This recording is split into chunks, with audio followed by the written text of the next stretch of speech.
What's up, ladies and gentlemen? Omni-sensei here with What if AZULA found a Chad boyfriend? AU Avatar, The Last Airbender, Part 5. If you enjoy this type of content, please gracefully strike the like button. Subscribe to the channel if you haven't already done so. Remember to check out the original story linked in the description. Without further ado, let's get into the legend of the man who tamed AZULA.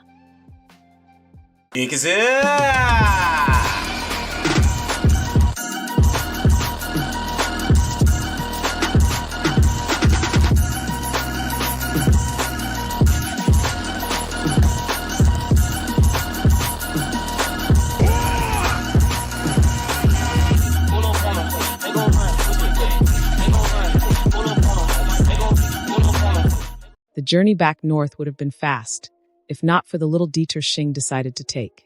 Since we're passing by, we might as well, right? He meant investigating the suspicious location provided by King Bumi years ago. It was by the edge of the mountain range south of Omashu. Koshi simply acquiesced with a weary sigh, knowing that any attempts to stall or stop the colonel might see him sneak off by himself again, maybe even successfully. At least now, he had considerable backup. The march inland was uneventful, mostly thanks to this part of the Earth Kingdom being lightly populated. As a precaution, the little troop kept off roads for the most part, and spent 2 days moving through rolling plains and shallow hills before coming across a rather foreboding forest. The densely packed trees were tall, withered gray and bereft of any foliage, while the ground was devoid of even a blade of grass. It was a dead forest, but it was also obvious that flames were not the cause of its sorry state. As they marched closer, Koshi noted that the trees were sturdy despite their brown-gray dead hue, and their barks were relatively pristine. A check with a few of the Hans, whose families were foresters, confirmed his suspicion that this was not the work of any disease either. Must be the land, Mancha Han remarked with some confidence. See how the ground is neither dry nor smelly, but how nothing but the trees are growing. Could be something bad happened. The Avatar? Xing suggested, and the Han shook his head. This would have been a tourist site if the Avatar was involved here. Maybe the spirits. At that notion, the whole group tensed up, Xing included. I don't see why Bumi would send me here just to deal with spirits. Koshi shared exasperated looks with his fellows. Their colonel had not considered the fact that the Mad King was still an enemy, and, well, raving mad to start with. Still, they marched into the forest, finding and quickly following the faintest remains of a path through the surprisingly solid trees. With the sun setting, the troop was forced to camp for the night, relying fully on their rations as everyone assumed that the woods were too desolate to bother sending foraging parties, let alone consider risking them. Koshi was awoken by the sound of creaking wood and the alarm of the sentries, and he quickly rushed out to find Xing at the edge of the camp, right hand smoking as he ordered the rousing Hans into formation. Night raid. Fall in. The lieutenant heard another round of creaking from the deep darkness beyond the camp. The way the sounds echoed gave him an image of something fast and powerful. Then he saw the treeline shudder, with the moonlight betraying several withered tips falling over. The image in his head grew several times in magnitude as a result. 11th Royal Regiment, brace.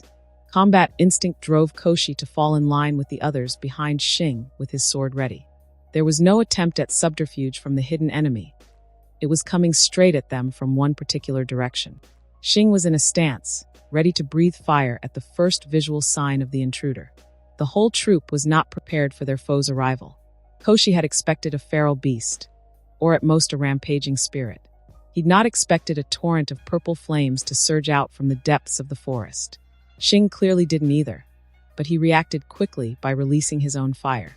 The dim purple torrent met the blinding white beam, and the explosion that resulted flung everyone off their feet.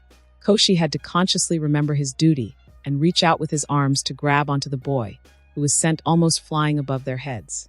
The soldiers quickly scrambled to their feet, with the bodyguards shielding a trembling Xing to allow him precious seconds to recover. This time, the Han unit broke up into a dispersed formation, their spears held in a throwing grip while the free hands of the firebenders were ready to fling bolts at the smoking portal before them. The enemy stomped closer, and it felt like the ground trembled to a deep drumbeat. Crashing trees accentuated the growing tremors, but to their credit, the Hans did not show any signs of faltering. A dark shape appeared behind the thick smoke, full of bristles or horns and moving with serpentine sleekness. Something told Koshi he knew what he was about to face, but to acknowledge it might break the bodyguard's resolve. So he opted instead to grit his teeth and wait to strike out.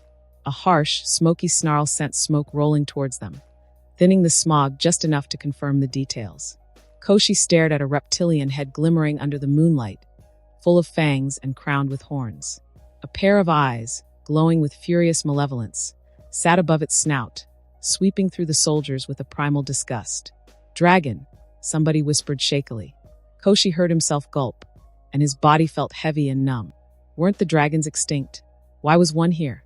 He managed to draw his blade and force his legs to move as the dragon rose up, like a serpent about to strike. But Xing pushed his way through to spit out another blast of fire. This time, it was the creature's turn to be caught off guard, and it flinched away. The sight of the colonel making such a feared creature recoil snapped Koshi out of his terror. He should have known that Xing would be beyond such things as a mere dragon. The lieutenant and the others shamelessly took comfort in their colonel's display of power, and as the dragon turned to withdraw and Xing followed after it, the soldiers joined their commander with a roar in their throats to finally banish any fear that lingered in their hearts. The hunt was on. Moving under dim light conditions did little to hamper their movements. The soldiers of the 11th, so used to night raids and forest ambushes, kept up with the dragon's attempt at shaking them off. Their quarry was easy enough to track down, its shimmering scales betraying its large, serpentine bulk as it snaked through the trees. It also left scraped bark and gouged earth in its wake, making the tracking as easy as hunting down Earth Kingdom conscripts. Xing led the way despite the clear stiffness in his limbs and the beginnings of his body's overexertion. Several blasts of purple fire shot towards them, but this time the soldiers of the 11th confidently scampered out of the way with the confidence of hunters cornering prey. They chased it to the mountains, and eventually the dragon ceased its retreat and turned towards them to make a final stand.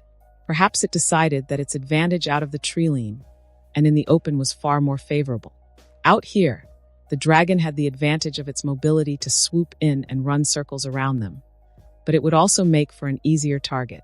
It must trust in its speed then, to accept such a risk, and without the darkness to shroud it, Koshi got a clearer view of the monster. It wasn't glimmering as he had once thought. The moonlight was not reflecting off its scales, but rather it was glowing with a translucence like sunlight through clear obsidian. Its whole body was pitted with deformed and missing scales, as well as scars. One of its horns was snapped off, and several whiskers were clearly asymmetrical in length. The dragon coiled into itself, and then let out a roar that was followed by another horizontal column of purple fire. A few Hans were unlucky enough to be grazed as they tried to dive clear, but their comrades were quickly on them, fire bending the fire away from the screaming men, and then quickly dragging them to safety. Koshi had no time to help them, as the dragon lashed out with its open maw to chomp down on him and a few troopers. They all evaded just in time, though their retaliatory firebolts and spear thrusts didn't even faze it. It took Xing's charge with a fiery fist to break the creature's follow-up attack, and Koshi had to surge out with blasts of flame below his feet to intercept the whip-like strike of its tail from connecting with Xing. The lieutenant felt himself flying from the blow, and his whole body exploded with pain when he finally crash-landed into something. Vision blurring and feeling lightheaded, Koshi stumbled to his feet, but fell over almost immediately. Yen was suddenly beside him, helping him out of his armor. "Nothing's broken too badly, it seems," the other bodyguard remarked hastily as he went through a quick appraisal. With his limbs feeling like steamed eggs, Koshi could only watch helplessly as Xing faced the glowing dragon practically by himself. Wufang and Shansu tried to lend their aid, but had to withdraw after barely avoiding being torn in half by massive claws. Trying another tactic, Quan led a group of Hans to indirectly protect Xing instead of trying to join in the fray. They broke spears and swords to stop the dragon's claws from lashing out any further. Concentrated fire bolts distracted it and fouled its attack, for Hans bravely latched onto its tail in an attempt to weigh it down, though they were promptly flung away. In the midst of this, Xing remained in front of the dragon's head and was clearly weaving around to keep the troops clear from any further gouts of fire. His white flames were clearly getting the dragon's attention. The colonel managed to keep up with the attacks, dodging away from most of the snapping fangs and slashing claws, and only wielding his flames to beat the creature's own. The deadly dance lasted for a couple dozen seconds, before finally Xing managed to roll under a lunging bite to position himself underneath the dragon. He quickly shot up with an uppercut right into its throat, and the burst of blinding fire that followed sent the dragon jerking back with a horrid cry. Finally hurt, the creature thrashed about briefly, before quickly darting up the mountain with the haste of a fleeing prey. Despite his numb limbs, Koshi managed to drag himself up, and with Yan's help limped over to a heavily panting Xing, who was looking around. "Casualties?" he asked between hungry gasps. "No dead, thankfully," Yan replied, "though there's at least 9 who'll need stretchers back to the ship. Shansu and Chun are down with at least a fracture or 2 somewhere, but nothing that won't keep until we return to Kylin." At his colleague's look, Koshi shrugged himself free to stand on his own 2 feet. "I'll be fine," he lied, making an effort to limber up his limbs without wincing. "Just a bit winded, that's all." Xing frowned with disapproval, but turned to Yen and an approaching Buofang instead. "If Koshi starts slowing down, one of you drag him back down here with the others before he exhausts himself to death." Some of the Hans were then tasked to watch over the wounded, and then they began moving up the mountains to continue the chase. The brief respite in between gave Koshi the time he needed to at least stand straight and better feel his extremities, so he walked alongside the other bodyguards. Despite the casualties, morale among them and the Han unit was high. They'd chased off a dragon, after all. Well, Xing did, but still. Following the trail of gouges and shattered rocks was easy enough, and they found their prey once they reached a wide ledge. The dragon was coiling up again, this time by the mouth of a cave. Its glow was dimmer and seemed to pulse to a heartbeat's rhythm. The soldiers were ready to bring their weapons to bear when their colonel stopped them with a wave of his hand. "Hold!" Koshi wasn't the only one to look at Xing with some degree of confusion as he slowly walked towards the dragon. Then the lieutenant followed his commander's gaze, and a soft gasp escaped him. Behind the snarling dragon was a sinuous trail of bones. Koshi saw leg bones and claws jutting out, and a portion of a large skull, shattered in various parts, half buried in the ground. The remains of another dragon. Was it this one's mate? Then he spied a pile of rocks in the middle of the bones. No, not rocks. They were too round, the pieces too thin. Eggs. This was a nest, or what was once left of it. Most of the eggs had been shattered, either by nature or man. "Please," Xing said softly as he continued to approach the dragon. "I apologize for the trespass of me and my men, as well as the harm I've done to you." The beast rose up, ready to strike again, but only continued snarling at Xing instead of lashing out. Its glow briefly became brighter, as if threatening the colonel from getting any closer. "We did not know." Xing stopped, and then slowly bowed deeply. "We did not know. If there is any way I can make amends." The dragon let out a short, restrained roar, almost like a bark, its eyes narrowing at the boy. Koshi was about to lunge out when he saw its body ripple. But the dragon uncoiled itself and finally slumped down. To the soldier's eyes, it looked relieved. Its more relaxed, tired gaze remained locked onto the colonel, though, and it let out an airy cough as its body slithered out to form a loose circle. Only then did Koshi notice its body heaving at an increased speed, and the realization hit him. The dragon was taking its last breaths. Xing began to approach the dragon once more, and this time there was a sense of resignation from it as he reached out with a hand towards its snout, like a man on a chopping block. The dying beast gave a snort as Xing's hand carefully rested on its face, and slowly began to pat it. "It's all right. No one will desecrate this site. It will be hidden, and when the time is right, it will be cared for. I swear it." There was another rattling cough, and Koshi noticed Xing suddenly freezing, as if realizing something. "Unless, Colonel?" Xing. Too far and too late. Koshi watched as his charge suddenly stabbed a hand into one of the many scars of the dragon, causing it to roar with a start. Before it could open its maws and swallow him, though, it paused, wide-eyed with surprise. Koshi and the troops still ran, though, especially when Xing gave a sharp gasp. The lieutenant tried to grab onto the boy, but he and the other bodyguards reeled back and hissed at the cold that stabbed into their hands. Xing's breathing quickened into burdened panting, and he began to slump as the dragon's glow increased, and it seemed to gain new vigor. There was a temptation to hack into the dragon to free the colonel, but something in the back of the soldiers' minds told them that it would be a disastrous idea. Koshi could only watch helplessly as Xing's breath frosted as he clearly struggled to remain on his feet. And then, eternal seconds later, he finally yanked his hand out with a loud gasp and collapsed. Or he would have collapsed, if not for the dragon moving in and catching him with its snout. It looked literally more radiant now, the dark glow replaced with a more lustrous, vibrant green. The scars and missing scales were gone, and its horns and whiskers were fully restored. Gone was the malice and weariness from its eyes, now replaced with a gentle gratitude instead.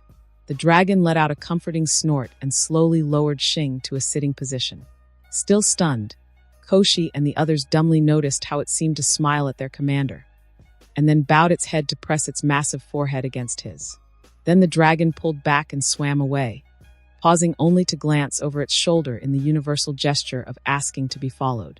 Legs driving him without thinking, Koshi was picking Xing up and half-carrying the bone-bitingly cold colonel to follow after the dragon. They didn't have to go far, as it stopped several yards away, staring at a pile of boulders. The glowing beast carefully lifted a claw to rake away some of the rocks, revealing a crushed set of bones underneath. Then it looked back at them, its gaze seeking their comprehension. "This was where you fell." Koshi surprised himself by speaking. The dragon nodded slowly, and then gave Xing a warm smile before bowing its head again. Then its glow flared out, bathing the area with a green light for 2 radiant seconds. And when it faded, the creature's corporeal form began to fade. The colonel, his bodyguards, and the Han unit watched in mute silence as the dragon's spirit form evaporated before their eyes, leaving nothing but the echo of a content rumbling behind. Only after an indeterminate number of seconds had passed did Xing snap everyone out of it. "See come," he said, still trembling from unnatural cold. "Before we head down, we need to clear that pile of rocks and move the bones inside. See carefully." The Han unit quickly did as ordered, and they organized themselves into groups to roll away the boulders and collect the dragon's earthly remains. Xing left them to it and headed into the cave. The bodyguards followed along, and they did their best not to stare at the massive bones before them. Their charge, though, cared not for the skeletal remains, but made straight for the cluster of different remains in the middle of it. Xing knelt by the ruined nest and carefully sifted through egg fragments. Koshi jolted when he heard his sharp exhale and hurried over to his side. To his astonishment, the lieutenant found a grinning Xing with 2 intact eggs before him. "We'll hide this cave first thing tomorrow. I made a promise, after all. And these?" Koshi gestured with a nod to the eggs.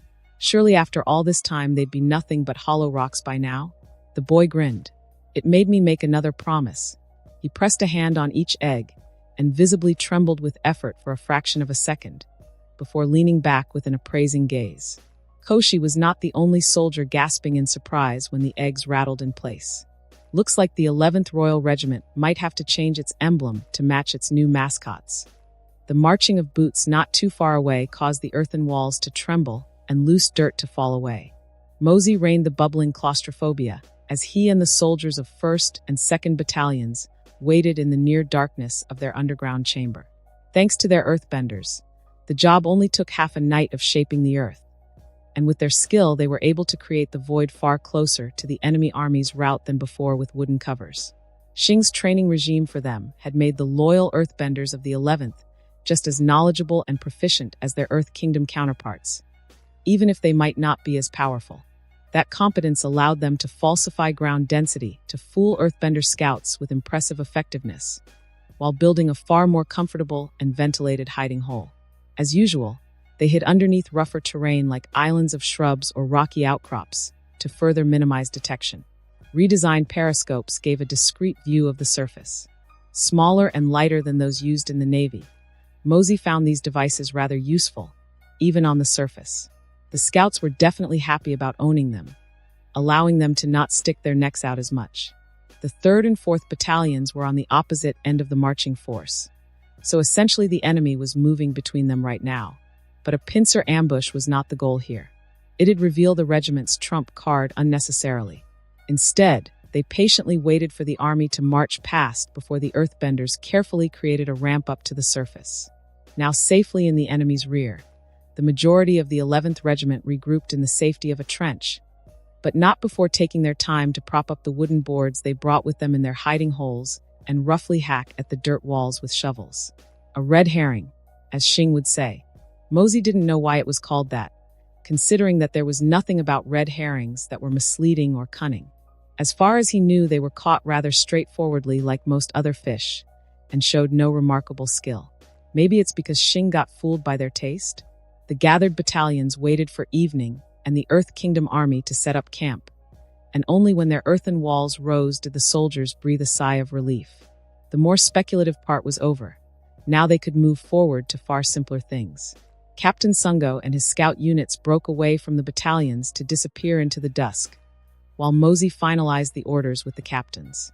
General Shou had requested them to deal with this group before it joined up with the coalition of Earth Kingdom defenders. It would also serve as a reminder of the regiment's abilities to the rest of the Northern Pacification Army. After being stuck in the reserve for a while now, Mosey and the other officers didn't begrudge the general for that. They knew about the necessary games of politics.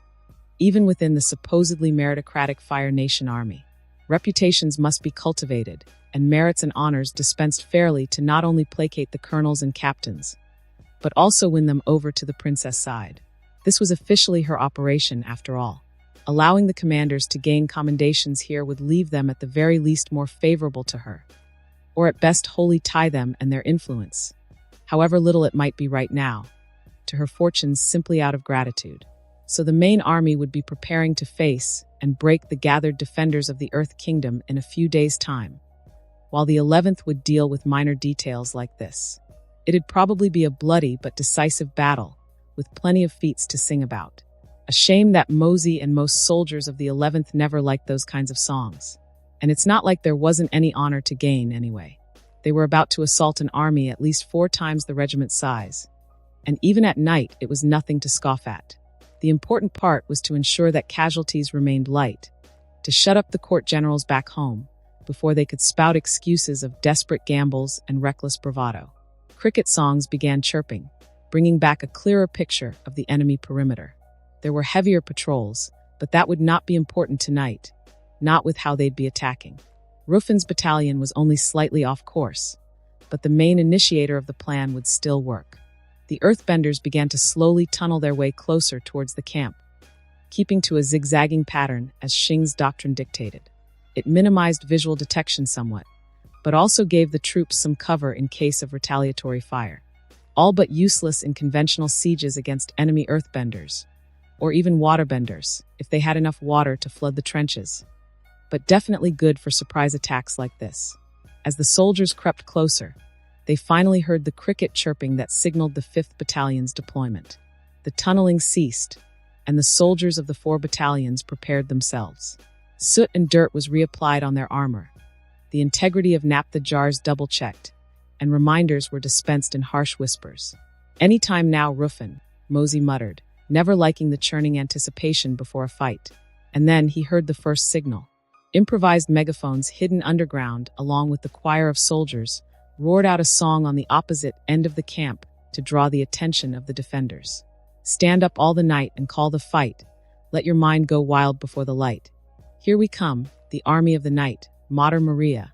Nobody bothered asking where Xing learned the rough song from or what some of the words meant, but boy was it catchy. Immediately the periscopes picked up movement from within the makeshift fort.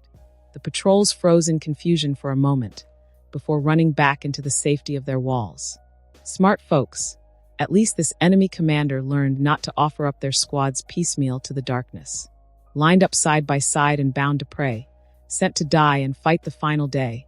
Army of the night, we came to stay, Mater Maria. Mosey clung to the wall of the trench as he spied the unmistakable rise of naphtha smoke coming on the other end of the walls.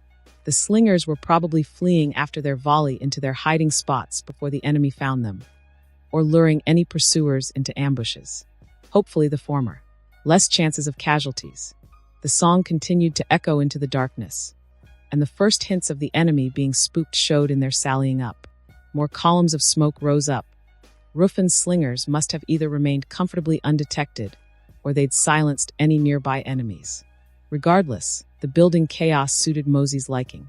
The guards on the wall were being pulled away to the front, leaving only a skeleton crew to watch the sections that weren't subject to loud singing and noxious smoke. They probably thought that they'd have enough time on their earthen defense to alert the others in case their foes tried to flank around. It worked against other Fire Nation forces, of course. Mosey almost broke into a grin as he looked forward to proving them wrong once more. The second signal was given, in the form of a bolt of fire streaking up into the heavens.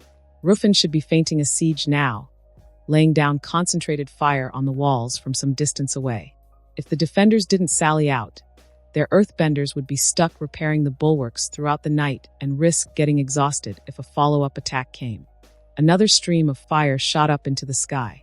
Mosey grinned this time as the captains behind him chuckled darkly. The enemy were moving out. Now came the important part, timing things just right. After years of fighting together, Mosey trusted the captain of the 5th Battalion to maintain distance from the enemy, even if they somehow managed to send out the whole army to chase the battalion down. He'd have made scout captain long ago if the job didn't require him to keep his mouth shut most of the time. Straining his ears, Mosey picked up the cricket song. The enemy was emptying most of its forces out of their walled camp. 2/3 at the most. It was good enough. "Go," Mosey whispered, and the earthbenders took little time to lower the trench wall into a ramp. The 4 battalions poured towards the walls. Arrows from the scouts silenced the guards on it before they could raise the alarm, further shortening the time for the defenders to muster an effective response. With how close the trench got, it didn't take much running to reach the base of the wall. Earthbenders quickly punched their hands onto its surface and promptly blasted out a hole, with firebenders sending out loud but useless blasts at the same time to simulate an explosion of blasting jelly. Mosey joined in with tedious but necessary subterfuge, and quickly followed the troops through the new entrance. Fire bolts flew in the air as 4 full battalions of the 11th Regiment spilled into the Earth Kingdom camp, sowing confusion amongst its defenders. The majority of them were stuck at the other end, clumped tightly together as they were in the midst of sallying out. Kai and Ping led the more skilled firebenders surging out, fiery explosions propelling them through the air towards the bunched mob. Naphtha jars were tossed into the tight formations to suffocate the gateway in thick, noxious smoke. A number of the enemy officers were at the back, organizing the sallying operation. They were among the first to fall as the firebenders plunged blades and burning fists into them. And then the killing really began. The rest of the 11th Regiment fanned out, killing the confused and panicked defenders in their way. A ruthless, constant barrage of fire into the smoke-filled press of bodies by the gate reaped a gruesome tally. Liberal use of naphtha soon had the whole camp shrouded in stinking smog, leaving many of the Earth Kingdom troops coughing and vulnerable. More enemy officers were targeted and swarmed upon to keep the enemy disordered. Mosey himself spied a general and quickly rushed over, with a few squads following after him. The prey was joining his bodyguards in hacking and coughing as they tried to maintain formation, too busy trying to breathe to bellow orders. Mosey and his men and women crashed into them, spears breaking as they plunged into the heavy armor of the Earth Kingdom soldiers. Brutal close quarters fighting ensued against the survivors. The unique fighting style of the 11th Royal Regiment, forcing the opponents on the back foot and keeping them from so much as stomping their foot to earth bend. Daggers were jammed into armpits and throats. Fire seared the exposed feet of earthbenders. Non-bending infantry tackled the enemy to the ground to keep them from bending effectively. Mosey sent a kick into the groin of a bodyguard, forcing his chi out through his knee to properly incapacitate his foe. Then he dodged a slash of a broadsword and replied by swiftly pulling a dagger from his belt and shoving it into the neck of its wielder. He then shot an elbow strike into the shoulders of another foe, fouling an attempt to strike at a prone firebender. Mosey let the trooper finish that opponent. He found a clear path to the general. Said commander was doing a good job of staying alive, considering he was constantly coughing as he fended off 11th's soldiers. He was forced into sloppy earthbending thanks to the constant harassment, but it was still potent enough to impale overextended troopers with rocky spikes. And his blade work was similarly impressive as well. The general's glaive batted aside spears and flames almost casually, and even as Mosey dove in, the massive blade was being buried into a sergeant's gut in an eviscerating chop. The unfortunate sergeant didn't waste her last moments, and she grabbed onto the blade stuck in her belly with the last of her strength to keep the general from withdrawing it out. Mosey quietly saluted the woman's final duty and thanked the opportunity it gave him. as the enemy's stubbornness to retrieve his weapon left him open for the briefest of seconds. As the general finally yanked out his glaive and kicked the sergeant away, Mosey flew in with a flaming punch, delivering a literally explosive blow right in his face. The man barely dodged aside and screamed in pain as he got away with only a seared face. But testament to his skill and combat instinct, the commander did not drop his weapon. Instead, he squinted through the burning agony and wove the glaive around in a warding pattern. A shame that the pattern was one of the more common styles that the 11th trained their non-bending combat against. Mosey easily slipped past the guard, slapping the blade away with his bare hand before sending a knee right up the surprised general's chin. This time, the burst of flame thoroughly burned through his skull, the force of it actually sending his helmet flying and bursting the eyeballs. The fighting continued, actually becoming harder as the sallying army tried to force their way back in. Some of the returning force had enough brains to get their camp walls earthbended down, allowing more of the army to pour back in. The battalions used the flung of their naphtha in response, and dove into the thick smoke screen to engage in chaotic melee. In the nearly blind conditions, the regiment's earthbenders were free to let loose, stomping up columns and spikes to disrupt or outright crush enemy formations. The sudden bout of earthbending against them caused the Earth Kingdom ranks to devolve further into chaos, and Mosey heard calls from the remaining officers to stop getting in each other's way. Cut it out. Watch your targets. Mosey reveled in the experience of watching the enemy's coherency crumble away and finally surrendering to gravity of shattered morale. Finally, after dozens of minutes of fighting, the first of the Earth Kingdom soldiers began to drop their weapons and plead for surrender. It was a highly infectious call, one that quickly spread throughout the slowly fading smog. Soon, pretty much the whole army and its cowering camp followers were on their knees, empty hands held high or behind their heads. Mosey waited for the final tally before he allowed himself to smile. 87 dead on our end, with at least 3 times that many wounded, Kai reported. In exchange for 400 or so bodies from their side, most of them piled up by the gate there. We're still counting their wounded, considering some are still bleeding out rather badly, but it looks like about maybe 1,000 prisoners, including their wounded. Looks like we've bagged about a half of the army. The majority of those outside the walls have pissed off when they saw the surrenders, but Ruffin's team got some. Good. That was very good. Around 4,000 bodies for less than 1/10 of total casualties. The princess would no doubt be pleased with the results, and it would further add to the 11th's string of feats without stepping on anyone's toes. The light of dawn was beginning to paint the sky as Mosey returned to the regiment's camp, which was guarded by General Show's own 16th Regiment, to write up the good news. He found a sealed message waiting in his tent, with no signs of tampering. General Show was a surprisingly considerate field commander. Mosey broke the seal and unfurled the letter, his eyes quickly reading through its contents, finding and decrypting the simple cipher with near natural ease. He coughed in disbelief at Xing's report, and then slowly reread the whole thing to make sure he hadn't gotten the wrong cipher pattern. A third attempt confirmed that Xing wrote what he wrote, and Mosey found himself sitting down on his bedroll, sighing aloud. The lieutenant colonel got up, and then dragged himself out of his tent to gather the captains and the quartermaster.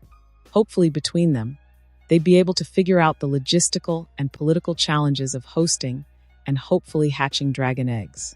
On the Crown Princess orders, with the official approval of General Show to make things nice and tidy, the 11th was sent down to the stagnant southern lines after the breaking of the Northern Earth Kingdom's largest army.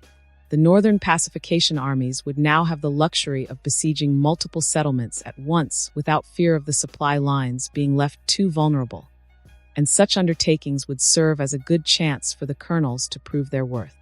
Kai felt it a shame that they had to leave, but just as the commanders of the Northern Pacification Army glutted on the merits and honors harvested from that campaign, Xing was eyeing a rather ambitious meal to sate the 11th's political need for renown.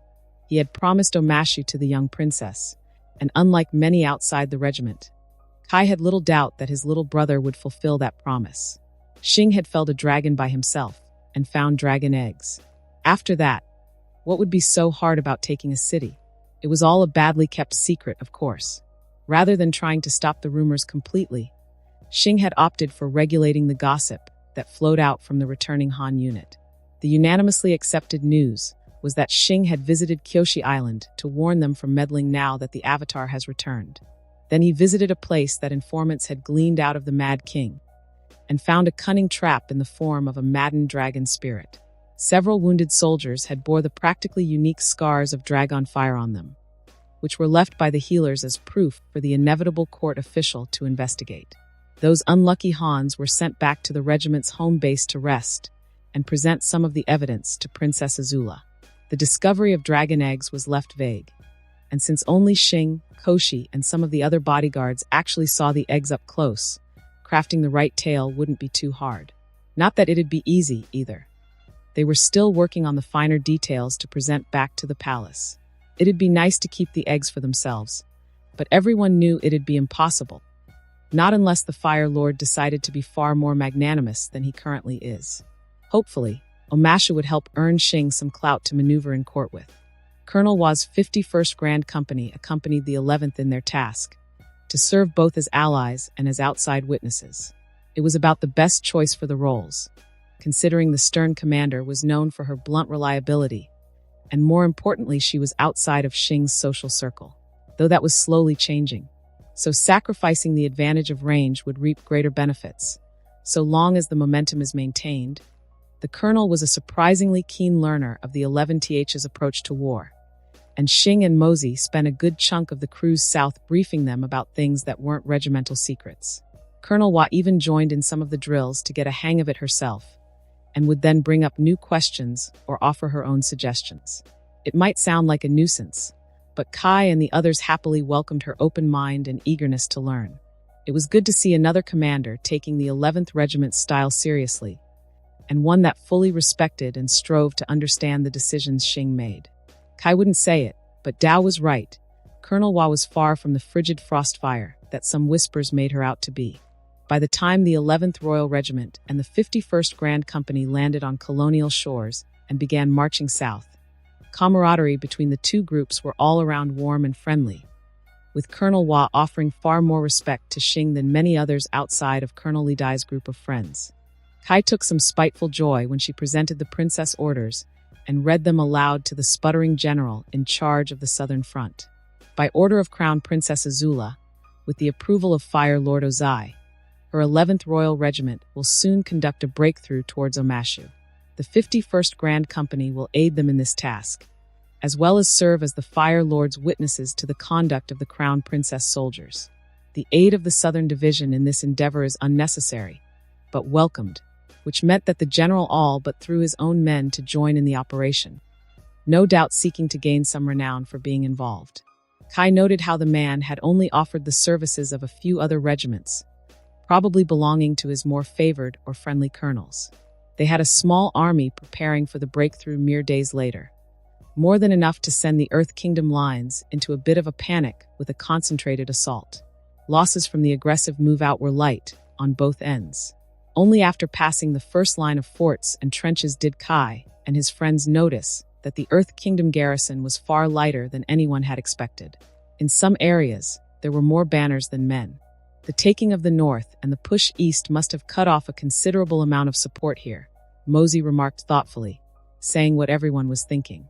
Probably helps that a lot of Omashu's allies might have pulled back their troops to look to their own lands, Kai added with a faux sage nod. Especially those that risk getting cut off from the Eastern campaign. Weikong grunted with a sharp smirk. Well, if it means we get to hit Omashu in days instead of weeks, I'm all for it. Faster we let Xing take over the place. Faster we get to receive the wedding invitations. Chuckles broke amongst the officers, with occasional glances at the command tent's entrance to make sure that Xing was still discussing strategy with the commanders. After making sure that the boy wouldn't be stepping in with a wry comment, Kai grinned at his friends. I want to see how the palace braindeads try to spin that against Xing. Weikong shrugged, though he was grinning just as hard as Kai was. Probably call him reckless for overextending the lines unnecessarily, or accuse him of being blindly ambitious. Ooh, that'll be fun to see, Ping said. Wanna bet whether it's the Fire Lord or AZULA who takes them out. A month's wage on the Crown Princess. Ruffin opened with a laugh. Because Xing's being insulted. Mosey sighed heavily. Seriously, the Fire Lord doesn't take kindly to subtle insults. With good humor, The other captains and lieutenants began to add to the highly circumstantial pool, and then opening more likely scenarios to be bet on.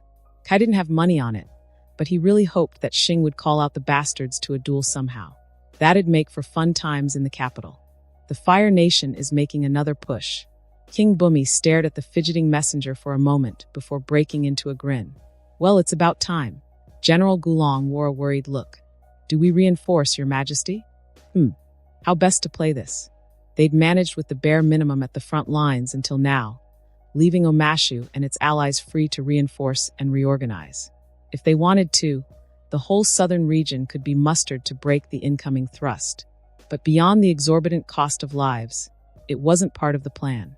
What Xing's brilliant idea called for was grand theatrics, the kind to enrapture the spectators from both the Fire Nation and Earth Kingdom. Bumi rose from his throne. Muster the troops. I'll lead them. The whole court broke out in hopeful smiles, and the king almost broke into maniacal cackling. The poor fools. Prepare for Plan Badger Mole. Just in case. That sobered them up, and sent many heads turning towards each other. Why, Your Majesty? A courtier dared ask. Bumi put the gravest expression he could. I barely beat the boy the last time around. We've both gotten older since then, and I doubt he's gotten weaker along with me. Ostrich horse shit, of course. He was still confident he still held a comfortable advantage over young Xing in power and skill, but the kid might have grown more wily, which warranted respect. General Gulong, ever reliable, bowed to speak. If the threat has grown, Your Majesty, shouldn't we call the other states for aid? Surely the dukes and princes would be eager to help us push the Fire Nation back. Which was true. Omashu had earned a lot of favors in leading the southern states to halt the Fire Nation's expansion, and Bumi's own encounter with the Scorpion Dragon had impressed those who knew of him. Enough for them to exaggerate the feat coupled with Ba Sing Se's relative inaction. It took very little to win over most of the realms south of the Si Wang Desert. Silence from the Ba Sing Se gave Bumi free rein to send out training instructors to help the larger duchies to build up their troops, while also sending out suggestions to strengthen trade and logistics networks between the southern states. It also helped that Aang had conveniently dropped by for a quick visit. Though barely lasting a few days, news of the Avatar popping up in Omashu had given Bumi a lot of prestige to work with. To some, it was as if the city and its king had been blessed by the Avatar itself to carry on the resistance against the Fire Nation. So if Bumi really needed the southern realms to send reinforcements, he had no doubt that they would. That, however, was not required for this stage of the plan. The king snorted and rolled his eyes. And risk leaving them vulnerable like what happened in the east. Remember that Ba Sing Se didn't help their neighbors. So who do you expect will help protect the other states if the Fire Nation decides to go on another blitz while we're all distracted here?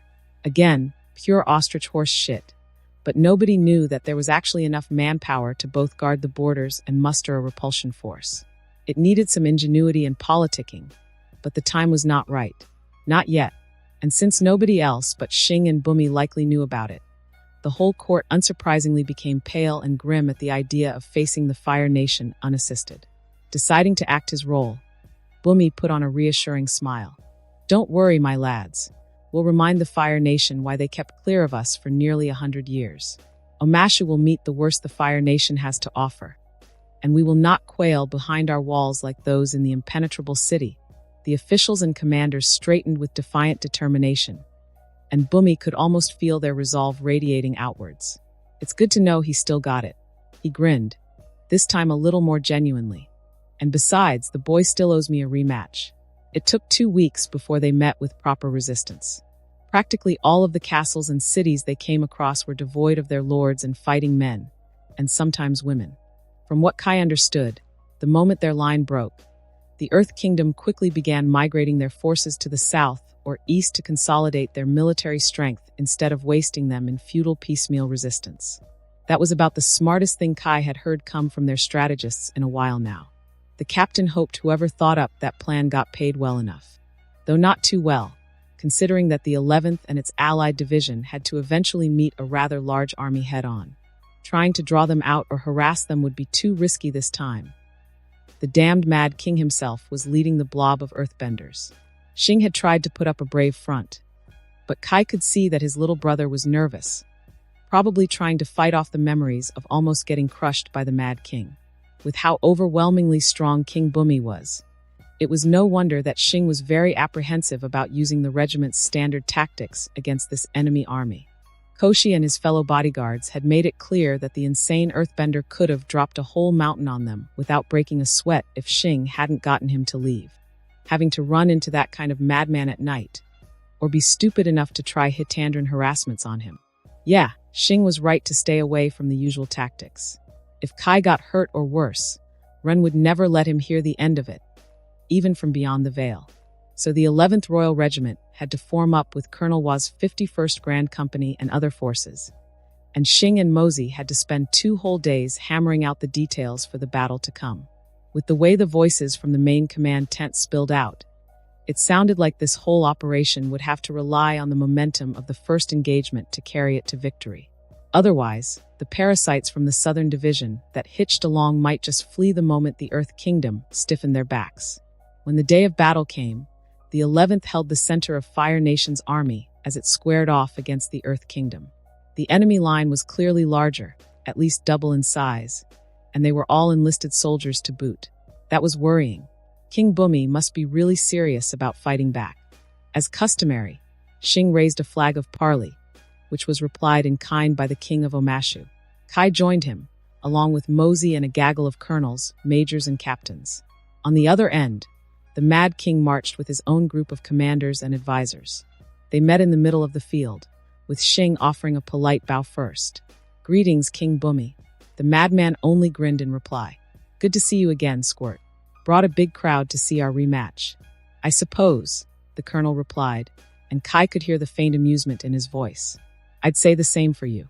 I'd have thought you would have hidden away and await our arrival." The Mad King snorted theatrically. "Ah well, you know how it is. Nobody wants to miss a big show. Now then, unless you're coming over for dinner, I'm going to have to ask you and your little fan club to go back home. Actually, I don't think I have enough seats for all of you. So even if you're coming for dinner, go home." Xing's politeness contrasted heavily with the crazy king's brashness. "I'm afraid I cannot do that. I've promised to take Omashu." "A shame." King Bumi let out a sigh, and then his lips broke into a wide grin. His arms suddenly whipped out to point straight at Xing. "Then I'm calling you out, king to colonel, old man to young runt. Right here, right now." Surprise hit both camps, and gasps rose when the colonel responded without hesitation, before anyone else could get a word in. "A duel in lieu of a standard battle? I accept your challenge, King Bumi. May the best runt win." The Mad King cackled as he waved off his concerned entourage, while Kai joined Mosey and the others in screaming some sense into Xing. "Are you crazy?" the lieutenant colonel asked with strained patience. "I thought you barely survived the last time, sir." With respect, Colonel Wa added with a deep frown of genuine concern. "I know you value the lives of your soldiers, Colonel, but this is..." Kai finished for her. "This is madness. Don't listen to the spirits, Xing. Not on this one. Koshi, tell him." The bodyguard lieutenant was poised to add his thoughts, but Xing, to Kai's unsurprising dismay, waved them off a bit too breezily. "Please, I'll be fine. I promise I'll stop myself before things get too bad." The boy dared to smirk. "Besides, I didn't say I'd fully retreat if I lost. We can always make a detour and try to rush Omashu if we're forced to quit this battlefield. That's not even the biggest issue here," Colonel Wa said, in the tone of a lecturing mother. "This whole operation dash, please," Xing said, fixing a suddenly hard gaze at everyone, one that brooked no further protests. "I promise to walk out of there on my own 2 feet, win or lose. You all good over there?" the Mad King's voice called out, having already chased his commanders off. Xing turned to give the king a nod. "Just about." He then glanced at Koshi, then Mosey, Kai, and the others. "Please return to the lines." There was heavy hesitation keeping everyone's legs rooted. But Koshi finally gave a nod and turned, and with that the dumbfounded resistance melted away, and the men and women, Kai included, headed back to the army's lines. The captain glanced over his shoulders to see the back of his little brother facing off against the cackling Mad King, and then he exchanged a look with Koshi and Mosey. Surprisingly, it was the lieutenant who spoke first. I think we can leave this to the colonel." Kai blinked at the unexpected words, while Mosey's jaw almost dropped off its hinges. "Just because he faced a dragon's ghost doesn't mean he see dash, it does," the bodyguard interrupted with a strange surety. I've seen both the Mad King and the dragon with my own eyes, Lieutenant Colonel. I can honestly say that the dragon scared me far more, and is by far the deadlier of the two choices. Yeah, the Mad King isn't immune to normal fire and spears, another bodyguard commented. And he got the jump on us the last time. Anyways, Koshi nodded. We've trusted the Colorado, we've trusted Xing before, in equally dangerous scenarios. We should trust his judgment now. It's a small solace, but the Mad King will likely not kill him. With the bodyguards putting that much faith in their ward, Kai reluctantly did the same. They didn't even get halfway back to the lines when explosions erupted from behind them. Kai and the rest of the parley group turned to see Xing darting about as columns of rock shot up around him. White fire burst out, tearing through rock and dirt and forcing King Bumi to leap clear. But before Xing could land, the ground below him exploded as a literal hill of spikes shot up into existence.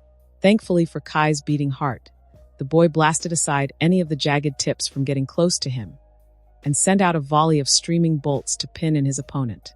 The dirt wall King Bumi threw up broke apart, and this time the ancient earthbender was forced to roll aside as craters erupted in the spot he used to be.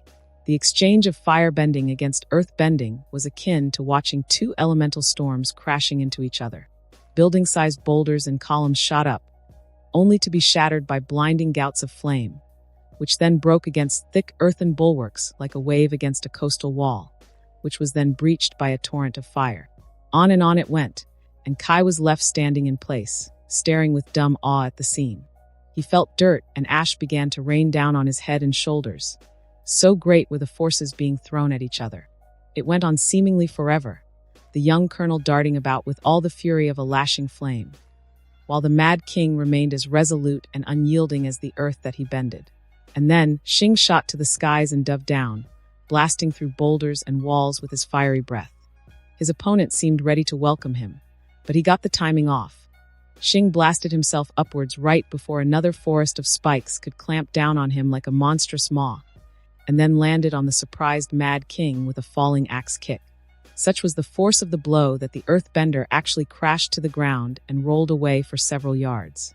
Without thinking, Kai began running back to Xing, who was staggering towards the slowly rising form of the Mad King. The king got to his knees, and then stared at the colonel, who was ready to lunge again, before finally raising his hands in surrender. "You got me," King Bumi said aloud with some strained effort. "Phew, that was a good fight." Xing relaxed into a slump, though his voice also carried across the field. "Do you surrender, King Bumi?" Despite the haggard look, the ancient king was still grinning rather brightly as he nodded. Yes, I surrender. And I surrender Omashu to you as well." Just like that, the fight was over. And with that, what was deemed an impossible task was completed. The Mad King's army quickly broke and fled at their king's defeat, rather than stay to be taken prisoner. Xing and Mosey suspected that it was something that had been planned beforehand, a suspicion that was all but confirmed when the army marched all the way to Omashu without encountering any further resistance, and the city itself was abandoned. The Mad King, standing in shackles beside the officers by the empty gates, cackled. "I promised you the city, not its people." The wait this time was shorter, but somehow that made AZULA all the more nervous. Xing was returning, dragging along with him a crazy amount of accomplishments. To the palace and the public, it seemed that he had just gone out to really prove his case against his naysayers. AZULA would have enjoyed all the undercurrent of concern that his acclaim had brought, but the amount of work she had to do to capitalize on the success was, as Run would say, a bitch. She met with generals and ministers to ascertain the level of victory the Northern campaign had bought her. Compared to the grinding campaign towards Ba Sing Se, the amount of commendations that flowed to the commanders of the Northern Pacification Army, which she indirectly drew some prestige from, was sizable indeed. Even before the victory was assured, other military commanders began to approach her, hoping for scraps of royal favor. The nobles and officials were not immune to seeking her out either. With cities and castles needing garrisoning, many minor houses and junior administrators sought a place in the colonies for the chance to govern a significant amount of land and even establish new estates. AZULA was barely tolerating the heavy workload, but then Xing had to beat a dragon and find a nest's worth of eggs, and he beat King Bumi to claim Omashu. The desperate queue of petitioners became a frenzy of greedy courtiers, all wanting a chance at the prestige of ruling Omashu. It'd be easy just to delegate the work, but the princess had an image to maintain. She would glare down the courtiers and generals. She would coldly reject their offers, and she would deride their delusional promises. But AZULA made sure to do it personally, face to face. Sure, there was some pleasure in watching their reactions, but the main goal was to cultivate an air of directness. It helped her assess those that came to her, and severely cut down on the lower politics, ensuring that nobody would dare speak in her name to offer favors. Plus, Father approved of her approach, especially when he heard of how often she dismissed the petitioners. "It is good that you keep a firm hand, AZULA," he had praised one afternoon over lunch. "You've learned, as I have, that the rabble require constant reminding of their place. The less you deign them with favor, the more they will appreciate even the smallest of scraps you throw at them." The last bit was decent advice, but AZULA already knew that. Xing had warned her of overdoing such things, of how it might be fertile grounds for resentment and the shrouded politicking that followed, which was why the princess made sure to be generous to those that did gain her approval. Anyone who came with decent suggestions and realistic expectations were given at least some form of consolation if she couldn't meet their request. Small outskirt regions were assigned to humbler officials who knew not to aim too high, but AZULA made sure that those regions stood a chance at prospering under capable administration. Sons and relatives of less deluded generals were given patrol duties in bandit-infested regions to prove themselves, so they might eventually be worthy of actually occupying castles and major forts. Nobles who sought minor, out-of-the-way holdings were given land running along major routes, so that they had a realistic chance of building themselves up. AZULA handed out the more choice assignments and roles to those already aligned under her, of course. Her magistrates were elevated to colonial judges. Her nobles were tasked to oversee more prosperous towns. And thanks to the Fire Lord being impressed enough to promise her the colonial ministry, she had a small army of rescued, formerly disgraced court officials ready to join her in the ministry. If she played things right, AZULA would be the direct ruler of the colonies, answerable only to her father, which shouldn't be too hard to manage. And Omashu, as much as she wanted it, Omashu would be out of her hands soon. Xing's idea was good, but AZULA didn't like just giving such a prize away. But her colonel had promised her a greater reward, and the princess trusted him enough to deliver on it. Seeing his face now, with an enigmatic smirk plastered on it as he answered her summons in the royal garden, AZULA felt happy that she had someone so reliable as her underling. Xing's company and efforts had allowed the princess to achieve a greater potential, and he's not failed her yet. But still, Your Highness, Xing greeted with a formal bow. AZULA grinned and walked over to him. Xing, good work out there. I am grateful FOLF.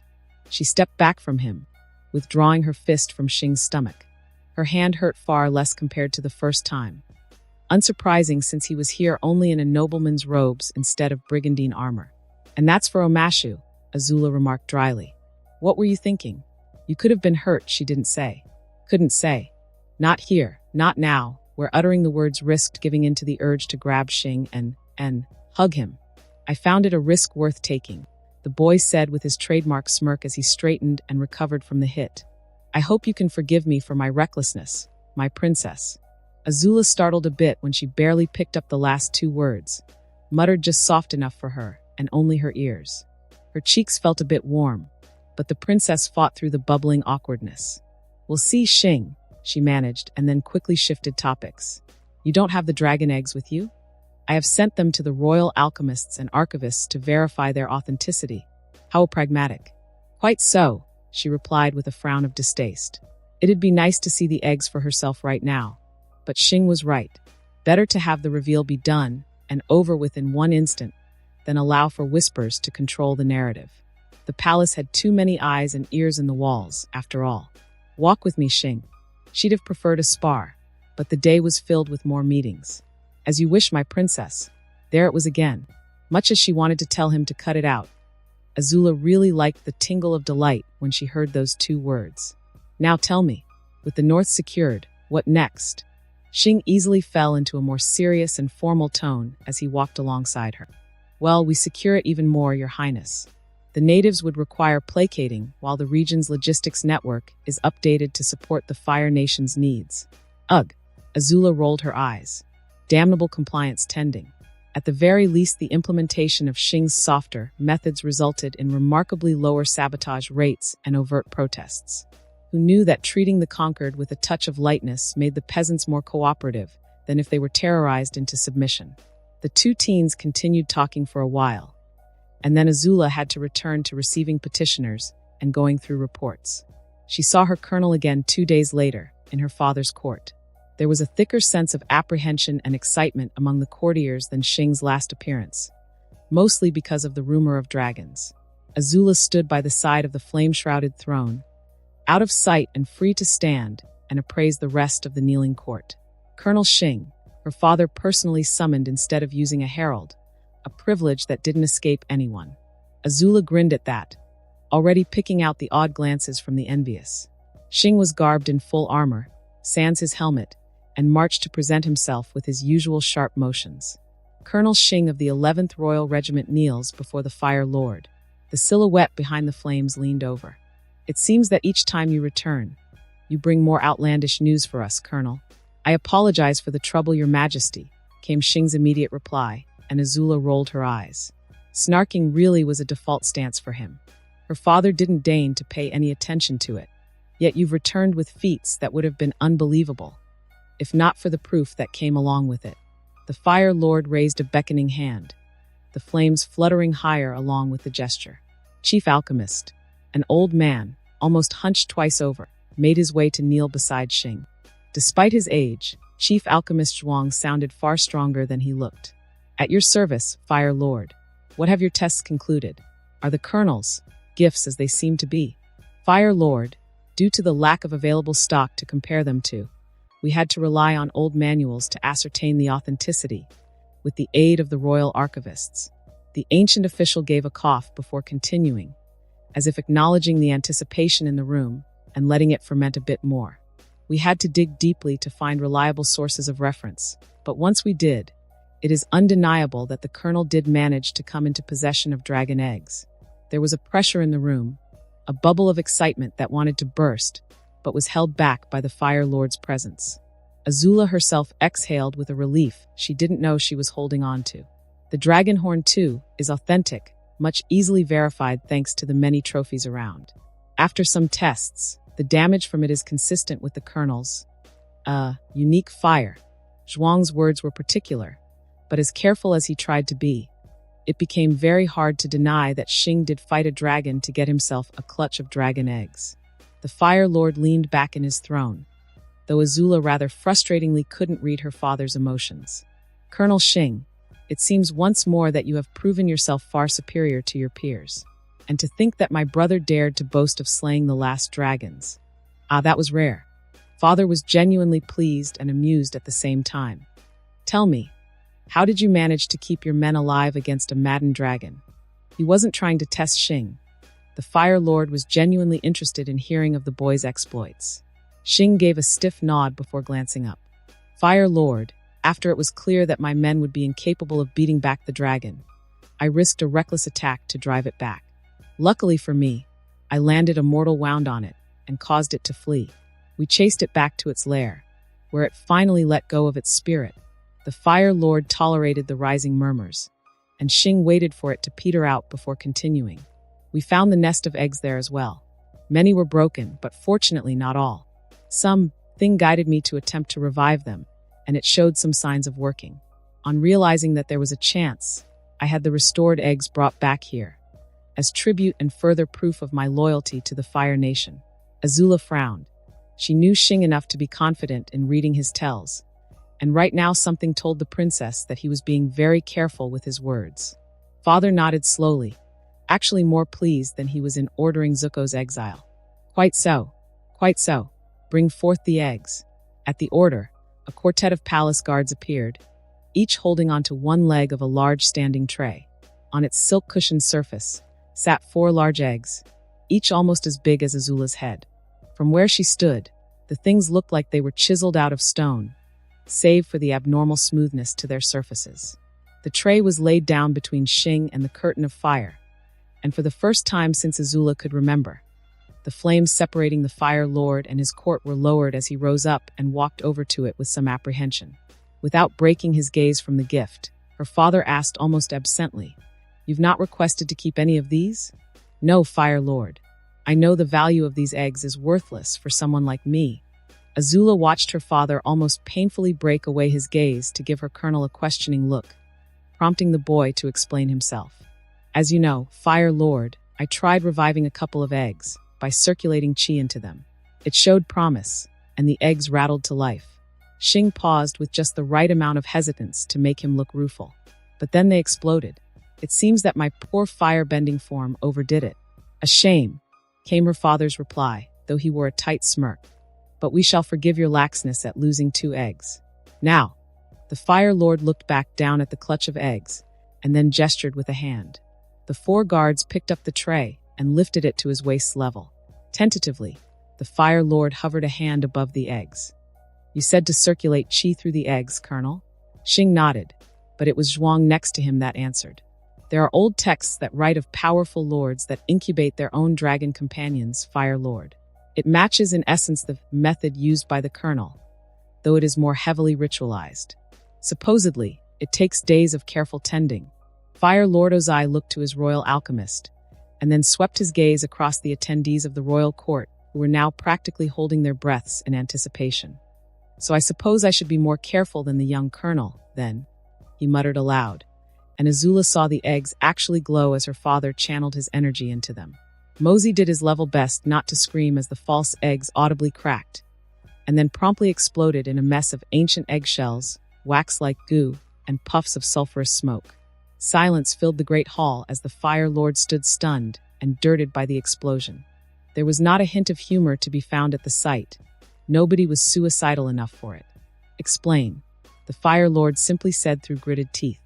Xing, who was even more smeared by the mess of shell shards and slime, immediately bowed his head. It is clear that your majesty is far stronger than me. The eggs were not able to handle the strength of the life force you gave them. The alchemist took a second to seize the lifeline offered to him, and bobbed his head far quicker than his frail frame should allow. Why, yes. Yes, that must be it. No, that wasn't it. The eggs were painstakingly assembled together by Xing, fragment by fragment, and pasted together with extra powdered eggshells mixed with resin, before being filled with more resin and diluted blasting jelly to keep its shape and mimic the weight and solidity of actual dragon eggs. Xing even had Hyung stitch together abominable skeletons to serve as unhatched dragons within the resin core. But I barely put my strength in it. Mosey was astounded at how Xing managed to keep calm. If you'll allow me to be honest, clearly your majesty is much stronger than he thinks. If you ask my men, oh, please don't. Please don't take up Xing's dare. It took several seconds before the eggs I tended to exploded, by actually hatching. Not that anyone else outside of the officers of the 11th and the bodyguards knew about it. Your majesty caused the eggs, all 4 of them, to fail without exerting much effort. The head alchemist's head continued bobbing. Yes, yes. The unhatched dragons were too weak to take your power, Fire Lord. Too weak. And if I may, Xing slipped in before the Fire Lord could properly react and form a reply. Your majesty has still proven your brother wrong. The last dragons ended under your hands, Fire Lord. Of course that made the Fire Lord pause in thought and drowned out the visible confusion and anger. Please believe it. Please believe it. Mosey almost began verbally chanting, hoping that the flimsy excuse would work. He quickly composed himself and found to his infinite relief that the minor courtiers around him were still too stunned and transfixed by what was happening to notice his brief lapse. Finally, the Fire Lord turned his gaze upon Xing. He seemed more confused than angry, which was good. Very good indeed. It seems we have all overestimated the value of the gift you have offered, Colonel. Xing's head dropped to the floor. My apologies for disappointing you, Your Majesty, the Fire Lord sniffed. Nevertheless, the feat you accomplished in attaining this gift is undeniable. Let it be known that the royal champion, Colonel Xing, can now officially bear the name of dragon. In bringing down a dragon, Mosey almost wanted to push through the crowd to reach Xing and smack him when the boy dared to interject. It is a title that pales in comparison to your achievement of actually rendering them extinct, Fire Lord. Still, that little reminder made the Fire Lord pause for a fraction of a second, and Mosey fought the urge to slump in relief when he noticed the flash of satisfaction. Indeed, the last of the dragons has been ended by my hands. Despite the mess on him, the ruler of the Fire Nation still struck an imposing pose as he raised a closed fist before himself. His gaze cowed every general and noble as it swept across the room.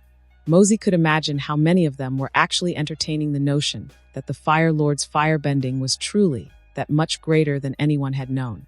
The many interlocking wheels of politics would no doubt turn again to process this new information, and likely a lot of time would be wasted in trying to ascertain the truth of all this. Court was put on break for a moment, to allow the Fire Lord to get into cleaner attire. As he hadn't been dismissed, Xing remained before the throne, patiently kneeling throughout the entire wait. Mosey picked up on the mood of the courtiers around him, and amazingly, against all odds, the stupid plan worked, and brilliantly at that.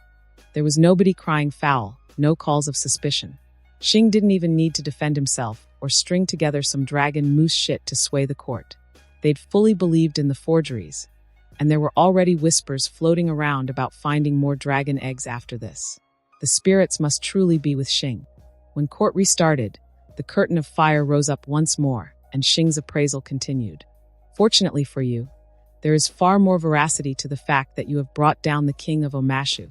The Fire Lord sounded like his usual self again, as if the mess with the fake eggs hadn't happened. Many voices have spoken of how embarrassing it must be to be outplayed by the Mad King.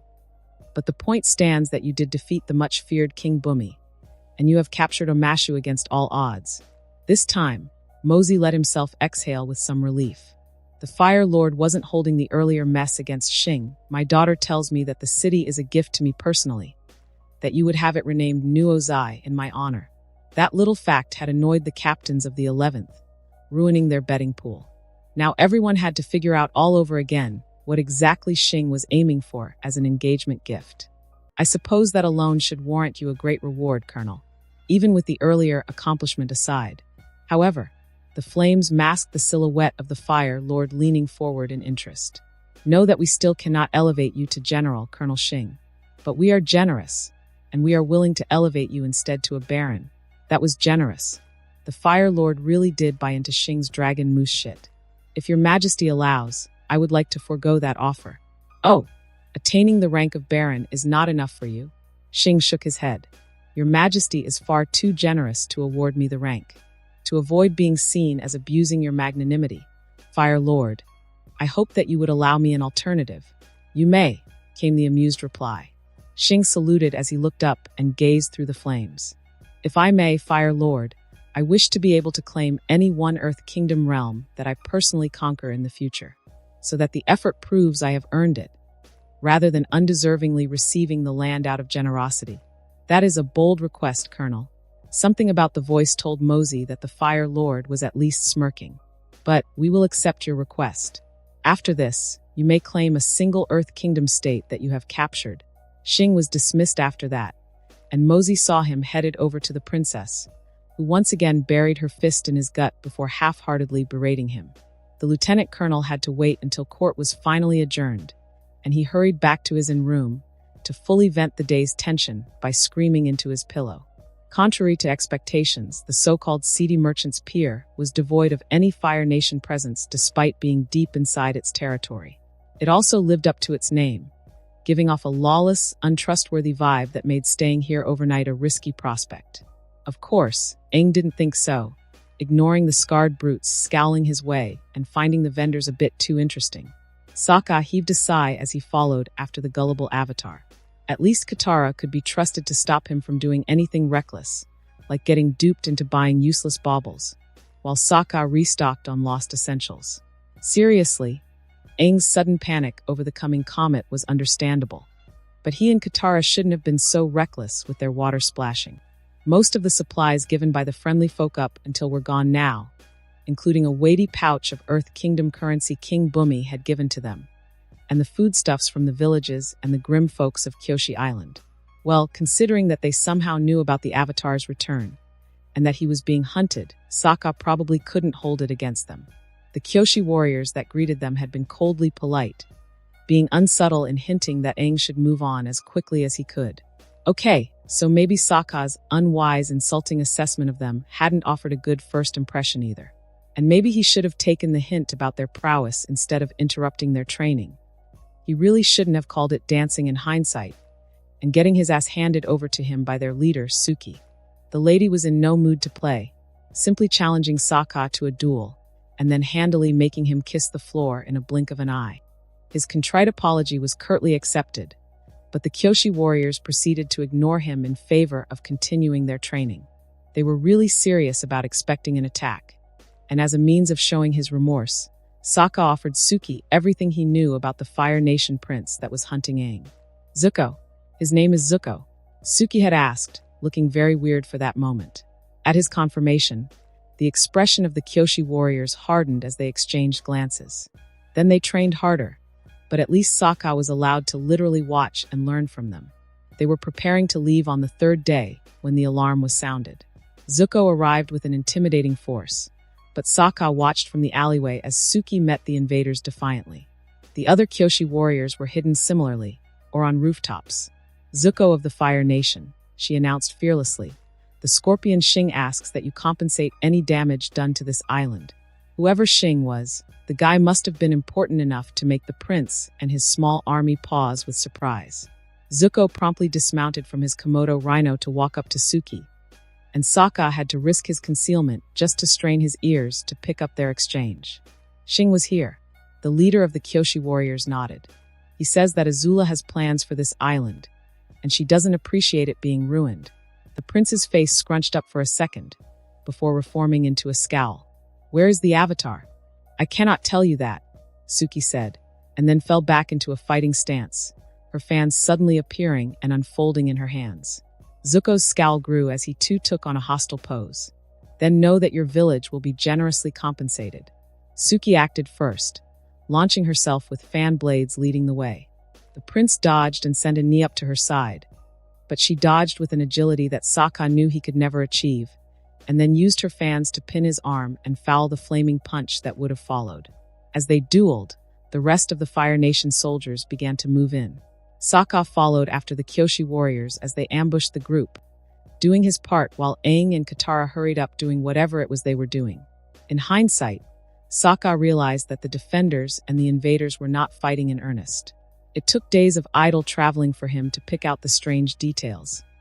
Fire was only thrown when there were no buildings behind their targets, though that didn't stop spears and swords from striking with lethal intent.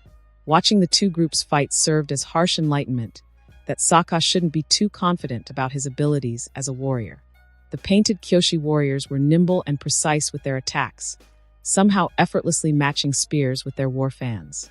The Fire Nation troops too were ruthless in their blade work, showing a lethal efficiency in their movements. Yet somehow neither side was actually harming the other. Oh, there were cuts and light stabs, but even Sokka's inexperienced eye could tell that no one was getting seriously maimed. Even Suki, for all her grimness, only kicked Zuko back with a pretty cartwheel, and opted to run towards Sokka instead of finishing the job like he had expected her to. Go, Sokka. We'll keep them occupied as long as we can. Get the avatar out now. But, I want to dash, he couldn't form any credible reply, and Suki ended up shoving him towards the village center. Go. Right. I'm going. Thank you, Suki. She managed to roll her eyes at him, before glancing at the approaching Fire Nation prince. The guy's scowl really was something else. You can thank me by getting Aang out of here safely. And Sokka. Yeah. If you ever come across the Scorpion of the Fire Nation, or his defiant 11th, just run, understand? Sokka hadn't fully understood back then, but he couldn't ask for clarification as Suki returned to battle with Zuko. He only understood after asking King Bumi about it while they enjoyed Omash's hospitality. Unlike Suki, Aang's eccentric friend was more amused than fearful, at least initially. Huh, the Scorpion? That's what they call him nowadays. Scorpion. Meh, I guess it sounds cool. So who is he? Aang had asked with almost painful innocence. Sokka said his name made Zuko stop. Pause. It made Zuko pause in thought. Bumi's face took on a serious expression, a cold one that was far more intimidating than his little act when they had first encountered him. Colonel Shing, leader of the 11th Regiment. A cunning and dangerous foe, that one. Almost made me break a sweat dueling him. The king looked a bit too smug announcing that last bit. Is he after me as well? No, I don't think so. But that doesn't mean you can just waltz up to him. Bumi then turned to Sokka to offer a slow nod. Heed the warning you received. Stay away from any banners bearing the scorpion. If you think I'm a mad genius, you should hear what he's done. That foreboding piece of knowledge expanded to a confusing and terrifying degree when they visited the villages. The folks of the mining village were as much fearful as they were grateful for Xing the scorpion dragon, or Xing the young dragon. Supposedly, he was somehow responsible for returning villages' formerly enslaved earthbenders and lightening their taxes, which would remain the case so long as the village didn't do anything regrettable. Yet there were also rumors of him and his regiment committing horrible actions on their enemies. It was a mistake having Katara and Aang around to hear of mutilated bodies and throats being slit in the night. Both had trouble sleeping because of it. Not Sokka, though. He simply chose to stay up as a night watch to provide some comfort to them. He never mistook rocks for severed heads or the crackle of dying flames as footsteps of boogeymen. Most definitely, the people of Sunlin were far more approving of the monster for some reason. Then again, maybe Sokka didn't understand the significance of new roads and cabbage donations. They were actually considering calling for the Scorpions' help to solve their dark spirit issue before Aang's timely arrival. An oppressed Earth Kingdom village seeking a monstrous example of the Fire Nation for aid. How loony was that? From them, Sokka learned that Xing had supposedly slain a dragon recently. That infuriated Aang, who apparently met dragons before they went extinct, and found them friendly enough.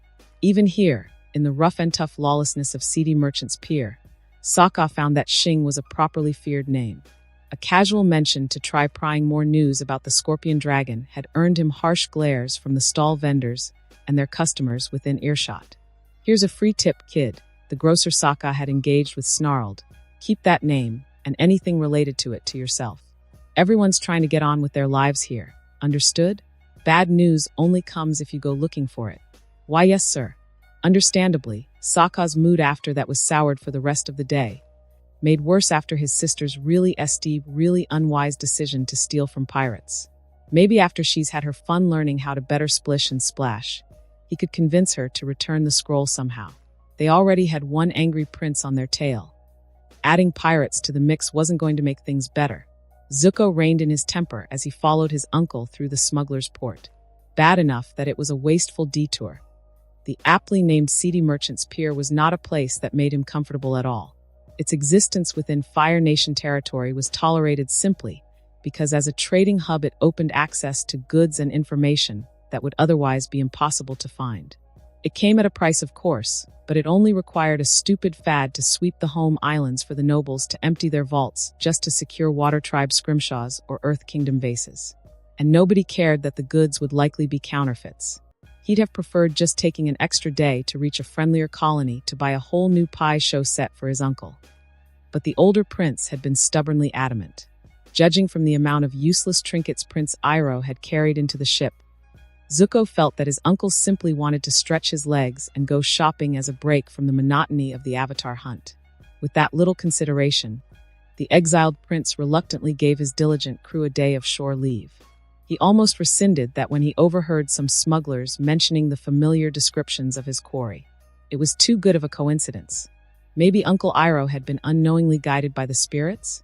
Or was it Xing's spirits chipping in?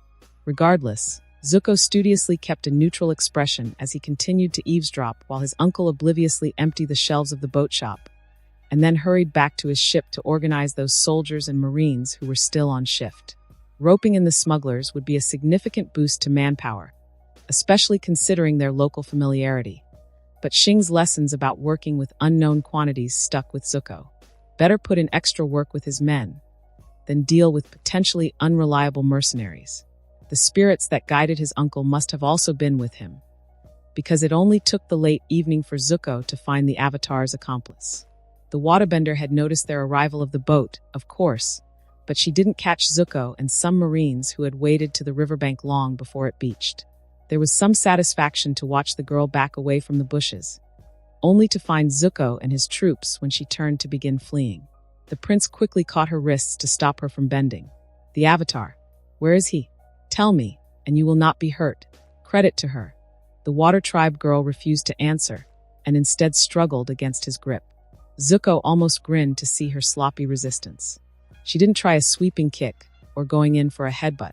Maybe having the Marines with him was overkill. He entertained her futile attempts for several more seconds before tightening his grip to make her stop and yelp in pain. I do not want to hurt you, or your brother, or any of those that follow the Avatar. I just need the Avatar, and him alone. Tell me where he is, and I'll let all of you leave on my... Zuko stumbled and caught himself before he said honor.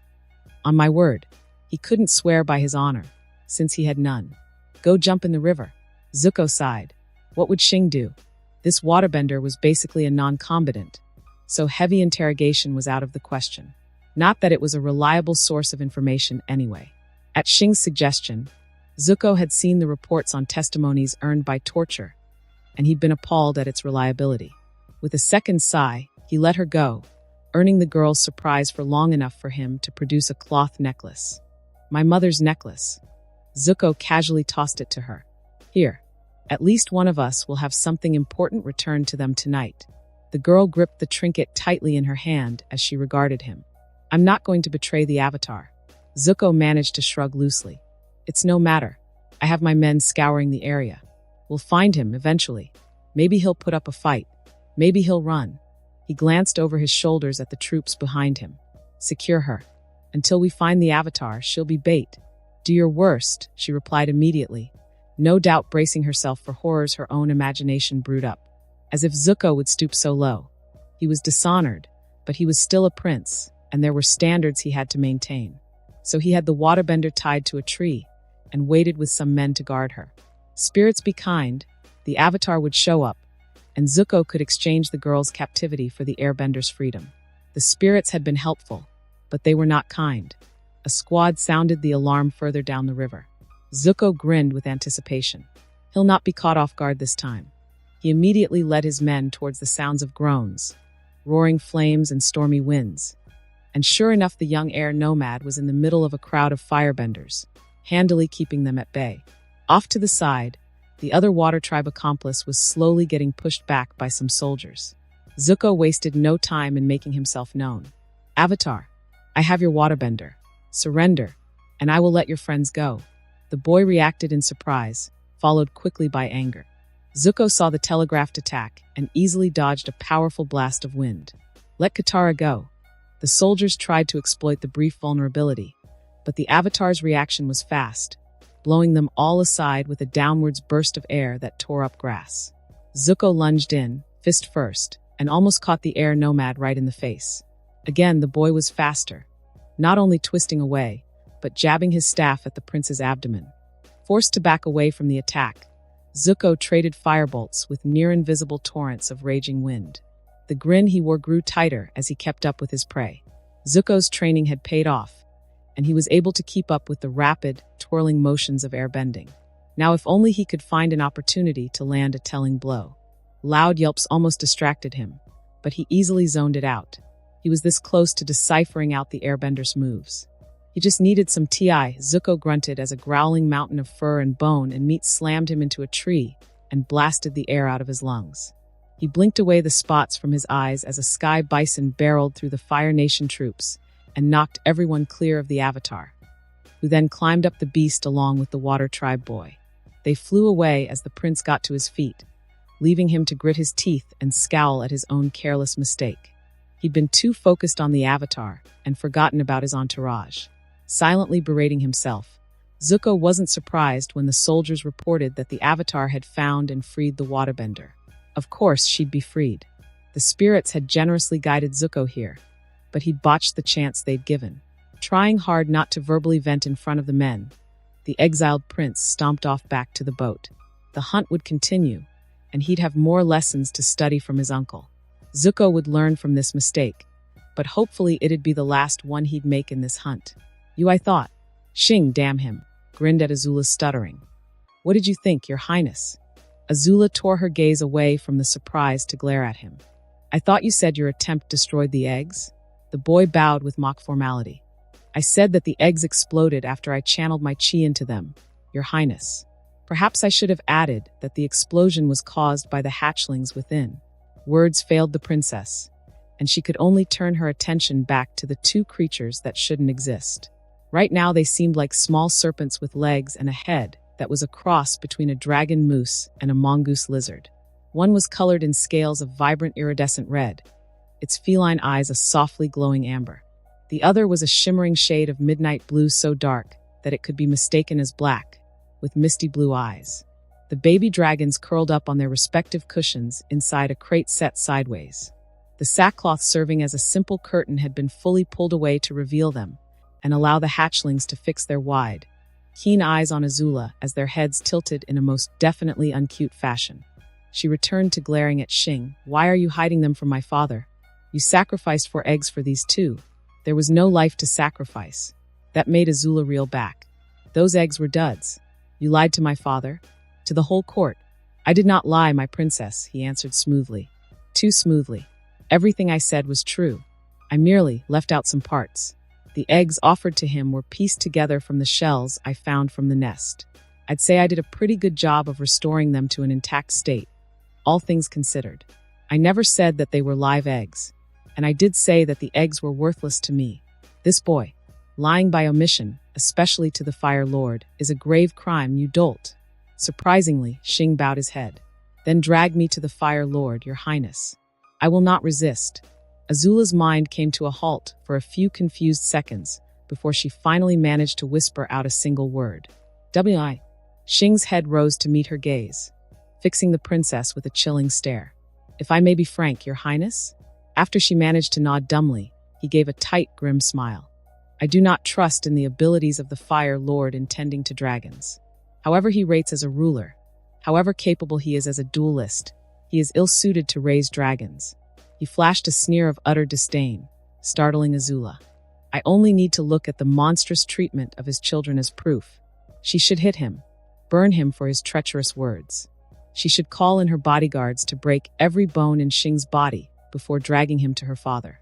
But AZULA remained silent and still, transfixed by his unflinching gaze as a disturbing corner of her mind admitted that her colonel was right, that the Fire Lord, in hindsight, was a poor father, and would no doubt ruin the dragons if he got his cold, callous hands on them. He wasted Zuko's potential out of some unreasonable hate, oppressing her brother with disapproval and contempt up until his exile. And when AZULA thought about it a little harder, her own upbringing was barely any better. Looking back at his praise, his rare words of advice, and his even rarer guidance, the Fire Lord had treated her more as a tool, something to be molded and hammered into a shape of his liking, even long before his ascension. She was raised to be better than Zuko. That was it. Even before her father's ascension, her interests were strictly guided towards being better than Zuko in any field he partook in. She received praise and favor only because it could be used to compare against and deride her brother. She was reprimanded only if her abilities were on par with Zuko. He called her daughter. Yet ever since he decided on his disgust of Zuko, father had rarely treated her as such. Mother feared her, likely even despised her, and found it much easier to care for her softer, more sympathetic brother. All AZULA was, now that she really thought about it, was to be an unachievable measuring stick, a tool to spite her brother. It was only thanks to her time with the 11th and their plain respect of her, thanks to Run and Ping's fearlessly taking her in as their little sister, thanks to Xing's casual affection. It was all of that that acquainted AZULA with a warmth she had been missing out on. "Princess?" Xing's concerned voice snapped AZULA out of her crashing realizations. "Are you all right?" "Aye." AZULA's cracked, wavering whisper betrayed her state of mind. "I'm Dash." She was a princess, not a daughter. She was a prodigious firebender and a horrendous sister. She was suddenly up against Xing, his body pressing lightly against hers as his hands soothingly patted her back. "No, my princess," he cooed softly as he leaned back to look her in the eyes. His worried smile felt so comforting for some reason. "You're not. Not yet. Not ever." AZULA opened her mouth to say something, anything her jumbled brain could figure out, but instead a strangled sob escaped her, and with that an invisible barrier shattered. Chi Song exchanged glances with his colleagues and the colonel's bodyguards as they heard a strange, disturbing noise from the colonel's office. He and a few others peeked through the window to find the surprising source of it.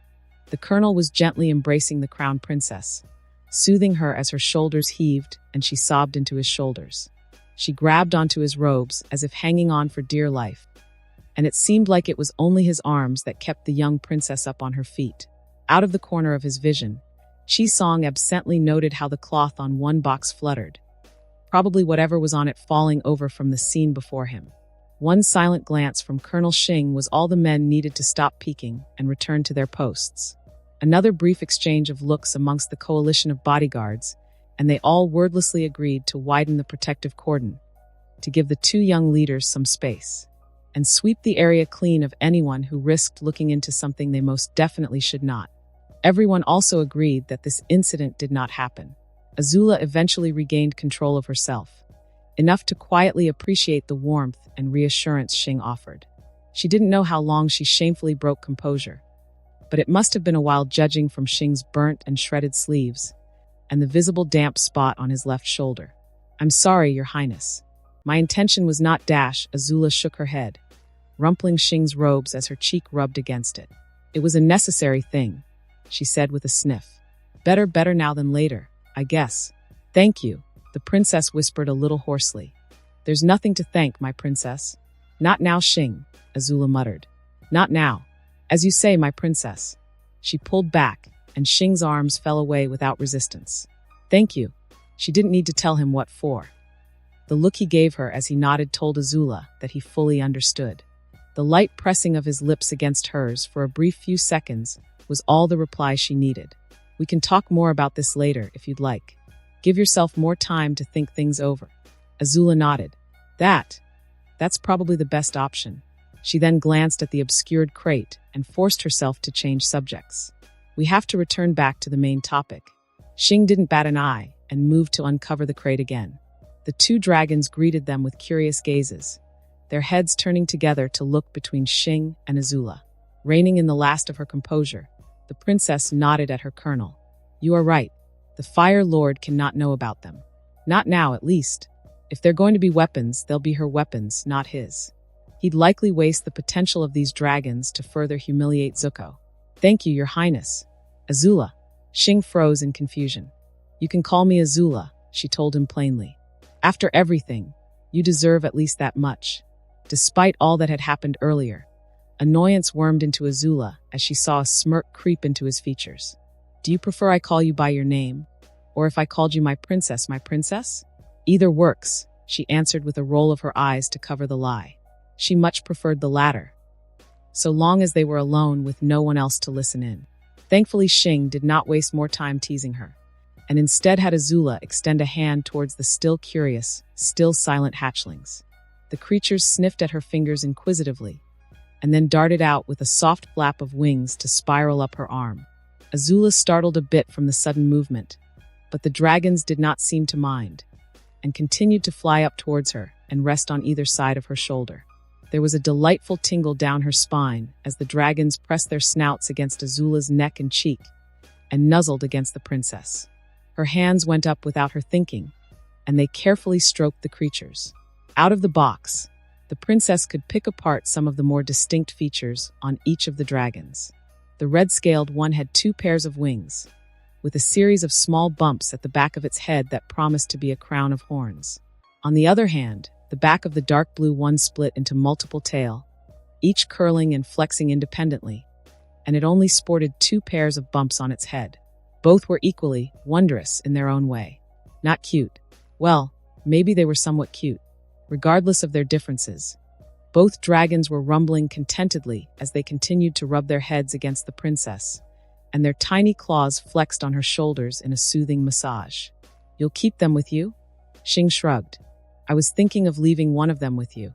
He inclined his head towards the red dragon that was giving out a louder purr. "Probably that one, since she seems to take a liking to you more." "She?" Another shrug. "She told me she's a she." AZULA blinked. "You can talk to them?" Xing raised an open hand and wobbled it. "Sorta. I used my chi to hatch them, so I'm linked to them in some way. I think that, or dragons and spirits are alike." "Right." With a roll of her eyes, AZULA turned her attention to the dragons who shifted away from their perch and began to fly around each other in a spiraling dance. "I haven't come up with a name for her, by the way. I'll leave it up to you." AZULA found herself blinking dumbly again, raising her arm instinctively as the red hatchling flew to land on her forearm. "Name? Yeah, the infuriating colonel said as he nodded casually at the other dragon, who landed by draping itself on his shoulders like a scarf, the multiple tails flicking about in a hypnotic fashion. So you've named the other one? I have a name for him, I think, but I'll wait till you come up with one for her before making it official, so they don't get jealous. Quite. AZULA locked gazes with the curious eyes of the red scale on her arm. What's a good dragon name? It might take some researching. Anyway, are you sure you want to leave one with me? Xing nodded slowly, ignoring the dark sapphire snout grazing against the bottom of his jaw. If you want to. For now, they're small enough to hide in most places. Consider it. Well, it's not kind to call them gifts. Both dragons snorted audibly, and wisps of smoke out their flared nostrils at that. So consider it a show of trust? And a sign of our bond. AZULA narrowed her eyes at that last part. Our bond, It might be a bit presumptuous of me, but the princess took one long step towards Xing, the dragons wisely flying out of the way to allow her to grab the boy by the shoulders and bring her lips against his. This time, the kiss lasted longer and was far less chaste, as AZULA's tongue darted out to duel with Xing's. Her hands wandered down to his strong chest, while his remained holding onto her shoulders. A soft growl from the dragons made Xing pull away and end the moment of passion. Before she could complain about it, she saw the hatchlings fly back into the crate, and her colonel flipping the cloth over to hide them. Footsteps could be heard several seconds later, followed by a polite knock on the door. Your Highness? Colonel, Lieutenant Koshi inquired a bit too formally. Is everything all right now? Now. Xing didn't miss a beat. Yeah, Koshi. Very well, sir. A summons has arrived for the crown princess. Her guards have confirmed that she's due for a meeting to officiate her new title as colonial minister. Thank you, Lieutenant, AZULA responded. I'll be out shortly. She waited for Koshi's footsteps to fade before turning back to Xing, licking her lips slowly as she savored the lingering taste of him. You're not being presumptuous, Xing, AZULA said with a small grin. We'll talk later. About me being me, and about the dragons, and about our bond. I will eagerly await your return then, my princess. And congratulations on the new title. She leaned in for another, faster kiss, and then headed for the door. She'd have to carefully ponder a lot of things later. For now, AZULA had to prepare herself to accept the title they'd been planning for all this while. A major step in establishing herself as a worthy heir to the public's eyes. And maybe, with recent realizations, a step towards being a princess on her own terms. Xing's taste lingered on her tongue, making AZULA break into a smile. Ambition was well and good, but the fresh revelations also reminded her that it didn't hurt to enjoy the simpler things. Whatever had happened to AZULA, Rin was all for it. Koshi and the bodyguards were strangely mum about things, feigning ignorance with surprising stubbornness. Xing didn't seem much changed, but the princess had undergone a significant transformation. Oh, she tried to mask it, but the cloak of her old self was a loose fit on the princess. Most especially around Xing. AZULA probably didn't know that she was smiling whenever she looked at the boy, or that she occasionally licked at her lips as well.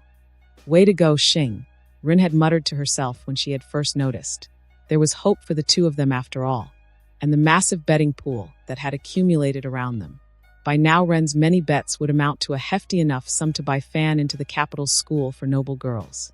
All she needed was for Xing and AZULA to take a few more steps.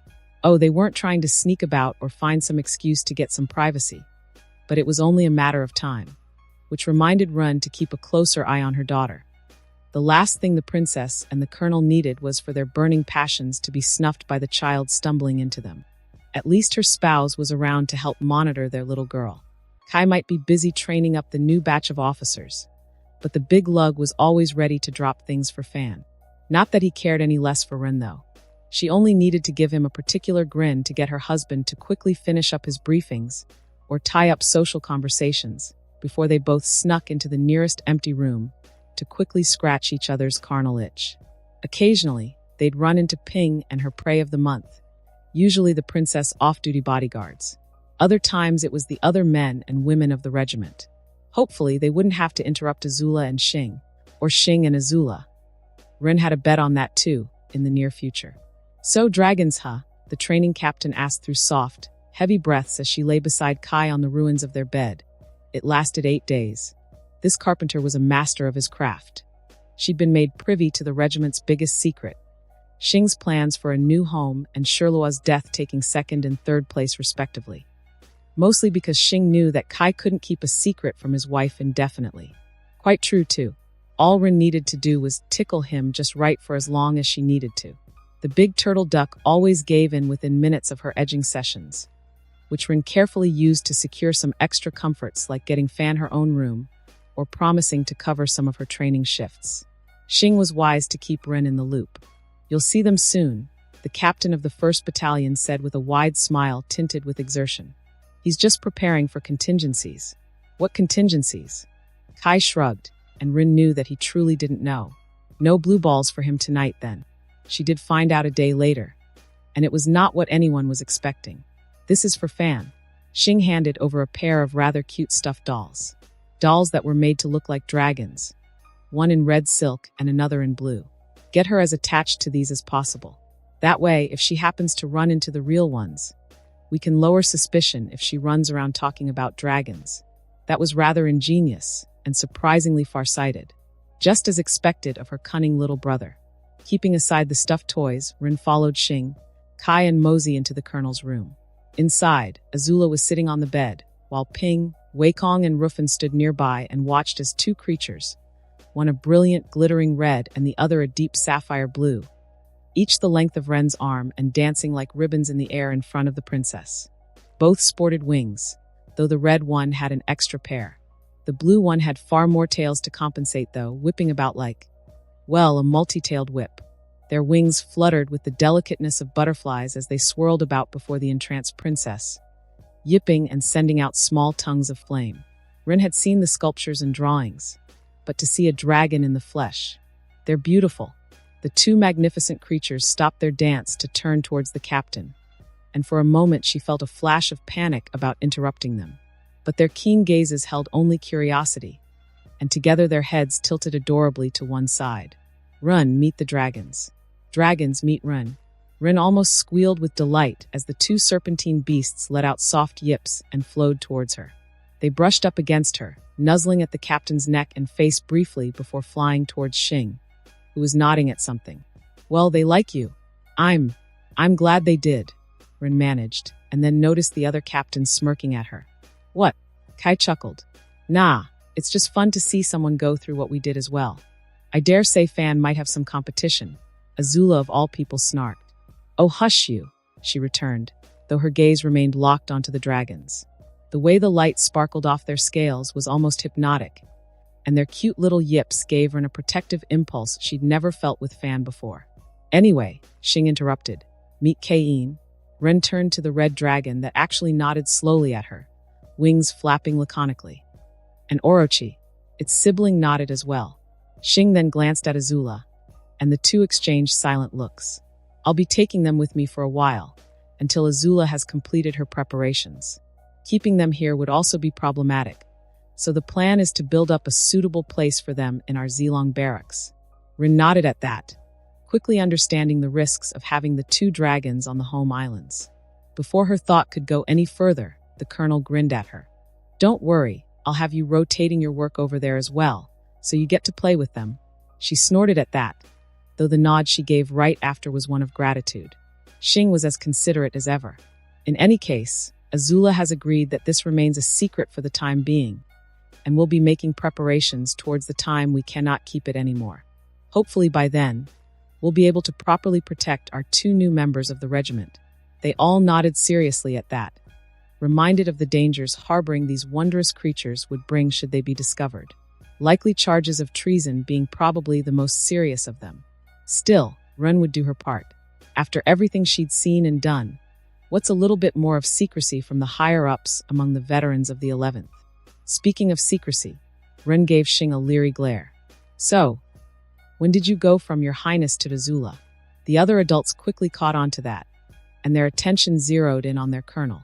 Admirably, neither Xing nor AZULA were too flustered by the collective teasing that followed.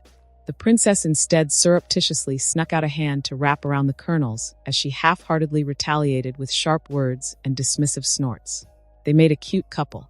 Ren would have to remember to pass on the list of herbs AZULA would need to keep her eventual nights with her new boyfriend trouble-free. On the other hand, Kai better not peddle the snake powder crap to Xing. That stuff was a definite scam. Long-lasting nights Ren's sweet ass. The stupid concoction almost ruined the night by inflicting Kai with sudden bowel actions. Iroh sighed as he read the latest news from home. Xing had killed himself a dragon. Ozai had destroyed a clutch of dragon eggs. And that sent a new wave of eager dragon hunters out into the world. This was concerning.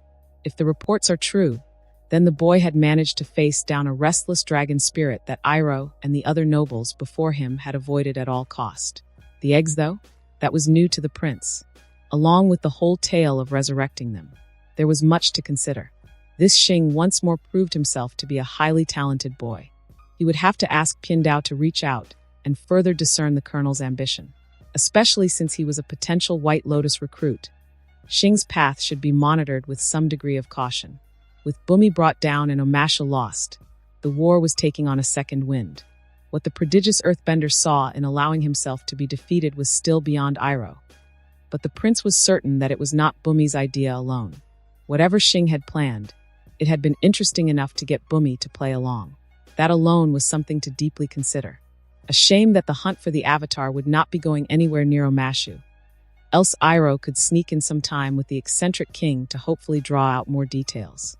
For now, though, he had to pass along the report to Zuko, who was still keeping up a stoic mask after the incident at Seedy Merchant's Pier. The boy was being too hard on himself, Iroh thought, and no doubt hearing about Xing's new accomplishment would make him push himself harder. At least Zuko took some of Iroh's advice. Otherwise, the young prince would have likely burned himself out by now. Zuko, Iroh inquired, knocking on the door to his nephew's quarters. Yes, uncle, came the reply, and Iroh slipped into the room to pass the scroll. As expected, Zuko's gaze hardened as he read through the report, but he managed to steady himself with a slow, careful exhale. I thought you killed the last dragons. Iroh could only shrug. The other answers he had formulated would likely draw out more unwelcome questions. It seems I was wrong, then. So you think Xing's tale is true? After all he's done, it would be more outlandish if it weren't, he admitted. I only hope that the Fire Lord's attention on him doesn't push him too hard. Zuko nodded slowly, staring off into the other end of his room. Yeah, Xing's a good commander. Hopefully the expectations on him don't become too great, and he's not mistreated. Like me. Iroh knew Zuko refrained from adding. We can always stop by Zilong to meet with him and extend our congratulations, the older prince offered, knowing better than to exacerbate the self-pity by addressing it with attempts to cheer Zuko up.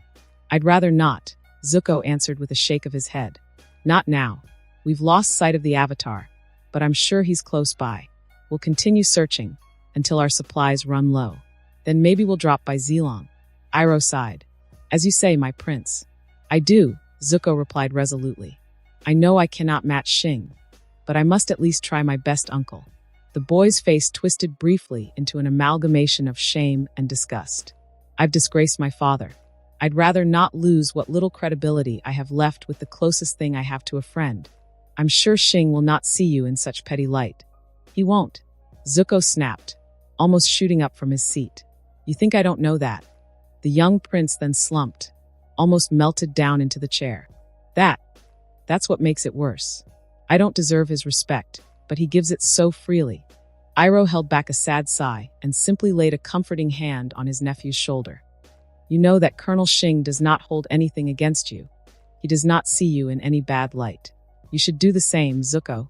I can't, uncle. I just can't. Not until I've regained my honor.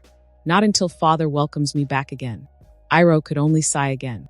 He'd done this whole exchange several times already. All he can do is slowly, patiently chip away at Zuko's stubbornness. Maybe after a few weeks, he'll try again. That, or he could actually consider sending a message out to AZULA. She's the new colonial minister. So maybe Iroh could negotiate some arrangements with his niece.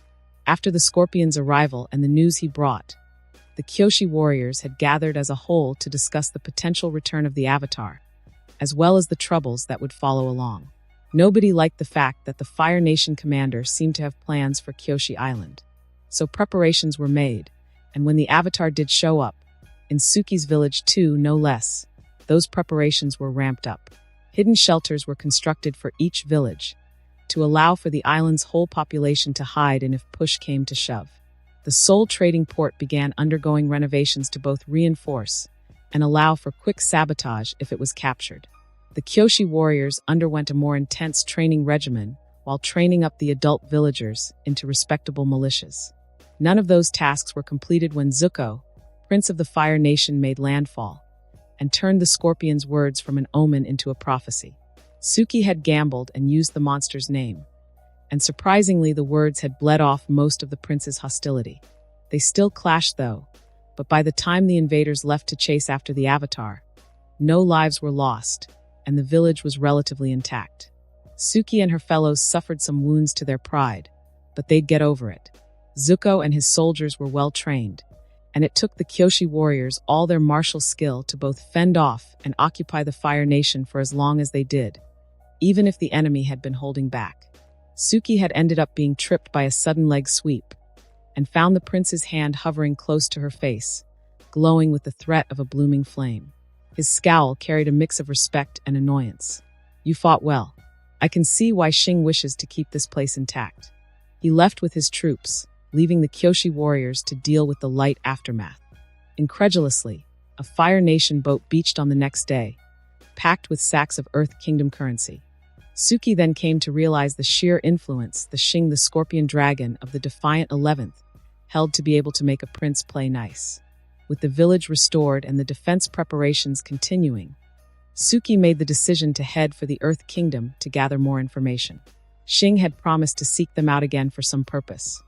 And if that was truly the case, Suki wanted to know what exactly was happening in the Earth Kingdom that made the Scorpion think he could cause the Kyoshi warriors to side with the Fire Nation. Traveling the Earth Kingdom was an eye-opening experience for Suki and her small unit of Kyoshi warriors. A lifetime of isolation had etched certain expectations of the mainland, many of which they were finding out were either obsolete or outright false. Her team encountered and promptly escorted the refugees of Omashu headed south to Sufang. From them, Suki learned of King Bumi's selfless sacrifice to save his people. The ancient king had faced down the Scorpion Dragon in an attempt to halt the Fire Nation's advance for a second time, but he lost the rematch. Yet the duel had bought his troops time to disperse and regroup to other realms, while Omashu was quickly emptied out as the Fire Nation's advance slowed in fear of a trap. Even in defeat, the Mad King had been well prepared. Supposedly, the king of Omashu was held prisoner in his own city, but already the other states were drawing up plans to retake the city and liberate its king. Suki shared the admiration the refugees had for their captured monarch, yet she was also quite aware of the enormity of what had transpired. King Bumi, well known as the king who had single-handedly stopped an entire Fire Nation campaign, had been brought down by a monster in the form of a boy. That uncomfortable fact had made Suki absently reach for her neck, where the Scorpion had managed to firmly wrap his hand around. For all her training, his takedown seemed so effortless. She was far below him in skill, she realized. Yet he not only spared her, but also regarded her with some twisted form of respect. After escorting the refugees to Sufang, the Kyoshi warriors traveled north once more, coming across their first villagers conquered by the Fire Nation. To their surprise, the settlements were not as devastated as they had expected. The villagers seemed generally uncaring about their new rulers, with no signs of atrocities being committed by the oppressors. Even the womenfolk were walking around without any sense of trepidation. "Oh, they're dangerous if you cross them," an elderly villager had told the confused warriors, but other than that, they ask for little. Suki glanced about the almost idyllic scene around her before staring at the man. "I thought the Fire Nation would be taking away all the able-bodied adults and benders." He shrugged as he answered. "We thought so too. But then the officials came by and told us our obligations were now to the Fire Nation princess, and then hired our earthbenders to build the new village hall. That one there." Hired. The Kyoshi warriors glanced briefly at the rather large structure they had initially thought to be a warehouse or simple manor. The old man grinned. "Yeah, that's our faces when we heard that too. Paid well too. Supposed to be a place for the Fire Nation magistrates to stop by and listen to any grievances that they could work on." "No, really. That's what they said." Suki couldn't help the skepticism in her voice. "Have any of them used it so far?" The villager nodded his head. "Ipe. Every 3 weeks, just as they said they would. They come in, ask if there's anything that needs looking into, and then move on after they send out their letters." The last time the chief decided to give it a try and ask for new tools. The next magistrate that came along told us our request was received. Then the week after that, a wagon comes rolling in with brand new farming tools. Suki had to consciously close her jaws shut. You're talking about the Fire Nation, right? Yeah, hard to believe. I know, after hearing all the tales from the north.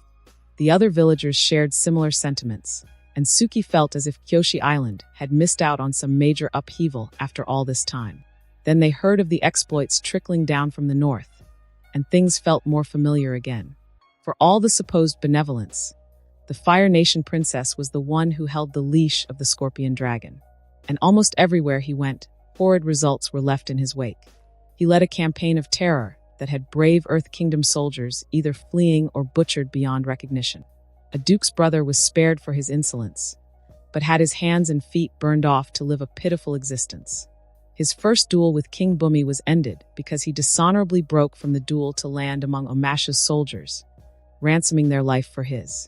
He killed a dragon and had its eggs presented to the Fire Lord as a prize, who then obliterated them to claim the title of the man who killed the last dragons. Supposedly, even many Fire Nation commanders were leery of working with him, save for those desperate for glory, or shared in the same despicable tastes. The only consolation was that Xing of the 11th was not tasked to hunt down the Avatar. Otherwise, Suki could imagine the trail of mutilated hostages left in their wake to force Aang's surrender. With any luck, the Avatar would not encounter the Scorpion anytime soon. However, much to Suki's distaste, the Fire Nation was not the only one with monsters. Keeping to the forest, the Kyoshi warriors ran into a ragtag group of so-called freedom fighters. At first, Suki admired Jet and his gang of misfits and their stubborn resistance. Her group stayed with them for the night, learning about their laudable goal to free the nearby village of Gaypan from its Fire Nation oppressors.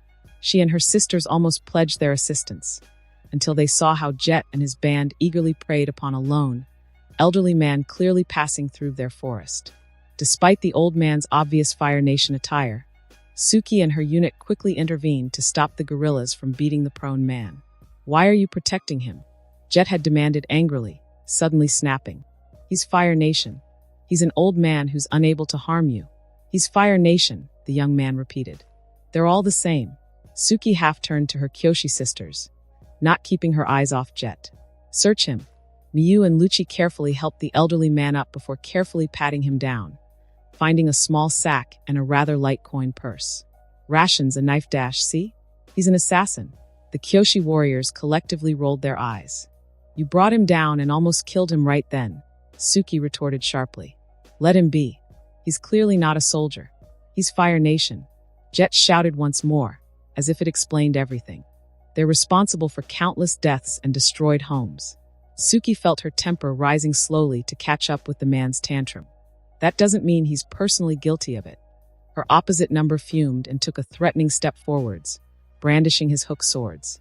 The Kyoshi warriors reacted in an instant, shields and war fans unfolding while blades were unsheathed. Jet froze at the clear sign, finding little effectiveness in trying to glare Suki down. "You don't understand." "How can you understand? You haven't lost anything to these monsters." The tension spiked as the resistance leader went there.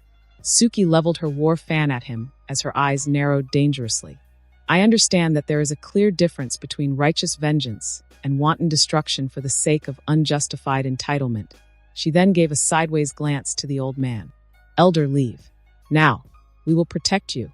As the Kyoshi warriors held their ground against the scowling freedom fighters, the old man nodded quickly and hurried out the way he came as fast as his frail legs could carry him.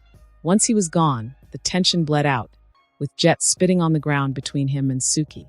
"Damn traitors. Hate-bound monster," she returned. Unsurprisingly, they did not stay for a second night, opting to leave the region as fast as they could. They just cleared the forest and crested a hill when Lucci noticed something in the distance. "It's definitely them," indicating the freedom fighters as she squinted hard at the dam at the base of the hill. "There's a wagon. They're unloading barrels from it." That confused Suki and the others, until Lucci told her what color the barrels were, and that they were packing them by the base of the dam. "We need to warn the village," Miyu said. "Or stop them," Okuni suggested. Suki gave a quick glance at the village, and then turned her gaze back towards the dam. Even from up here, the dam was closer. With a flick of her wrist, Suki's war fan unfolded. Kyoshi warriors. Sisters, we take the fight to them. For the innocents. They darted down the hill with ease, finding the wooded hills no more troublesome than their mountainous home island. Suki gave little thought as she leapt over low-hanging branches and swung from tree branches. She and her sisters slid down steeper inclines and practically ran across the lower canopy to reach their target. As they drew closer, Suki saw clearly that the freedom fighters were finishing their task. A sharp bird call sounded from somewhere, and the fighters froze and turned as one towards the approaching Kyoshi warriors. With the advantage of surprise lost, Suki and her fellow warriors simply accelerated for an all-out charge. With a harsh whip of their arms, the Kyoshi warriors contemptuously batted aside a drizzle of arrows coming from the right flank with shields and fans. Compared to the firebenders of the 11th especially, the projectiles were nothing. Jet shot out like a bolt to intercept them, his gang members following after. The Kyoshi warriors broke formation in an attempt to weave through the opposition and secure the barrels. Suki ducked under Jet's slashing hook sword, swinging her fan up to lock into the hook of the second blade and redirect its strike with a twist of her wrist. Jet recovered quickly, pulling back and then lunging forwards once more with his blades reared up for downward swings. With ruthless precision, the Kyoshi warrior stepped into his attack, catching him by surprise even as she rammed her pauldron into his chest. She raised her shield once more to meet an arrow from behind her, never taking her eyes off her opponent. Suki stalked towards a more wary Jet, ignoring his aggressive posturing. Even if he linked his hook swords together to whip them about, even if he launched a respectable warding pattern with them, Suki could not help but feel that this man, this terrorist, was highly unimpressive. Then again, after facing the worst the Fire Nation could offer, perhaps her standards were too high? She parried his strikes and sidestepped the more telegraphed attacks. When Jets attempted to hook at her wrist to disarm her, Suki let go of her war fan and grabbed at the hook sword as it slipped past her. Padded gloves made the move anything but dangerous and allowed her to yank at the weapon to send Jet off balance, and then deliver a flying knee into his now exposed chest. Jet was a decent fighter, but he relied too much on flashy unpredictability with his exotic weapon. Her training and short but bountiful experience in fighting the Fire Nation told her that much. The anger in his eyes told Suki that he was losing his focus, which was more of a disappointment. "Stop this," she demanded, earning only a growl as Jet lunged again. This time Suki stepped back as the hook sword swung out, and then stepped back in to press her lamellar cuirass against the curved tips of the hooks. With his arms locked into a swinging pose, they buckled from the sudden pressure and allowed Suki to dive in, using her shield hand to grab him by the throat. It wasn't as elegant, but Suki was getting close to matching the scorpion's skill, however little progress it might be. "Stop this," Suki repeated, this time unsheathing her sword and bringing its much sharper tip towards his throat. Before he could reply, she twisted aside and dragged him into the path of another arrow coming from behind her, yanking him aside just as it was about to hit him right between the eyes. "The next one will hit you right in your mouth," she threatened, and finally Jet slumped and sighed. "Damn traitor," he muttered as he dropped his weapon, but she didn't care. Looking around, Suki found the rest of the freedom fighters prone on the ground, while her sisters remained alert for further threats. No pools of blood beneath the bodies, so the takedowns were all non-lethal, for better or worse. "Now tell everyone else in the forest to come out." Jet's glare was one of impotent fury and pure hatred. But then he gave a bird call, and repeated it twice after several seconds of tense silence. Suki almost relaxed when she felt his resistance completely melt away in her hands. But then Lucci gave an alarmed cry. Soaring through the air, a lone, burning arrow flew towards the dam. Glancing down, Suki met Jet's wry, resigned smirk. "Idiot." She slammed the hilt of her blade into his temple and tossed him aside, picking up her war fan as she ran to the other Kyoshi warriors. "Boost me." Lucci, Sanyang, and Miyu crouched side by side as she ran towards them, forming the foundation for Okuni and Kana to climb on their thighs. Suki climbed up the human pyramid, and as her foot landed on Okuni's and Kana's cupped hands, the Kyoshi warriors as one shot up with a collective grunt, launching Suki high up. It didn't take long for her to reach the apex of her short flight, and Suki flung her fan out just before she began descending. Her eyes locked onto the spinning weapon as she fell back to the earth, and she watched it spin into the path of the arrow. The force of the collision snapping the burning projectile and shattering the war fan into its individual metal pieces. Suki landed in the arms of her fellow warriors, and even before metal and arrow fragments rained down on them, she got up and stomped over to a still-dazed Jet. A quick gesture of her hand sent Sanyang, Kana, and Lucci into the forest. "Last chance," she declared with a snarl, her patience all run out as she pressed her sword against his throat once more. "Call all of them out now, or we'll drag them here ourselves. Anything other than your fellow terrorists comes out of that forest, and I'll end you and all your friends here before I go in and hunt down the others." She watched with some satisfaction as all the anger and the fight finally left Jet. The next bird call he gave was shorter, and it didn't repeat. Not long after, several more freedom fighters walked out from the forest, their empty hands raised. Not trusting them, but not trusting the Fire Nation even more. Suki had them bound as she and her sisters rolled the barrels away from the dam and broke them open to spill the contents into the soil. Give it a few days, and the whole thing should leach away harmlessly. She then gave the freedom fighters a simple choice: leave or be brought to Gaypan to face justice. Suki knew better than to get a promise from them to not commit any more acts of lunacy. She could only hope that they would hopefully be demoralized enough to try again anytime soon.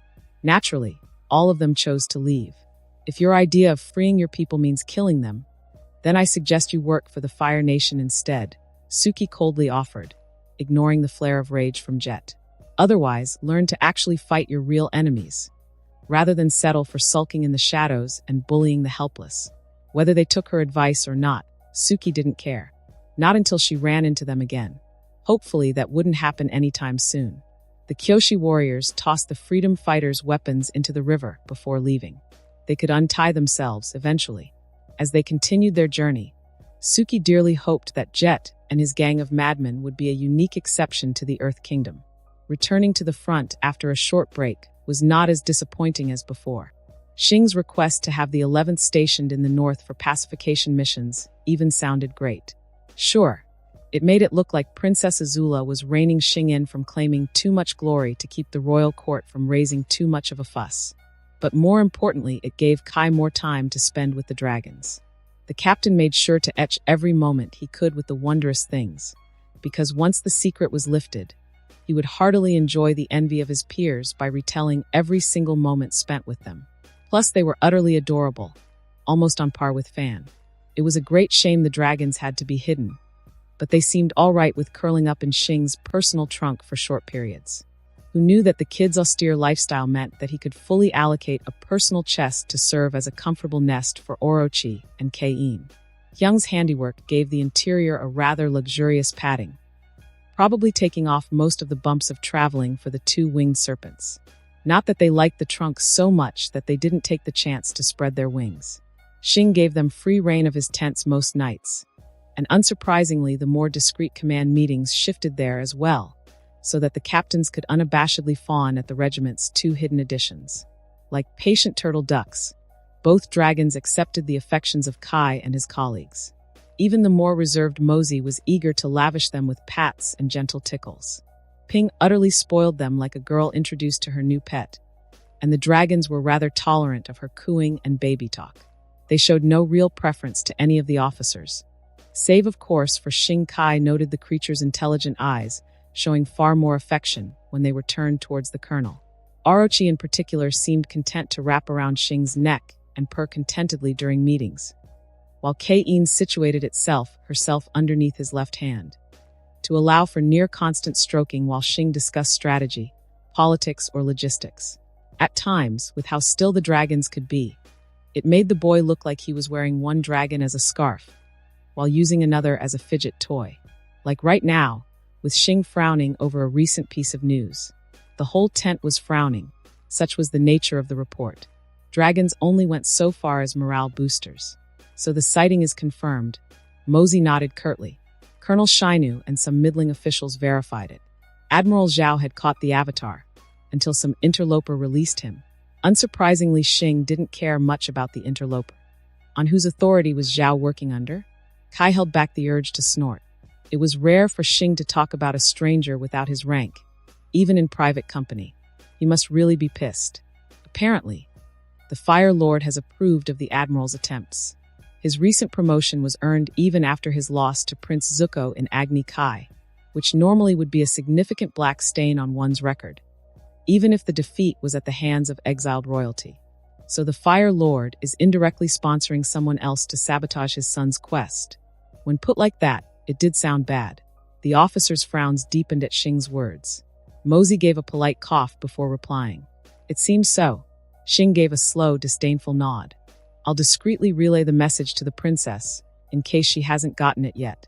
Maybe she can keep track of Zhao's movements throughout the colonies. You see him as trouble? Rufin asked, free of any judgment.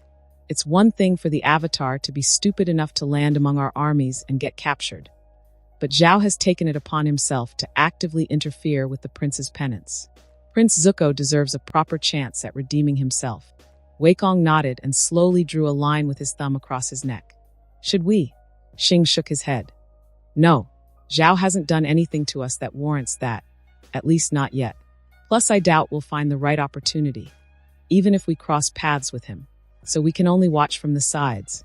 Kai asked, earning another shake of the colonel's head. For now, yes. At most, we can quietly make our disapproval known and keep our heads down and carry on. As much as I'd like to get in Zhao's way, he's Navy and we're Army. Kai hummed. Can always ask Admiral Day to check him? No, let's not risk our allies' positions for this. If the Fire Lord approved of Zhao's promotion, having the good Admiral intervene might be costly. I'll have the Zilong barracks fully stocked in case the prince comes by again. And see if I can find a way to leave him some tips. The prince might not like your assistance, Ping pointed out. All it takes is one courtier to mention that he's been surviving thanks to looting our provisions, and he'll look bad. Xing waved a dismissive hand at that. We can deal with that if it comes up. AZULA and I have that scenario covered. And I care more that Prince Zuko actually accomplishes his task, whether he ends up resenting me or not. It's bad for politics to leave a royal prince in exile like that. The tent was silent on that, the officers awkwardly uncomfortable at hearing potentially treasonous sentiment. Ignoring them, Xing hummed in thought. Considering all the sightings so far, it seems that the Avatar is headed north. Think we'll run into him? Kai pondered. Hopefully not yet. Having him around would likely cause a rise in local resistance. Aang couldn't keep the niggling worries from growing knowing that he had another person on his tail. Zuko's pursuit was complicated, with the prince being almost considerate about how he persistently hunted Aang down. He'd given Katara her necklace back, and for some reason rescued the young airbender from captivity of another Fire Nation madman. Zhao was a far more dangerous foe, far more callous and cruel in his chase. His lack of restraint, as Zhang had pointed out, made him easy to bait, but Aang also realized that collateral would be a major issue to deal with. The Admiral was willing to burn his own boats to get at his prey, so fighting him in places with innocent people around would be a dangerous prospect. Surprisingly, it was Zuko, not Zhao, that was said to be trained by the Scorpion Dragon of the 11th. The prince and his sister were supposedly close to the bloodthirsty maniac that made the Earth Kingdom villagers Aang had come across clam up in fear. The tale of Wenli's horrible fate still occasionally gave the Avatar nightmares. Sure, the general's actions were supposedly very dishonorable, but to be left with stumps. The bloodthirsty dragon killer was also why Aang and his friends now took to night watches. To hear the villagers and traders put it, the Scorpion of the 11th was in charge of a bunch of dark spirits who could slip into enemy tents to kill them in their sleep. Sokka might try to play it off, but the air nomad caught the other boy immediately covering his neck when he was startled awake.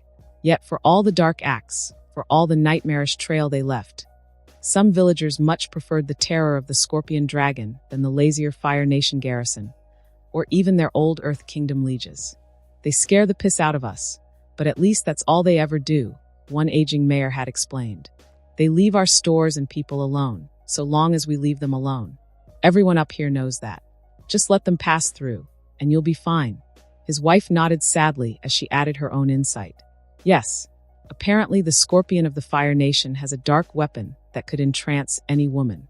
There's stories going about of problematic towns and villages full of beguiled women weeping for the 11th's return. That's their first warning, apparently. If you cause more trouble for them, They'll use the weapon to steal away all the womenfolk. That particular revelation gave Katara nightmares and made the trio even more keen to avoid any dealings with the Scorpion Dragon. And to think Zuko, the guy who had broke Aang out of a Fire Nation dungeon, was this madman's disciple. What that meant was currently beyond Aang's grasp, save for the fact that he had to remain alert when dealing with either of his pursuers. Keeping Appa above the clouds was a good tactic, but it wasn't truly reliable. Not when they needed to land to rest for the night, or forage for food like right now. Unfortunately, he spied the layout of a Fire Nation war camp in the distance, the figures scurrying like ants below them barely discernible as soldiers. Considering the height advantage, Aang, Katara, and Sokka had agreed that the chances of being spotted already were low enough to risk a quick stop by a river not too far away from the camp. Appa was guided into a long, spiraling descent just to make sure that they weren't being followed, before the air bison was aimed at a riverside glade. "Hey Aang, look." Aang turned to see what Katara was pointing at, and his eyes went wide. Appa quickly landed, and the three teens quickly hurried to follow the riverbank towards the sight that had caught their attention. The crickets were singing loudly in the air as the trio stomped through the forest. It was slightly closer to the military camp, but they came across a boy no older than Sokka, dressed in simple clothing and sitting by the river. He looked either Earth Kingdom or Fire Nation, and the plain brown padded shirt and pants didn't help distinguish him into either camp. That wasn't what was important, though. Instead, it was the two Momo-sized things flowing around him that caught most of Aang's attention. The boy and his dragons paused to regard the Avatar and his friend's intrusion in an almost laconic fashion. Aang had the decency to look a bit ashamed at barging into someone's quiet time, and he gave a short wave. Hi there. Good day, the boy said with a cautious nod, as the pair of small dragons swam behind him for protection. One glinted with an iridescent red sheen, while the other shimmered like the night sky reflected on a warped mirror. "I'm sorry to intrude, but are those dragons?" The boy tilted his head a little, and then glanced over his shoulder, presumably to where his two small friends were hiding. Small snouts peeked out from behind him, causing Aang to grin while the siblings behind him gasped in wonder. "Yes, I suppose they're dragons. Obviously still little more than hatchlings." The dragons flowed out again, regarding Aang and his friends with keen, curious eyes. "I thought all of them were dead," Aang muttered, unable to fully close his mouth. "That's what everyone says," the boy replied with a shrug. "May I?" Katara asked, walking ahead of Aang. Even Sokka was following after her with wide eyes. The boy looked to his two little companions. "What do you think?" They gave adorable little yips, which then made him nod at the trio. They can be a bit inquisitive, so don't mind their manners. To Aang's delight, the two hatchlings flew over, the red one rubbing its head against Katara's extended hand, while its opposite swam around Sokka's neck and then nuzzled into Aang's own palm. "Okay, that's not as ticklish as I thought it'd be," the Water Tribe boy remarked. "A bit tingly, I guess?" Both dragons were highly tolerant of the trio's affections, allowing for Katara to run her hands up the nubs along their spines, and Aang to pat their heads in a way that would usually send Momo flying off in annoyance. The little meeting lasted for a while before the dragons decided to return to the boy. "So what brings you three around these parts?" the boy asked as the blue dragon draped itself around his neck and the red one stretched out on his lap. "We were passing by, and we're looking for a short break," Katara answered openly. "There's a village nearby. I'm sure they can take you in?" Aang shook his head. "We can't," after some hesitation, and considering that the boy trusted them with his dragons, the Avatar added pensively, "The Fire Nation is after us." The boy didn't react much, other than giving an understanding nod. "The settlements of the north are mostly in Fire Nation control." "Good decision. We've had some help, though. Some places were kind enough to give us some supplies when the Fire Nation soldiers weren't around." "That's good, but I don't have anything on me now, unfortunately." Aang winced, realizing how rude his words had sounded. "Oh, it's okay. I didn't mean it like that. I just saw you and your dragons, and I needed to meet them." The boy chuckled, and the dragons flew up and perched on his shoulders as he rose to his feet. "Well, you've met them. Considering you're on the run, it's a big risk though, don't you think?" Sokka snorted. "It's fine, we spotted a camp some ways off, but we made sure to be real sneaky to get here." A thought came to Aang, and he raised a worried finger. "Shouldn't you be careful with the Fire Nation as well?" Once more the boy tilted his head to one side. And why's that? Aang frowned with concern as he nodded to the two baby dragons. I heard that there's someone going about killing dragons. Yeah, calls himself the Scorpion Dragon, Sokka added. Stupid name if you ask me. I mean, scorpion sounds threatening, but adding the dragon is so unnecessary and ruins the mood. Is that so? It sure is. Every village we came across will tell you the same story. A shame I don't stay in villages or towns for the time being, the boy said with a wry grin. No surprise there. It'd make him an easier target for the Fire Nation. You should be careful if he finds out you have these dragons with you. The boy waved off Aang's concerns, throwing a rather carefree grin. Don't worry. I'm pretty sure Fire Nation or Scorpion Dragon is not going to be an issue. But still, you should be careful, Katara said, not too amused at his attitude. From what we've heard, that Scorpion Dragon is a dangerous person. Hiding out here might not be enough. Really? The boy gave them a puzzled look, with an undercurrent of something. Something that Aang couldn't pick up. Do you mind telling me of this Scorpion Dragon? Not at all, Aang answered immediately. We haven't met him yet. But everyone says that he's a dangerous person. More monster than person, Katara corrected sharply. He tortures and murders people in his way, and is responsible for breaking the Earth Kingdom armies with brutal tactics. You don't say. We're not kidding, Sokka added.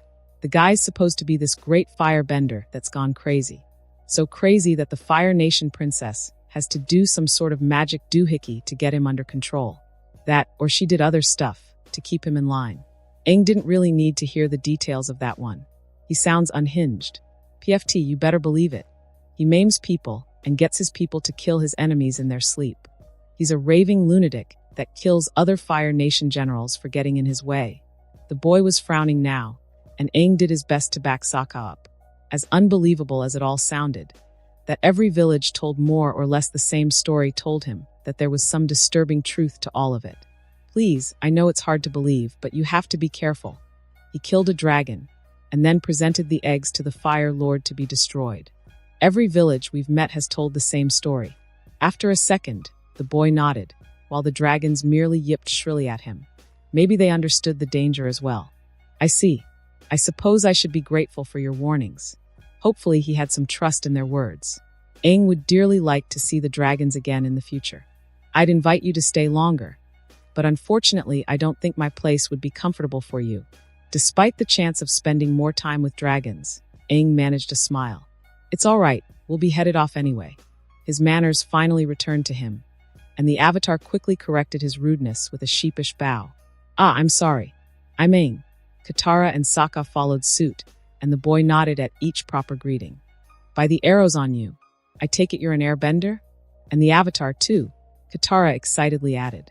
Don't worry, once Aang is ready, he'll kick out the Fire Nation and you and your dragons can live without having to hide in the forest like this. The boy gave a weird look and then shrugged.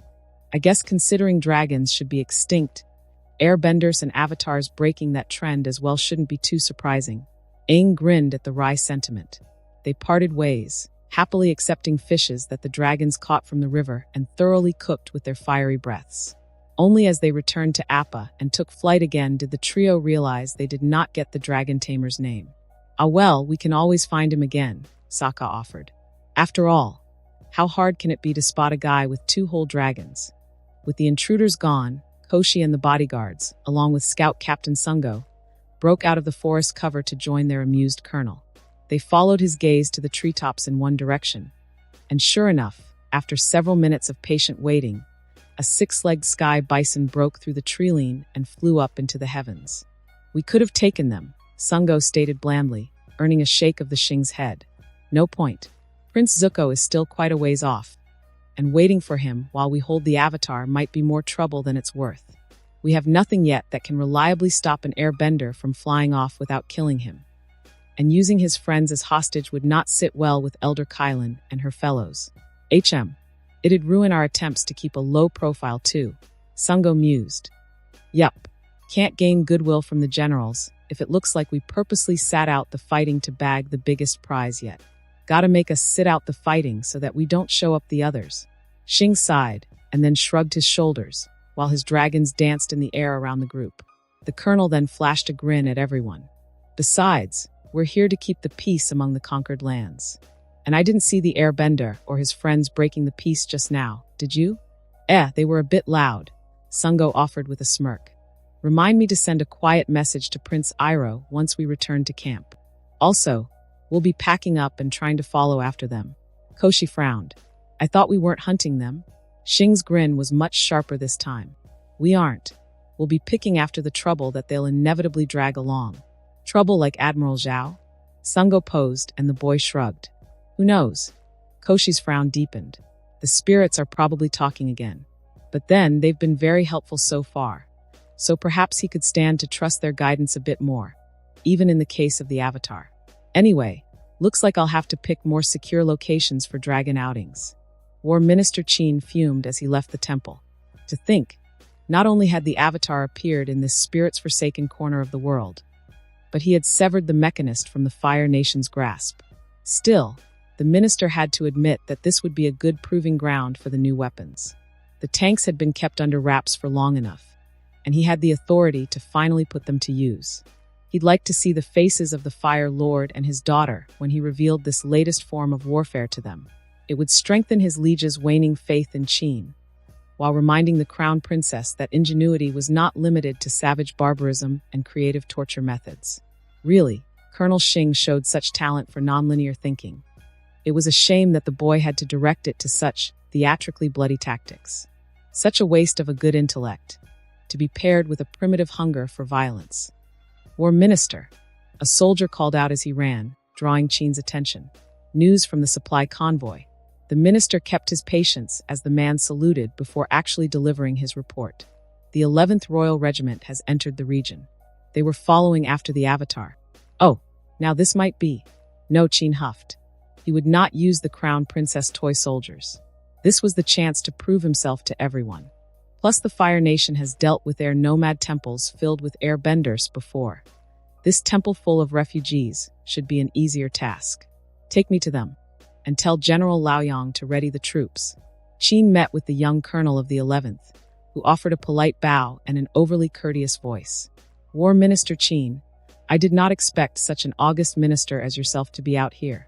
Pathetic suck-up. The minister fought off his annoyance as he kept up a neutral mask. Quite so. I have matters to attend to here. Matters that the Avatar's arrival has complicated. Before the boy could open his mouth, Qin took the satisfaction of cutting in. But it is of no concern to you, Colonel. It is a minor irritant to the Fire Nation, and will be corrected shortly. He let a smug smile bloom on his features. Don't worry, if the Avatar decides to flee the area, I'll let you continue after them. My issue is against the refugees hiding like elephant rats in the Northern Air Temple. Colonel Xing remained silent for a moment before nodding. As you say, Minister. If you do not mind, my regiment will be camping nearby to witness your assault. The kid thinks to decipher some secret tactic. Good luck to that. A shame. The regiment will never get tanks, not if Qin and his cohorts can help it. Go ahead, he answered smoothly. You might as well bear witness to the new era of the Fire Nation's warfare. General Laoyang frowned as he regarded the steep mountain ahead of him. His officers were organizing the men, sending out orders to march up narrow pathways to get to the temple. It would be one hellish advance, left vulnerable to any assault from above. If the refugees had any earthbenders with them, it'd be a nightmare trying to survive rocks falling from the mountaintop. Oh, he had no doubt about securing victory, but the general did not like the heavy price of it. It pained him to know that his men would be nothing but fodder, to dilute the enemy's attention from the war minister's brigade of metal boxes. These tanks looked interesting, and supposedly they could climb the mountain effortlessly. Presumably, so long as the enemy were not fully occupied on them. Hence, the need for the general's forces. As he mulled at the coming carnage, Laoyang heard someone coming up, and turned to find an unlikely figure. General Laoyang, the infamous colonel of the defiant 11th, saluted. I've come to pay my respects. Thank you, Colonel, he answered with a salute of his own. What brings you to these parts? The Avatar. Of course, the Glory Hound would be after the Avatar. We caught sightings of him and followed after them, bringing us here. I see. Laoyang regarded the young commander carefully, finding none of the smug arrogance of a person trying to hunt the Fire Nation's greatest enemy. Oh, he had a steely resolve on him for sure. But that's to be expected of a boy who ordered desecration on the dead to scare his enemies, or made terrifying use of night attacks. But there was none of the swagger that Laoyang had expected. "You will not be joining us, then?" the general posed, and the colonel shook his head. "War Minister Qin has assured me that your army is more than capable of taking this mountain without our assistance." Laoyang almost hissed a curse at the arrogant minister. No doubt he only truly cares about the performance of his metal tanks, and seeing to the lives of the common soldiers was beyond his blinkered view. The general regarded the colonel for a second, and then sighed. "Tell me, Colonel, what is your take on this?" He vaguely waved a hand at the mountain. Laoyang was not so up in his own ass as to ignore the insight of a boy that had accomplished far more than himself. "It looks to be a brutal climb," Colonel Xing said, looking at the mountain and the temple on top of it. "Lots of snow collected, so avalanches might be a real threat. And there's supposed to be the avatar up there." He gave a thoughtful frown before shrugging at Laoyang. "But the war minister seems confident of his plan, so perhaps he has those things considered. Of course he would, the bastard. Everything was factored in for his tank brigade. Laoyang was to play support and do what he could.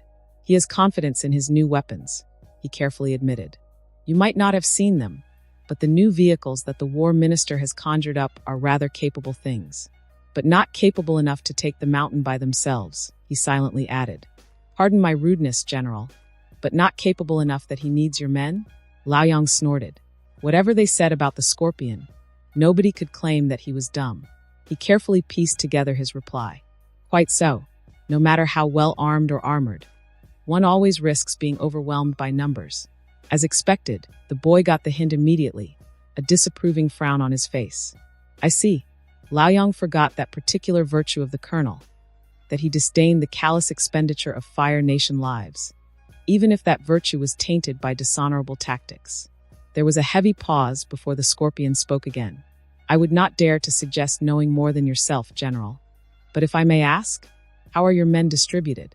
Laoyang didn't hesitate in breaking down the general formation for the coming assault, earning the boy's impressed nod. "You factored in avalanche rescue teams, that's good. Firebenders mixed with non-benders, to help against harassment. You're fully prepared for this, General." "Of course," Laoyang said, allowing himself to preen at the praise for a brief second before sighing. "But I still fear for the casualties." He remembered that multiple divisions had been sacrificed to clear each temple, and here he was with just his lone division. There might not be any more airbenders, but the avatar more than made up for their absence, in Laoyang's mind. "If I may be so bold," Colonel Xing offered, and the general nodded. "Perhaps you could have your men slow their advance. Let the war minister's contraptions take the lead. If he is confident of their strength, they would not suffer too much, and it would lessen the attention on your soldiers." Now that was an interesting and treacherous idea. But the colonel was right. If War Minister Qin believed so much in his damn tanks, he might as well prove their durability at the very least. "That is something worth considering," Laoyang admitted. "But the troops cannot be seen as purposely dallying around." The colonel smiled. "But if they were to take a cautious advance to ensure that the mountain paths can support your army." "Oh," Laoyang matched the smile. "Yes, it'd be a shame to have the whole assault falter, because a collapsed route or snow drifts suddenly buried the ranks. Slow is smooth, smooth is fast," the scorpion offered, and Laoyan decided that he really liked that sentence. He offered the young colonel a grateful bow. "Thank you, Colonel, for your advice." Colonel Xing returned the bow before leaving. "I can only hope it is of some value to you and your men, General." For all his alleged brutality and glory-seeking, the boy was polite and tolerable enough, unlike some blinkered war ministers that Laoyang knew. The assault that followed the next day was disappointing yet relieving. Firebenders melted snow and ice away while testing the stability of the rocky paths. Yet Laoyang watched as flying contraptions appeared to stymie his troops' advance with smoke, some sort of gunk, and foul miasma. Nothing lethal, thankfully, though the general watched helplessly as the avatar dropped an avalanche on one section. Miraculously, the collapse only inflicted serious injuries, with no fatalities. The war minister's tanks were doing their job, at least. Their slow but relentless advance eventually forced the temple's defenders to fully focus their attention on them, allowing the troops to regroup and resume their advance. They were impervious to the aerial harassment and cleared the treacherous climb quickly enough with their twin grappling hooks. As much as he was annoyed at the man, Laoyang had to admit being impressed by the vehicles War Minister Qin created. The refugees then revealed a massive flying lantern-like thing, which looked awe-inspiring until Laoyang noted it only dropped a few sacks on the tanks and was left floating uselessly after that. But in the end, the temple defenders revealed their true secret weapon, blasting out almost the entire mountainside and leaving a jagged, steep chasm. The tanks would likely make it through, if most of them hadn't been flung like bugs from the explosion into spirits knows where. Not to mention the general spotted the grappling chains on several of them being severed. Secondary explosions could still be heard as boulders fell from the sky. With a heavy sigh, Laoyang called for the retreat. His men would be useless now, and if the war minister wants, he can go dig up his tanks and try again himself. General, a messenger called out in near panic. The war minister. Laoyang immediately ran towards the man to get the news, and then ran with all haste towards the catastrophe. Yama kept a half-hearted grumble as he climbed the steps that he created on the mountainside. The brat had asked him, Kylan, and a few other earth and water benders to follow him towards a more impossible face of the mountain. It would have been an arduous walk, if not for common earthbending practices. The water hags bending kept a canopy of snow and ice above them, concealing their movements rather well for a waterbender. From this side of the mountain, the group could spy the beginning of the Fire Nation's assault. Yama scowled as he saw the wheeled metal boxes. Leave it to the Fire Nation to fight dirty. So why'd you call us here for? He growled, hoping that the brat was better than rubbing this new weapon in the prisoners' faces. Do you see that? The boy asked, pointing down to the Fire Nation camp. That's where War Minister Qin is watching his new toys at work. He grinned darkly at Yama. I'm here to do us both a favor. You want to kill important Fire Nation people? I'd like the War Minister dead. Yama snorted. At least the kid's not beating around the bush. So what do you want from us? Chuck a few stones from here. Oh no, I want you to chuck a really big stone. But the timing has to be right. The brat then gave out his instructions, and the old general had to admit some awe at the meticulousness of it. His bodyguards were doing a very good job at playing deaf. So are you up for it? The brat asked the assembled prisoners. Yama shared a look with Kylan, and then to the other benders. It's doable, the water hag mused. But how long do we have? The child soldier shrugged. No idea, but you'll know it when it happens. Meh, I guess a scrap's better than nothing, Yama snarled without any heat. He'll never admit it, but it's been a long time since the brat had taken him out for this kind of work, and Yama missed being able to flex his bending.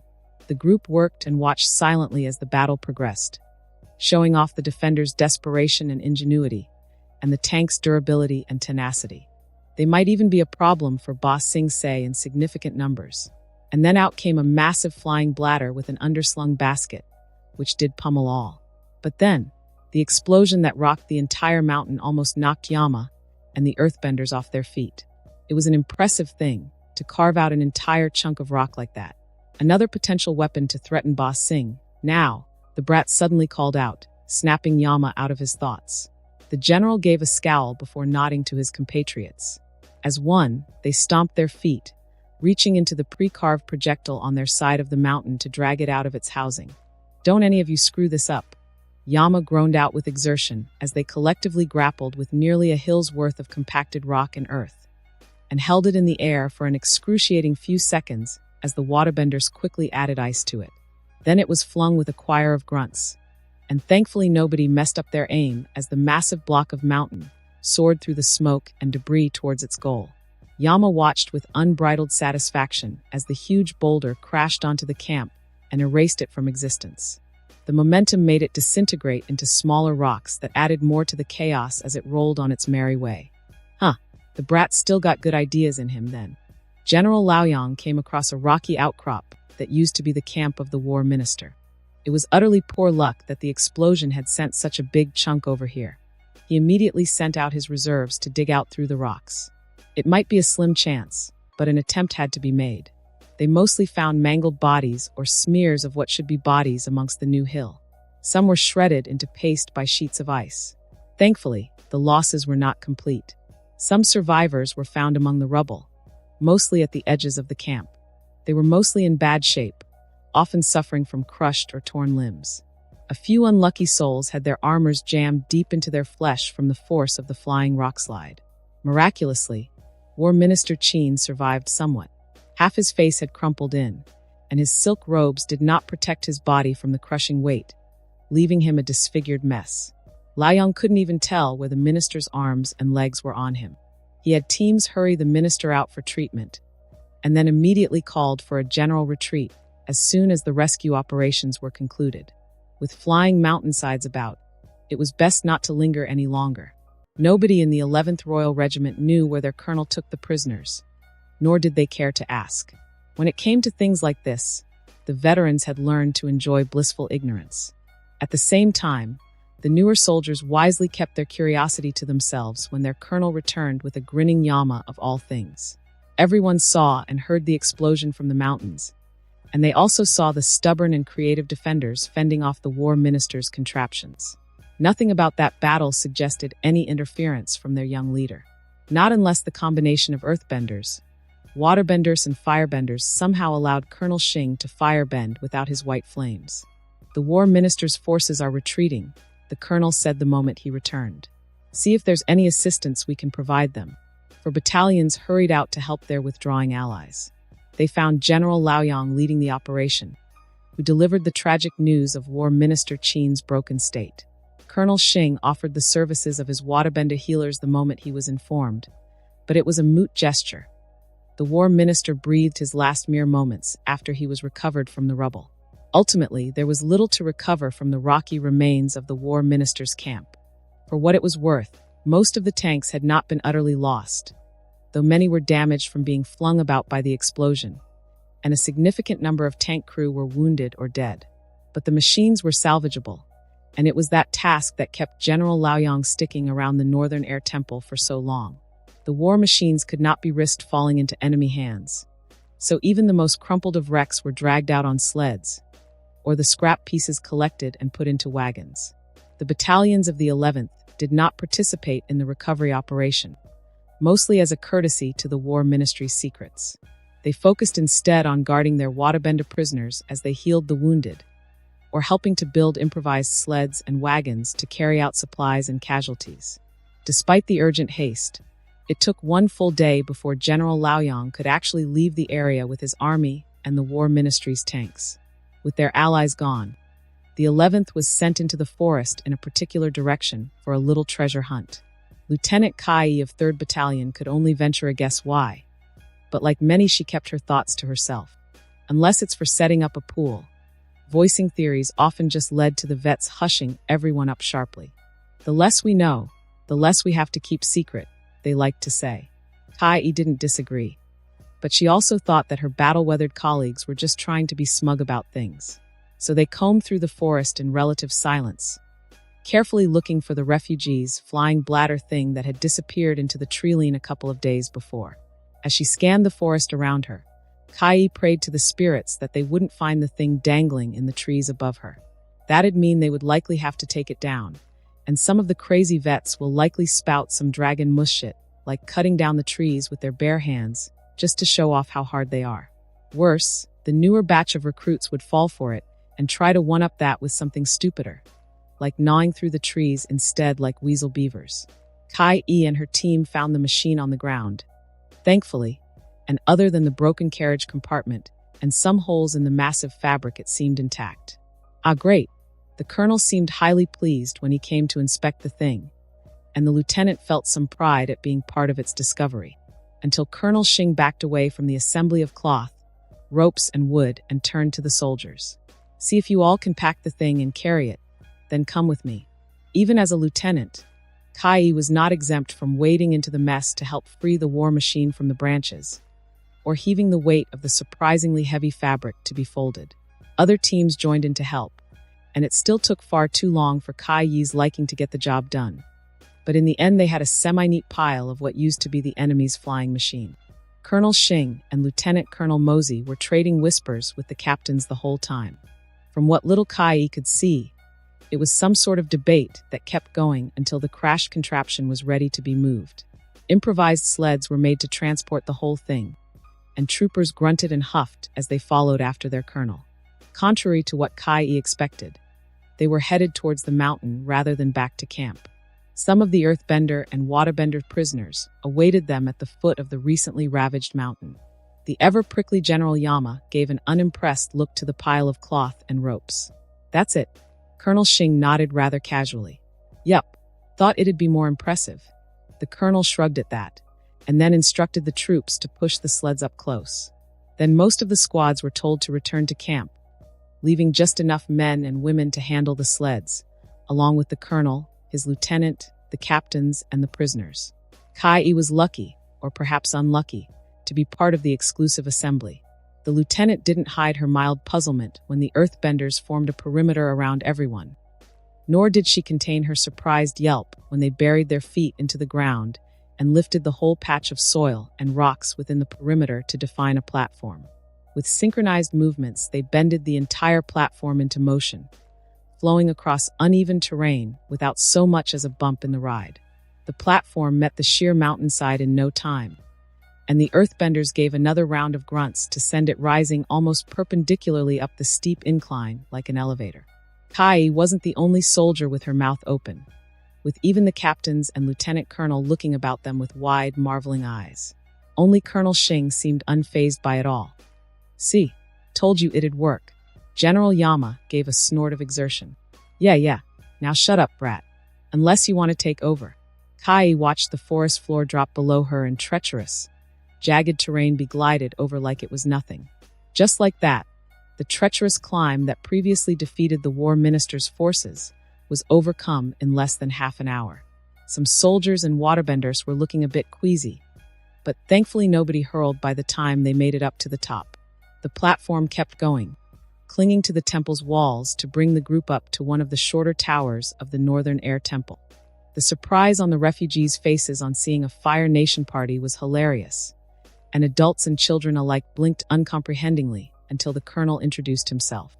"I am Colonel Shing Dash," and then they panicked. Hard. Kai heard the snickers of the captains and the troopers around her. Even the earthbenders and waterbenders were smirking and shaking their heads at the sight. The colonel didn't let the chaos last long, though, and finally raised a hand up to blast a roaring torrent of white fire and stun the crowd. "Please remain civil. I am Colonel Shing of the 11th Royal Regiment. I wish to speak with the mechanist." The man with the rather impressive title was practically dragged out and shoved towards Shing, to the protest of a boy in a peculiar wheeled chair. Kai found herself marveling briefly at the contraption that gave some mobility to the crippled. It seemed simple enough now that she thought about it, and might serve many wounded veterans better than crutches or peg legs. All the boy's protests died the moment he wheeled into sight of the soldiers, though his features tightened into admirable resolve. Colonel Shing regarded both Mechanist and his son with an amused tilt of his head, the chainmail veil of his helmet clinking softly. "I take it with how quiet our reception has been, that the Avatar has left. Of course you'd wait for him to leave," the crippled boy hissed. "It's only common sense," the colonel replied with a shrug, and then focused on the adult of the pair. "I'm here to return something that's yours." With a gesture, Kai and the other pushed out the sleds, revealing the rich red fabric of the flying machine. "A bit risky to leave such a thing out in the woods, isn't it?" The refugees were rather surprised, either at the gesture or the realization that they forgot about their little weapon, with the mechanist and his son even more so. What do you want?" the man finally asked, with some steel to his otherwise resigned voice. "Considering we're not here to fight? To offer you refugees the services of my regiment's waterbender healers to any of your sick and wounded, and to offer the services of my regiment's earthbenders to repair any structural issues you might have." Once more blank stares greeted them as the squatters of the Air Temple tried to process the colonel's words. "Thanks, but no thanks," the boy in the wheeled chair said at last. "We don't need your help." Colonel Shing managed to put on a mask of utter indifference as he shrugged. "I'm sure, but just in case, are you sure? I think it is best if you cut to the chase and tell us what you really want from us," the mechanist said calmly but firmly. "But I will not create any further weapons for the Fire Nation." Colonel Shing waved a dismissive hand. "Please, I'm not here to make the same deal as the late war minister." The crowd picked up on the wording, with the father and son exchanging surprised glances. "Too inefficient and open to many security risks. I'm here partially out of curiosity, as well as a rather simple request. Or a puzzle, if you prefer. The colonel paused for a moment, before continuing, and Kai-E was sure he was smirking. Can you figure out an automated flush system for toilets? No, seriously. With water tanks that empty out into the bowl with the pull of a handle or something. Of course, plumbing has to be figured out. Whatever they were expecting, they weren't expecting that. Spirits, even Kai Yen and probably everyone else on her side wasn't expecting that. Air, what? The mechanist asked, utterly baffled. You won't design weapons, right? Then, would you consider public civilian projects like sanitation and infrastructure? Crown Princess AZULA is hiring talents to help improve the colonies. Once more it was the boy who answered forcefully. No, we're not helping the Fire Nation conquer more of our homeland. The mechanist glanced at his son, and then shook his head resolutely. Teo is right. I will not aid the Fire Nation anymore. Surprisingly, Colonel Xing just shrugged at that. It's worth a shot. Anyway, so long as you all stay out of the fighting, you'll give us no reason to have another crack at emptying out this temple. He made a show of turning to leave, but then stopped halfway to glance back at the befuddled son of the mechanist. Oh, by the by, your legs, they're not functioning. What of it? The boy replied defensively. How'd you like to risk getting them to work? Not for the first time in the afternoon. Teo stared blankly at the fearsome Fire Nation commander. He couldn't make out the features of the man, but he was sure that the monster was grinning right now. What do you mean? Father asked, his voice painfully tinged with hope. Teo heard the grin in the commander's voice. I have waterbender healers with me, and failing that, I have another method. As I said, if you're willing to risk it. He met the man's gaze with an angry stare. The gall of him to use this as a weapon against Father. I don't need your help, Teo declared, hoping to put an end to the attempt, but he was far too late. Of course his father fell for it. No, Teo, he said softly, then looked at the scorpion. What is the price? The monster in a man's armor shrugged. From you? Nothing. From him? He nodded at Teo. Probably a lot of pain during the process. I'm just about done figuring out how it's done, you see. No. Teo figuratively put his foot down. I don't need Fire Nation charity. Least of all from the scorpion himself. Are you sure? Positive. And Teo forced himself to believe it. He pushed away the sudden intrusive thoughts of wondering what it'd feel like to stand on his own 2 feet again. Or run or jump. Let's not be too brash, Father chipped in, regarding him with a pleading look before turning to the scorpion. You're sure you can make my son walk again? Dad, nothing's certain, but I'd say it's a likely chance. And there's no strings attached on my honor. You have no honor, Teo spat. Good point. Then on the Crown Princess honor. I'm here partially to represent her. After all, as much as Teo wanted to reject the offer, his father's hopeful look and the insidious promise of regaining use of his legs again cracked through his stubborn defiance. It's going to fail, he muttered in defeat. Perhaps. The Fire Nation commander regarded the other refugees. So, since we're here, anyone else needs fixing up? Under the supervision of the soldiers, the waterbender healers went around tending to wounds, while the earthbenders saw to patching up holes in the temple. As expected, the healers didn't do much for Teo's legs other than remove some recent scars and lesions. But that meant that it was the scorpion's turn. Teo felt uncomfortable at the focused attention of the commander, who had crouched beside him to inspect his legs with all the intensity of a hawk eyeing its prey. Surprisingly and disturbingly, with his helmet off, the scorpion looked only a little older than Teo, with sharp features that was bereft of the scars and old wounds he imagined. The colonel hummed thoughtfully as he placed 2 fingers on Teo's legs at various points, and then turned back to an old waterbender. Circulation's damaged, but not collapsed like you said. The woman's face became a forest of wrinkles as she frowned. Then something is blocking the circulation. But it's not complete, or he won't still keep his legs. Then, disturbingly, the waterbender began to draw out some water from a nearby barrel to create a glowing orb between her hands. I suppose I'm ready when you are. Right. The scorpion gave Teo an apologetic smile. I did say this would hurt. Brace yourself. Before Teo could put in a word, the Fire Nation monster stabbed an index finger into his left thigh with such force that it broke skin. The surprise was compounded when Teo actually felt a tingling spreading out from the point. And then there was a sharp heat, and then Teo screamed. The pain was blinding, almost washing out his thoughts completely. Hold him down, someone said, and strong arms were keeping Teo from thrashing in his seat. Absently, he also caught sight of the waterbenders enveloping his leg in a bubble of glowing water. He didn't know how long it lasted, but he heard the back of his wheelchair creak and crack from his spasming. And then it was gone, and Teo forced open teary eyes and exhaled through gritted teeth. His mind reeled as it struggled to recover itself, and he snapped towards the scorpion to bring all his anguished fury to bear. But the throbbing pain in his left leg drew Teo's attention, and he stared dumbly at his limb as it jerked out of its usual resting location in response to the pain. "Well, that's promising," came the colonel's too carefree voice. "Think you can move it some more?" With shock totally overriding his anger, Teo did so, and was stunned as his leg moved according to his will. Not only that, he could feel every inch of it, just as surely as he could feel his arm or the rest of his body. As a waterbender stepped in to heal up the puncture wound on his thigh, Teo stared blankly at the Fire Nation commander. "What, how?"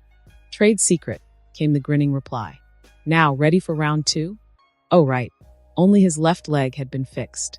Teo endured another few eternal seconds of excruciating pain before his legs were flopping out and moving. The waterbenders gave him another pass with their healing, and this time he could feel the tingling left by their glowing waters. With the help of his wet-eyed father and a couple of soldiers, Teo took his first wobbly steps up on his own 2 legs for the first time since he could remember. His legs buckled a few times, but that was to be expected. "The muscles haven't seen use for a while," the old waterbender explained. "We've undone most of the atrophy, but you'll need to do regular exercises before you're walking by yourself." "Not bad for only my 4th actual attempt," the scorpion quipped. And nothing blew up.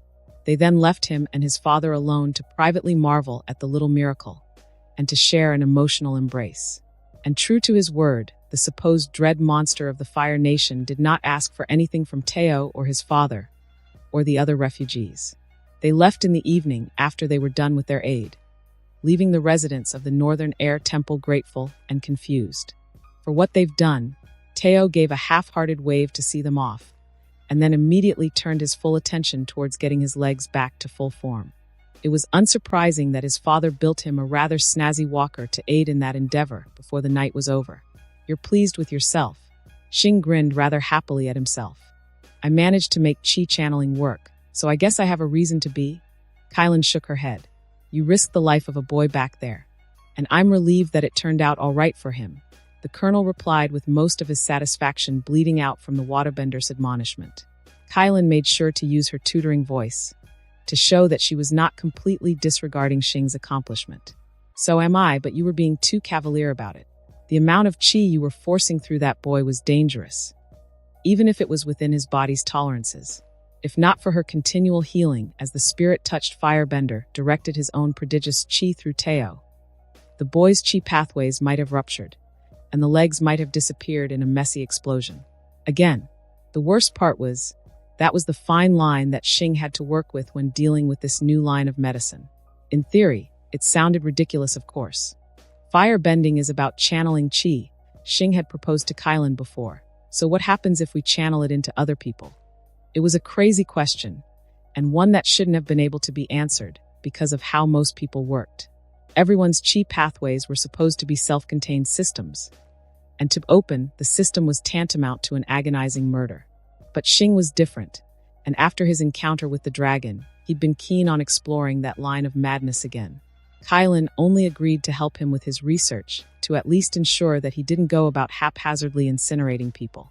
And to her surprise, the initial tests on a saboteur caught in the 11th's home base had been more than just firebending. She had watched the spot of the man's arm. Xing had his fingers on light up briefly with a familiar healing glow before the arm burst into flame. Firebending could not heal, but apparently Xing's could add more chi into a person's pathways, invigorating them and forcing its way through damaged or closed routes for a waterbender to heal them. Sort of like melting through a collapsed ice tunnel for miners to use again, or reinforce and renovate it. It took a great amount of control on Xing's part to not blow his subjects up, though. The second infiltrator he tested on had struggled a bit too much, breaking the boy's concentration. Kylan had her healing waters around the man, so she had felt his pathways melt, and the excess chi burn through his body to flash cook his organs and roast him from the inside out. She avoided meat over the next week. The third subject fared much better once Xing got his methodology down. The man's chi pathways were visibly glowing in its entirety, thanks to focused concentration. And Kylan was able to pair that with her own healing arts to significantly speed up the subject's interrogation wounds. Unfortunately, Xing's concentration eventually broke, and the sudden surge of chi sent the man's head and limbs flying in every direction. So to say that Teo's healing was a minor miracle was appropriate, and a testament to how quickly the firebending prodigy took to his new ability. Not that it was perfect, though. Kylan noted his fraying focus back then, and Xing knew it too. Otherwise, he wouldn't be pouting right now. With a soft sigh, Kylan decided to throw him a bone and make the ride back down the mountain less awkward. All things considered, though, your form improved noticeably from before. Thanks, Elder. The other soldiers, waterbenders and earthbenders, pointedly ignored their conversation, though Kylan noted how the armored figures around her perked a little at her next words. We'll still need to find more subjects to practice on, though, especially if you're adamant about the other theory of yours. I'm sure Run or Governor Han can find us more people who shouldn't exist. At least he was keen on testing on Fire Nation infiltrators and court spies instead of captured Earth Kingdom troops. It made Kylan far less guilty when things went splat. You sure we couldn't have popped the offer right then and there? Kai asked in the privacy of the command tent. Rather surprisingly, it was Mosey who shook his head. It'd have undone all the goodwill we sowed there with unnecessary suspicion. The colonel is right. This sort of thing is best taken slowly. Xing nodded after giving a smile at his lieutenant colonel. The mechanist has been dealing with the stick-up until now. Let them get used to the carrot. Then once AZULA's hold on the region strengthens, we'll make another offer.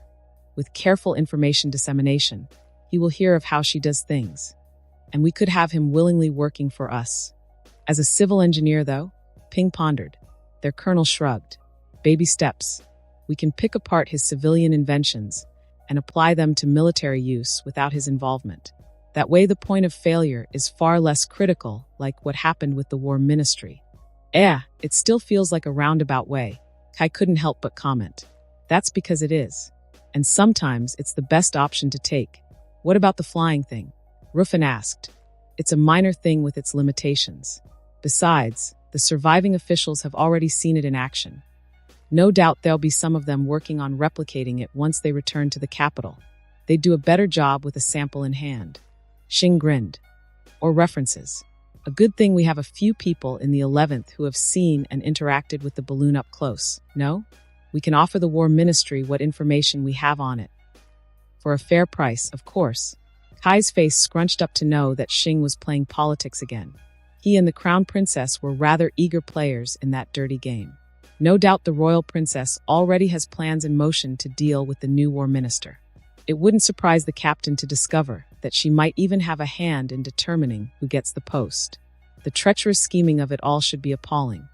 But Kai and the other officers of the regiment shared their colonel's disdain for the rather disappointing performance of the War Ministry. Decades of relative stagnancy, and the former War Minister's only offerings were inventions taken by a refugee inventor. War Minister Qin had introduced very little new innovations to the battlefield, whether in the form of weapons, armor, or tactics. Colonel Li Dai had forwarded Xing's ideas back then, but nothing came of it. The princess had forwarded the design of the Flammenwerfers, but according to Run, that and Xing's other inventions were lost in the labyrinthine red tape of testing, prototyping, and verification. The War Ministry didn't have the balls to outright reject the designs with excuses of defects or major flaws. And all because old Qin probably didn't like the idea of other people being associated with innovations within his domain. That, or he was part of the camp that was trying to rein in Xing's rise. Kai couldn't find any other logical reason to acknowledge the colonel's contributions otherwise.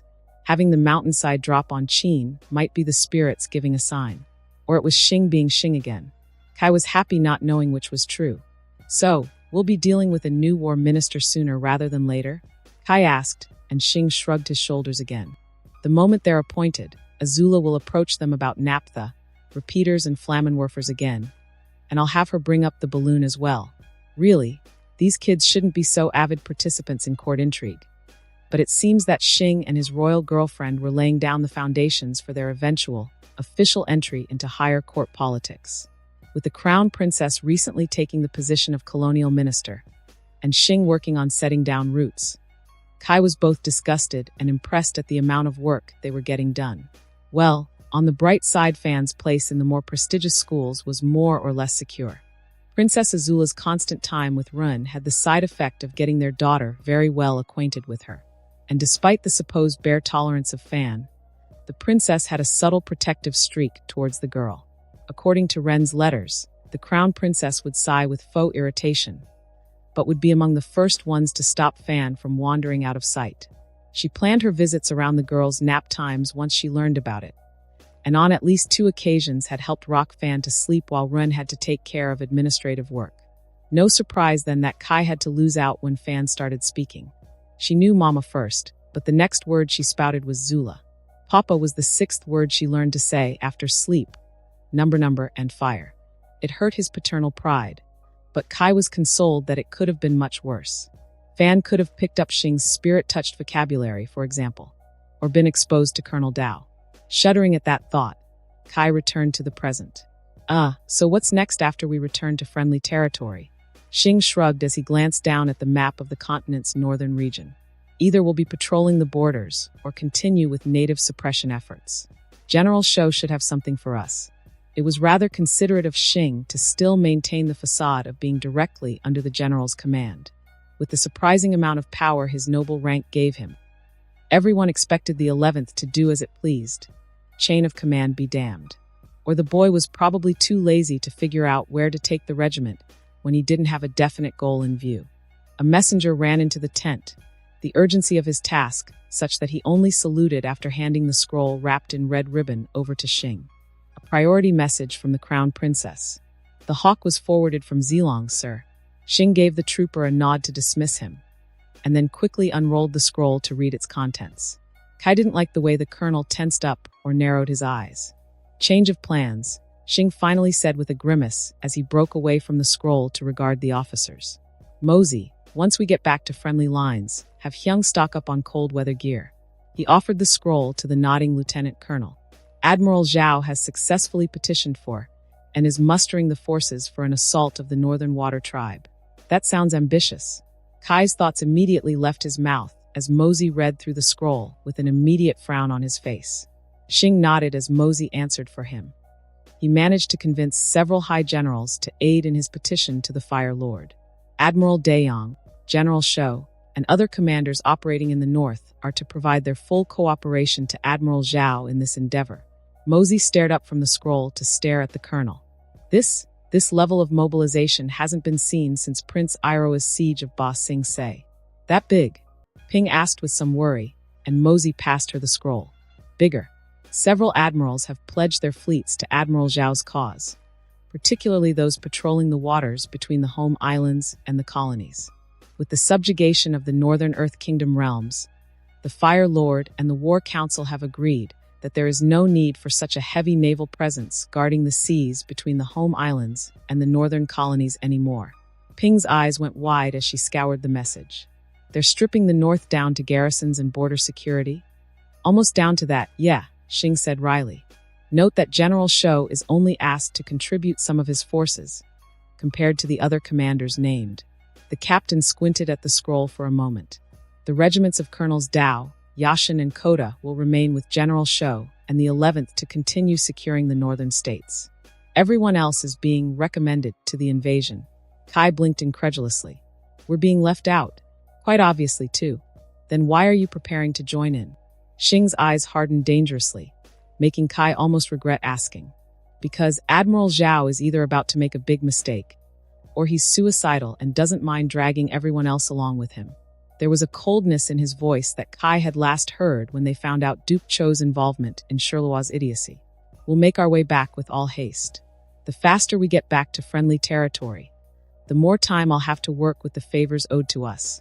AZULA had not expected the post of colonial minister to be an easy thing, but neither did she expect it to be such a shit show. Oh, she earned a new audience of simpering petitioners, but the amount of quietly resentful courtiers had been unexpected. There were as many generals and admirals who talked behind her back as there were seeking her favor. Royal court became more irritating as officials and useless nobles began to subtly oppose her. mostly by questioning her actions because of her age and inexperience. A few brave idiots dared insinuate that she was being youthfully naive in implementing her policies, even if their effects had been immediate and highly beneficial to the Fire Nation.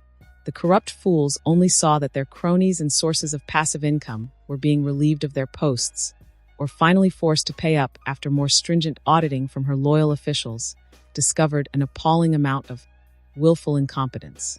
Her father was ready to lazily order mass executions for the embezzlement, until he realized that it'd mean almost having the number of noble-born officials in the colonies. And AZULA liked to smugly think it'd leave virtually just the officials handpicked by her to work the colonies. Her father likely factored that in when he reduced the sentences from executions to mere confiscation until the losses recouped. Interest included, of course. The calculating look in his eyes before he announced it indicated as much. There was something about being competent enough to be seen as a concern to her father that AZULA found far more entertaining than picking on Zuko. He was supportive of her proving herself, but clearly he didn't want her growth to be unchecked. For her part, AZULA saw it as a challenge to be eagerly faced, even if she despised having to dabble in court politics. The princess was still defining the various overlapping factions in court, and found herself highly amused at how isolated her own little faction was. She had the approval of many generals and admirals, but not their interest or loyalty. And the decision to go for the ostracized and exiled nobles and officials with integrity meant that her influence in civilian circles had been very limited, at least until the second week of her assuming the post of colonial minister, and the initial news of embezzlement came in. Then her collection of personnel practically leapt their way out of their social pits purely by the merits and prestige of their spectacular results. Publicly claiming all the misappropriated funds on behalf of the Fire Lord's royal coffers instead of the colonial ministry, scored AZULA an irreproachable win in court, and it also better defined her rivals, or more accurately, petty obstacles. Rivals would suggest that they were her equals in any sense. The agriculture minister, Shi had thought herself clever by pushing for a reduction of movement to the colonies, citing that the home islands had to keep its farms and fisheries fully staffed. Kenshir, the Minister of Industries and Commerce, supported the motion in stifling growth of the colonies in favor of developing local business all of the sudden. AZULA simply let them carry out the pitiful threat and approved the motion rather than bothering with backdoor negotiations. Instead, she helpfully reassured the royal court that with the migration from subjugated Earth Kingdom villages, there's no labor shortage to worry about in the colonies, and that food and essential goods will continue to flow back to the home islands, so long as the Navy does its job. The princess expected that the home islands would soon see an unhealthy rise in the unemployed and unrecruitable once the so-called essential jobs were all quickly filled up, and moving to the colonies to find work became much, much harder. She eagerly awaited that moment, sometime in a couple of months, to see how Shi and Kenshir would approach her. Or maybe they'd actually have spines to admit their mistake and request for migration quotas to be withdrawn. AZULA was ready to wring them dry if it was the former, and maybe be more lenient on them if it was the latter. Let it not be said that the crown princess was as petty as those that sought to oppose her. Ruthless? Yes. Very much yes. But not petty. That was one of the more major plays AZULA had to deal with. And thankfully most of the annoyances came from the civilian sector. The military folks still liked her enough. And more importantly, she still had father's approval, that they mostly kept out of her business. Mostly. Every now and then they'd send some sacrificial general or colonel to question Xing's performance, as if they expected that enforcing compliance in the new territories meant that the 11th must be constantly knee-deep in resistance fighters and bandits. It was just a show to remind everyone that her regiment was more or less being idle and not doing much, of course. But that didn't stop AZULA from verbally ripping into the idiots bringing up the asinine question. It was rather therapeutic, in a way, to tear them down and reinforce her place in court. The less subtle ploys within military politics was so much more AZULA's thing, like the late Minister Qin's leashed mechanist. On the surface it seemed a decent idea, but having your pet inventor in the middle of an unwelcoming mountain range, deep in Earth Kingdom territory, was a poor move on the minister's part. His mediocre performance up until now, even after leeching off the extorted inventor's ideas, showed just how useless Qin was. Hopefully his replacement would be more amenable to actual innovations. And that was a military politician trying to be clever. So when her father approved of the plan proposed by the feckless Admiral Zhao, AZULA almost immediately picked apart the more obvious wheels turning about, and began to look for other unseen cogs and wheels that might be turning. Zhao was a deluded fool, but the traditionalist old guard using him had given his proposal the support it needed to sound credible in the Fire Lord's ears. The number of generals and admirals latching onto the idea, eager for a chance of glory, was almost disgusting, especially when AZULA remembered that she had spurned a number of them with their pitifully mediocre appeals for favor. After Xing's capture of Omashu and his involvement in the speedy capture of the northern states, it seemed that everybody else felt like they needed to catch up with him. Hence the ludicrous invasion of the Northern Water Tribe. Zhao would get the lion's share of the glory if the invasion succeeded, even if the Avatar escaped, and no doubt he will. But even with such a force being assembled, there was theoretically enough fighting to be had for others to leech off. But what would the invasion achieve beyond the need for abstract glory? Nothing concrete at all. The Fire Nation would be invading a patch of ice and snow, occupied by waterbenders. And the avatar that Zhao used as an excuse for his proposal would likely help the Water Tribe defend their home. He might even end up mastering waterbending simply from fending off the invasion force. Necessity and all that, after all. AZULA would be really surprised if casualties didn't hit double digits in percentage before the first troops landed. And even if they beat down the Northern Water Tribe, what then? There was nothing of value to own up there, and the manpower required to keep the place properly pacified would heavily drain the Fire Nation army. What? They were going to melt everything down to water and boil the ocean. The tribals would just freeze things up and rebuild again, assuming they didn't just replicate their ice city in another region. AZULA knew that the civilian ministers saw the foolishness in the proposal, but their own political need to raise themselves aligned them with Zhao.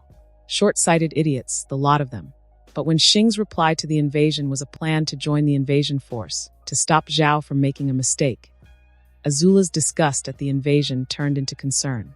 Xing and his spirits, however fickle they might be, have been reliable thus far. If her colonel was expecting trouble, then AZULA would do her part in preventing a catastrophic failure.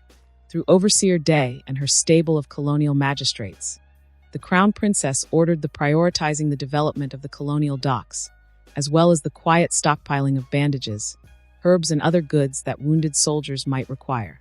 Letters were sent to northern colonial governors and Earth Kingdom puppets, ordering them to quietly train up healers and reserve land to be converted into treatment grounds. It was paramount that all of this was conducted discreetly, though, so it was a good thing she could rely on her staff and subjects to get the job done. What was important was that when the time came, AZULA and her jurisdiction would be prepared, and her Riv political obstacles would not expect any of it. It never hurt to sweeten the moment when she proved their inferiority. It was an interesting thing to treat with a boy almost young enough to be her grandson with all the respect and protocol of a peer. But Hua could admit without any resentment that Colonel Xing was far more accomplished than her, even if he was comfortable in not claiming all of it. And he was far more polite than he should be for someone who had bested King Bumi twice and killed a dragon. There was no swagger in Xing's movements, no sense of superiority in his expression. Everything about him exhibited a sharp focus and dedication to the Fire Nations, caused to waste time on petty things like showing contempt at his peers. Oh, he had his limits, though. General Meng's unfortunate Agni Kai came to mind, as were the lesser duels conducted against other commanders during the retreat from the poorly planned first campaign of Omashu. The colonel was a model soldier through and through. In battle, he only cared about winning with as little losses as possible, and out of it he only postured to keep his command and duties unimpeded. Like many others, Hua had initially frowned on the young dragon's preference for underhanded tactics, but unlike the others, she learned to shut up after seeing the results. Her 51st Grand Company's numbers were very well below expected casualty rates, simply because the 11th methodically broke most of the enemies that were in their way. Constant night raids kept the enemy tired and paranoid, while displays of terror or overwhelming force sent conscripts and even enlisted Earth Kingdom soldiers running before the fighting truly began. The other commanders might complain about the dishonorable fighting, but people like Hua were forced to appreciate just how much manpower the defiant 11th was saving them. Hua canceled 2 scheduled reinforcement shipments, thanks to the 11th's unorthodox warfare, and the Grand Company was actually enjoying a novel period of being close to full strength even after a long campaign. Additionally, adopting the 11th's brutal fighting style kept Earthbenders from reaping their usual tally of casualties, even if it meant that her soldiers often suffered a higher number of broken equipment. No wonder the 11th's supply train was so laden with extra daggers and spearheads. So when Colonel Xing came in with a request, Hua felt that she owed it to him to at least hear him out. "Thank you for your time, Colonel Hua," the young dragon began, offering a respectful bow upon entering Hua's temporary office outside of Qinbao. Really, how this polite colonel was supposedly close friends with the uncouth Dao was a marvel in itself, especially that neither brashness from the latter nor the decorum of the former rubbed off on one another. "Think nothing of it, Colonel Xing. We are colleagues, after all." Hua offered the reserved boy a seat and poured them both a bowl of tea. The good leaves, of course. This was a respectable commander, and he probably knew his tea since he and Prince Iroh were acquainted. "I know that neither of us are the types to give simple social calls, so allow me to be blunt to ask. What can I do for you, Colonel?" As she expected, Xing flashed an appreciative grin as he picked up his bowl of tea and sipped from it. "Oh, Jailing Black. Premium stuff. I do what I can," Hua replied wryly. The other colonel gave a nod before setting the bowl back on the table between them and straightening his back. "Well, to be blunt, I'd like to ask for a rather hefty favor." Hua raised an intrigued eyebrow. "Hefty?" Xing waved circles with one hand. "If it goes wrong, you'd likely be court-martialed at the least." Her other eyebrow went up. Court-martial?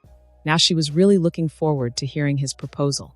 "As you know, there is an invasion of the Northern Water Tribe coming up." "Ah, and the 11th and its closer allies were not requested to join. An obvious snub, that one." "I do not have the influence to aid in your petition," Hua stated, preempting his question. She assumed wrongly, because Xing was shaking his head. "I've checked with General Shou and Crown Princess AZULA. There is no use in petitioning. So instead I'm going for the next best thing. And that is?" Xing's polite facade melted a little to reveal a sheepish boy making an awkward request, like asking for another box of sweet cakes. "I'd like to request an unofficial transfer to your 51st Grand Company. Just me and my bodyguards." Hua found herself blinking mutely for a few seconds before she found her voice. "You want a stowaway to join the invasion?" Sort of. I'd like to observe. I'll not partake of the invasion. Not unless I have to anyway." What did he mean by that? Hua quietly racked her brain for his reasonings, but couldn't find a satisfying answer. Why only him and his bodyguards? No matter how daring he was, it wouldn't garner any significant prestige if he aided the invasion. Maybe that's the point, to not be seen as trying to steal glory? If so, why the need to join the invasion as an observer at all? Deciding to stick to the theme of being blunt, rather than wasting time trying to fathom the boy's intention, Hua fixed him with a soft glare. "Tell me honestly, Colonel Xing, why do you feel the need to hide with my soldiers to observe the invasion?" His gaze did not waver, but instead Hua found a mysterious flicker of resolve in it. "I suspect that Admiral Zhao is using the invasion of the Northern Water Tribe to further a hidden agenda. Whether we win or not is irrelevant if he succeeds in what I think he's aiming for." "And what is he aiming for?" The boy's gaze finally faltered as uncertainty seeped into his eyes, but he didn't break from her stare. Xing paused, and then closed his eyes as he drew in a breath before he answered with some resignation. "He's going to kill the moon. Or the ocean." Hua found herself lost for words again, but she quickly crushed the impulse to lambaste the other colonel for spouting nonsense. This was a boy that was heavily rumored to be guided by unseen patrons towards unlikely victories and feats. Spirit touched, the whispers said. Even General Shou, Colonels Koda and Yashin, and several colonial governors believed it. Supposedly, even the Fire Lord and the Crown Princess acknowledged that as fact. It was rather satisfying to see Xing surprised when Hua gave a thoughtful hum. He clearly expected to be screamed out of the room. "Killing the moon or ocean," Hua said slowly, and then regarded him seriously to show that she wasn't mocking him. "Are you certain of this?" To his credit, he gave a shrug. "Almost. Like I said, if I'm wrong and I get caught, you could be court-martialed for hiding me. But that's all the information you have?" It's the most coherent one I have, he corrected evenly, and Wa was humming again. Does Crown Princess AZULA know of this? As an answer, the young colonel gave a thin smirk as he produced and unrolled a scroll bearing the Princess Royal seal. Her Highness reluctantly approves of my idiocy. Wa didn't take the scroll from him to confirm the words. Even from this short distance, she could make out the stream of invectives written on the scroll, before it ended with conceding approval. At the end of it all, the Crown Princess was willing to trust the Scorpion Dragon on this crazy notion despite her own skepticism. And if the brilliant, unfailing princess believed in him, then what argument did Wa have to do otherwise to such a stalwart ally? Tell me your plans, the colonel of the 51st Grand Company said with a relenting sigh. If you're to come with us, I need to at least know what you're going to do and how you'll be doing it. Wa hammered out the itinerary with her colleague, and they were working out the extent of the involvement of Admiral De Jong. Unsurprisingly, the admiral was also willing to play a part in smuggling Xing on board the invasion fleet, when a messenger came bearing horrible news. Through yet unknown means and intentions, the ship of Prince Zuko was destroyed while docked in the colony of Hai Sin. Prince Iroh has been confirmed to be safe as he joined the rest of the crew on shore at the time, but the search is ongoing for Prince Zuko, who was in his cabin during the incident. As horrified as Wa was at the news, her opposite number was genuinely shocked and reeled in his seat with wide eyes and an audible gasp. Who confirmed the report? The boy asked the messenger with surprising coldness. The soldier gulped at the intense attention on him before he answered with a glance at the paper in his hands. Sir, the report bears the seal of Governor Kyong, along with Admiral Zhao and Garrison Captain Chua as witnesses. Prince Iroh has been noted to be busy in continuing the search for Prince Zuko as of the message's delivery. Wa saw how Xing frowned at the mention of the admiral's name in particular being mentioned, and she didn't like the uncomfortable series of questions it raised. Until the body is found, he is not dead. Rin reached out to stop the princess from pacing and soothe her. No one is saying otherwise, AZULA. No one is saying it, but that doesn't mean they're not thinking it, came the girl's retort. Father might not say much about it, but the officials are already ready to make a martyr out of him. The captain gently held onto AZULA's shoulders and slowly reeled the princess in as the girl seethed. Then they'll be bigger fools once Zuko is found alive and well. He'd wish he was dead. AZULA snapped as her arms wrapped around Run, and she buried her face in the woman's shoulder. Stupid Zuzu is causing me a lot of trouble with this sort of stunt, she continued to mutter through the embrace. Making me look like a fool who can't keep the colonies safe. Rin knew it was AZULA's way of coping with the news, that she didn't really mean to reduce her brother's potential loss to a mere political inconvenience. The way her voice cracked, and the way her breath choked up was more than enough proof of that. The girl might have seen her sibling as an inferior rival before, but this sort of tragedy had a way of revealing how tight family bonds truly are. Even if AZULA was just coming to terms in expressing her genuine concern for her brother. Don't worry, AZULA, Rin comforted. Once we find the mooks who tried to hurt your brother and make a fool of your rank as colonial minister, we'll make them pay. I'll have them strung up as firebending targets. The captain chuckled. It'd be a waste of our trainees' time. Maybe for the Flammenwerfers instead. AZULA leaned back from the hug and managed a faint smile. It'd be good to see how far they can run before the flames rain on them. The smile wavered, and then the princess pressed her face against Ren's shoulders again. He better not be dead. Zuko's a good firebender. An explosion like that shouldn't be enough to take him out. Ren didn't mention that she was assuming the prince was awake during the explosion, though if he was asleep, his corpse, or the remains of it, should have been found by now. Judging from the damage the ship took, assuming the reports were accurate, the explosion couldn't have flung his body from the cabin so far that it couldn't be found. After AZULA huffed and vented for a while longer, she finally broke away from the embrace and quickly schooled her expression to a neutral state, as if nothing had happened. Rin felt a pang of sympathy for her, knowing that as crown princess mired in the dirty game of politics, there were expectations AZULA had to meet. Expectations like not showing too much emotion from the news of her brother's potential death, for fear of being seen as too weak by those she had been cowing into submission up until now. The young princess brushed and straightened her dress, and then gave Rin a nod. Thanks, Rin. Rin smiled and helped tidy up AZULA's hair. It's the least I can do.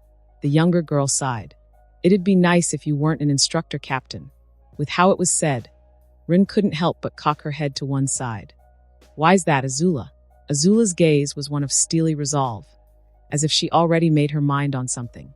It'd be nice to have you along with me to deal with the mooks, as you put it. You're planning on investigating? Azula feigned offense. Obviously, as colonial minister, it'd be irresponsible of me if I didn't personally look into an attack on the royal family. My royal family. It'd be good to have more than just officials to rely upon, though. Hunting down her brother's Kilb attackers while proving herself as a minister. Rin couldn't help but smile at Azula's multitasking. You'll need reliable people. Talented too. And I can't use anyone from the 11th. Not with Xing's plans. Azula paused to think, and then her lips curled up in a faint smirk. I suppose I'll have to find my own little entourage. You know some people, I'm guessing? The princess gave a nod, but then her mask cracked a little, revealing some doubts. I'll probably need to do some apologizing. She sighed. Iroh kept his face carefully schooled as he stood beside Admiral Zhao on the observation deck of the ship. Around them was almost 2/3 of the Fire Nation's naval might, and more than 1/4 of its army, patiently kept in their holds. Tens of thousands of soldiers and sailors were drawn off from stalled front lines and unimportant patrols for this invasion, from marine companies to Komodo Rhino cavalry divisions, even elite formations like the Yuan archers. And the coalition of army and navy commanders had the collective military experience to tackle any resistance thrown at them, theoretically at least. All this for a siege of a desolate ice kingdom, who had until now been content to be relegated to a non-issue in the century-long war. To the prince's eyes, it was akin to waking a hibernating platypus bear, just for the chance to slay it, and tell everyone how great a fight it was. Young Xing's rise must be a potent thing indeed if the admiral and the faction that he represented were so desperate for glory to resort to this. Then again, dragon hunts were a thing, so Iroh shouldn't be too surprised. Even with such a fleet at your disposal, you should be careful with your strategies, Iroh advised, and the admiral of the fleet snorted derisively. Of course. Our invasion plans will include more than just throwing men at the waterbenders. Iroh pushed back the urge to huff. The truth was, up until recently, throwing men at a problem was practically the default Fire Nation doctrine. It was a matter of how you threw men that differentiated decisive victories from Pyrrhic ones. Even notable defenses, like the holding of Sea Show Pass, relied on sallying out when the time was right in a human wave counterassault. The recent blunder of the former war minister, Qin, was another poorer example. As Iroh reconnected with the commanders of the invasion force, he realized it was why young Xing and his command was such a polarizing figure within military circles. Most warriors had gotten it into their heads that casualties reflected the glory earned in battle, that losses suffered equaled the effort taken to secure victory. Losing men was the easiest proof that something was being done.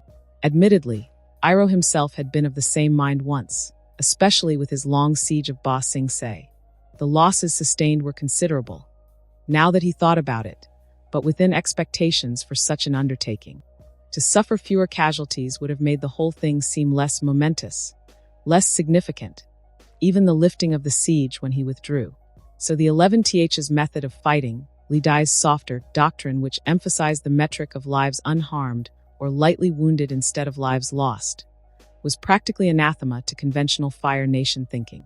And Xing's refinement of that doctrine to such an effective and efficient degree made it hard for people to mock the soft approach for being cowardly or lazy, as Iroh had regrettably once done. The young colonel had brought back significant victories, and often at a fraction of the casualties expected from them.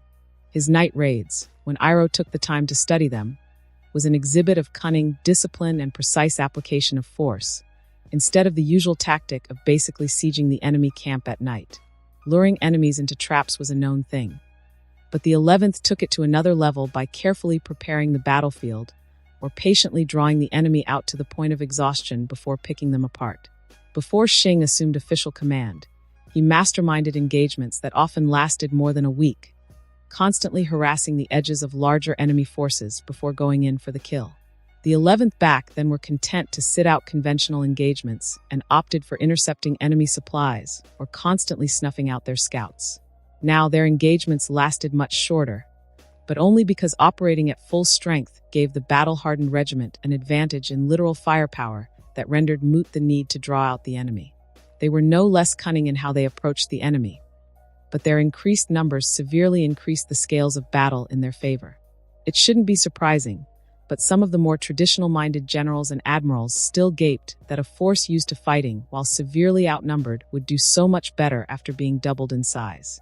Returning his attention to the present, Iroh let out a sigh. Have you come up with a suitable system for the Navy to support the Army's invasion deeper into the enemy stronghold without the risk of collateral? Zhao's reply was casually dismissive.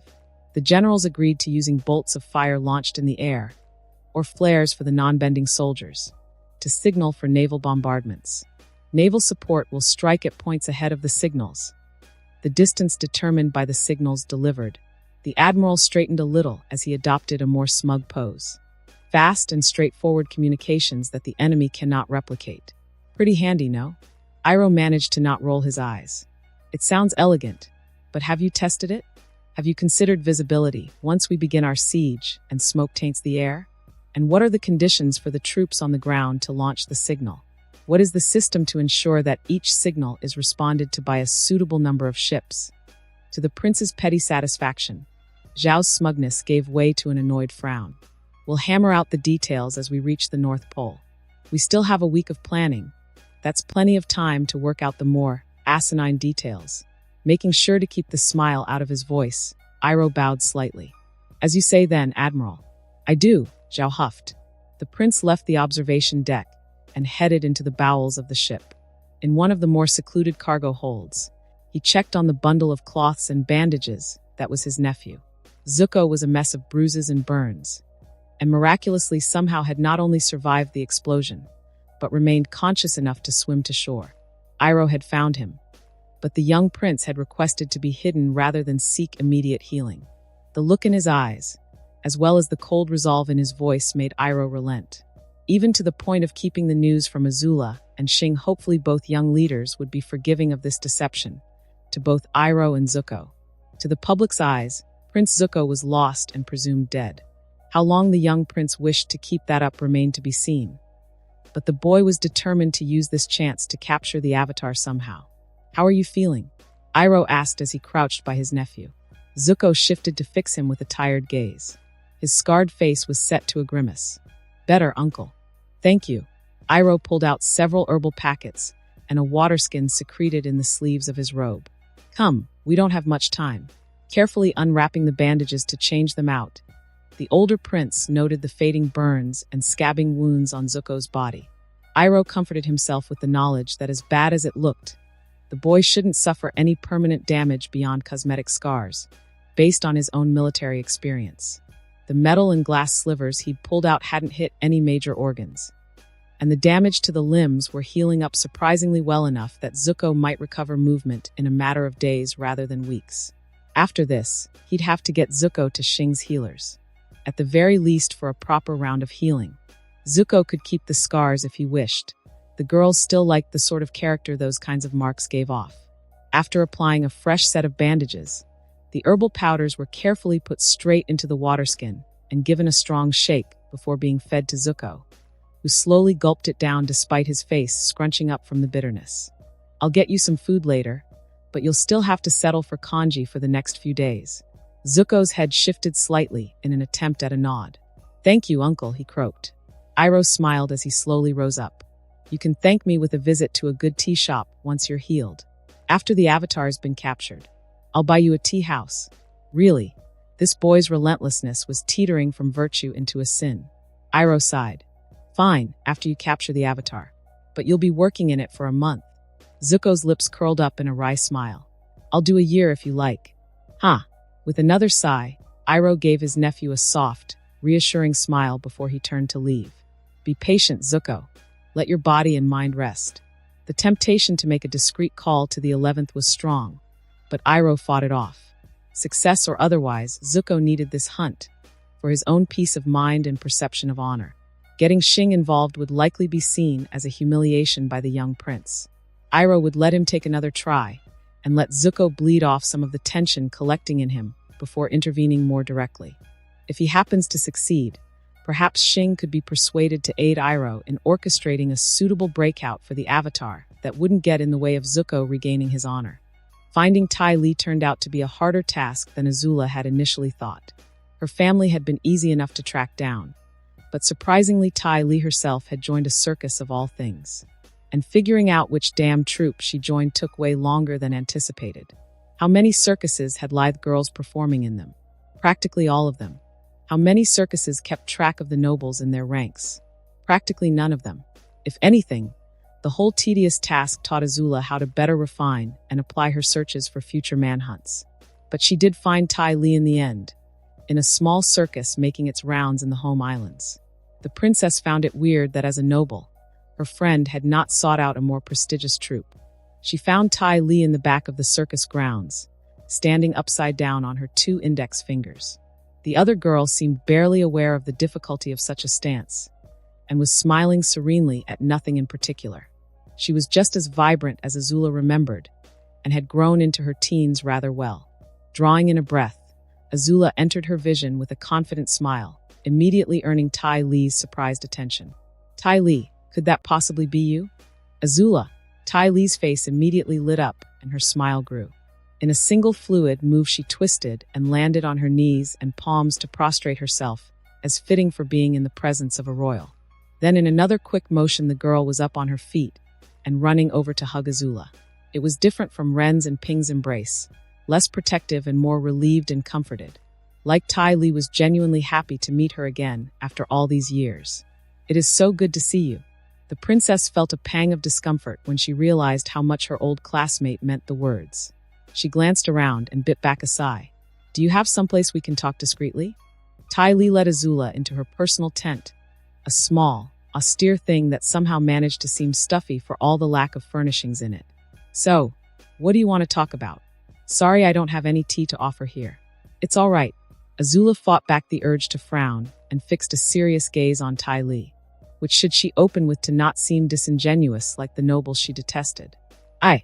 AZULA settled for bowing deeply before the other girl, and forced out the words she had rolling in her head ever since she left the capital. First off, I wish to apologize for whatever wrongs I have done to you in our time as classmates and friends. Unfortunately, it took me this long to realize that I have been lacking in many things, a good friend being one of them. I used my rank to belittle and bully you, which was wrong. I am sorry, and I hope you will eventually find it in you to fully forgive me. As she rose up from the bow, the princess noted the look of utter shock on Ty Lee's face. AZULA met her friend's almost blank stare with some trepidation, and an awkward silence filled the small tent for several seconds before Ty Lee finally blinked. Is everything all right, AZULA? Almost rolling her eyes, the princess shook her head. Nothing.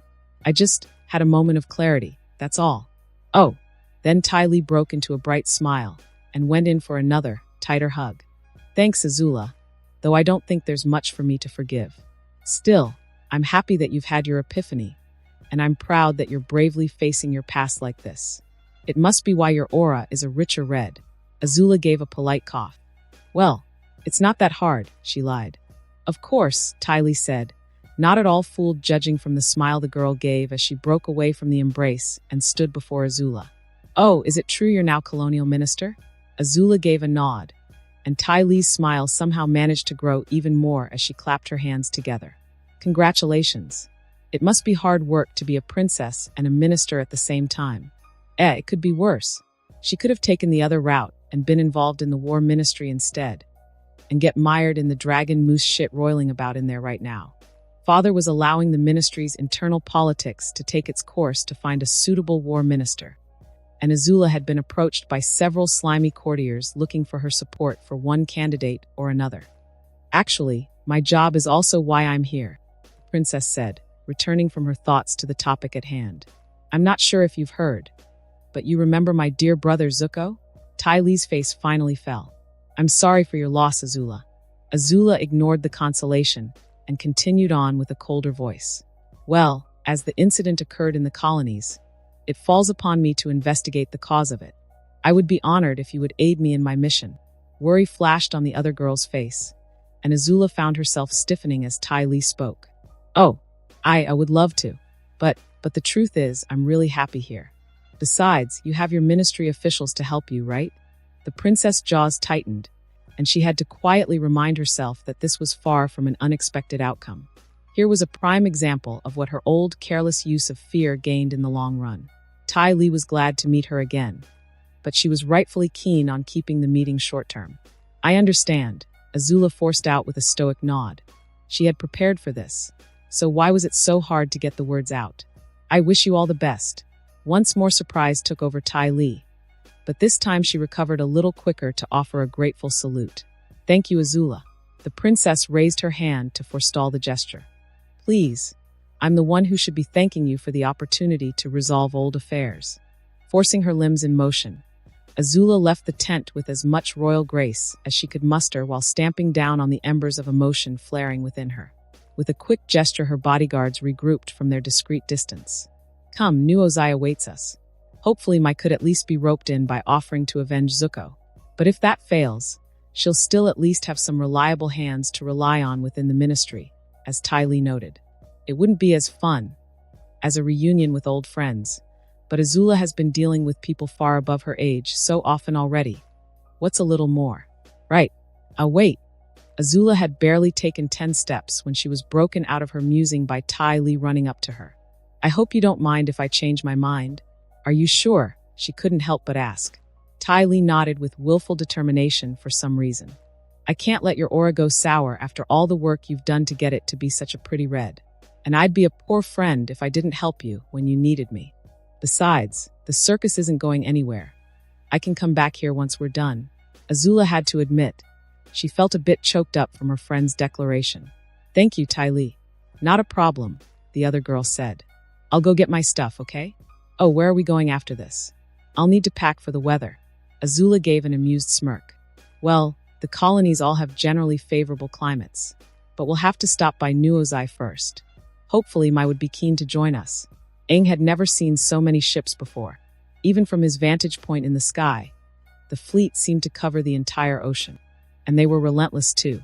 While Aang did what he could to stymie several ships' progress, the Northern Water Tribe defenders took a page from their enemy and began launching huge boulders of ice into the enemy formation.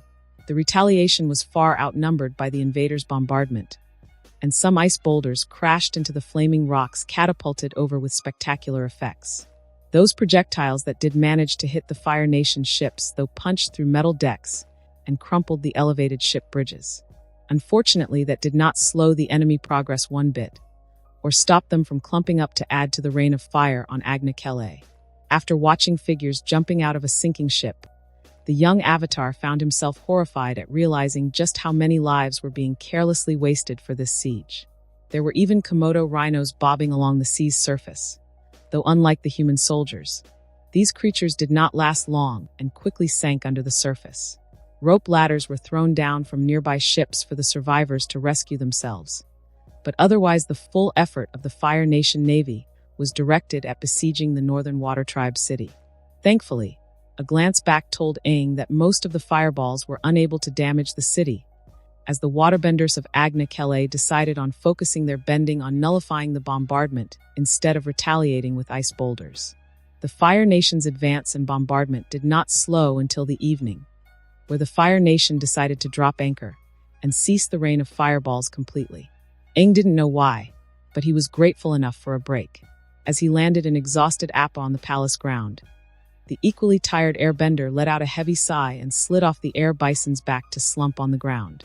"I can't do it. I can't do it." "What happened?" Katara asked as she ran over with Princess Yu right behind her. "I must have taken out a dozen Fire Navy ships, but there's just too many of them. I can't fight them all." "You won't have to," came the concerned voice of Chief Arnook. "Our warriors will head out tonight, once the moon has shown itself." Even as he announced the counterattack, the chief's expression did not ease up from its grim frown. "With the moon strengthening us, hopefully we can make a suitable dent on these invaders before the sun rises."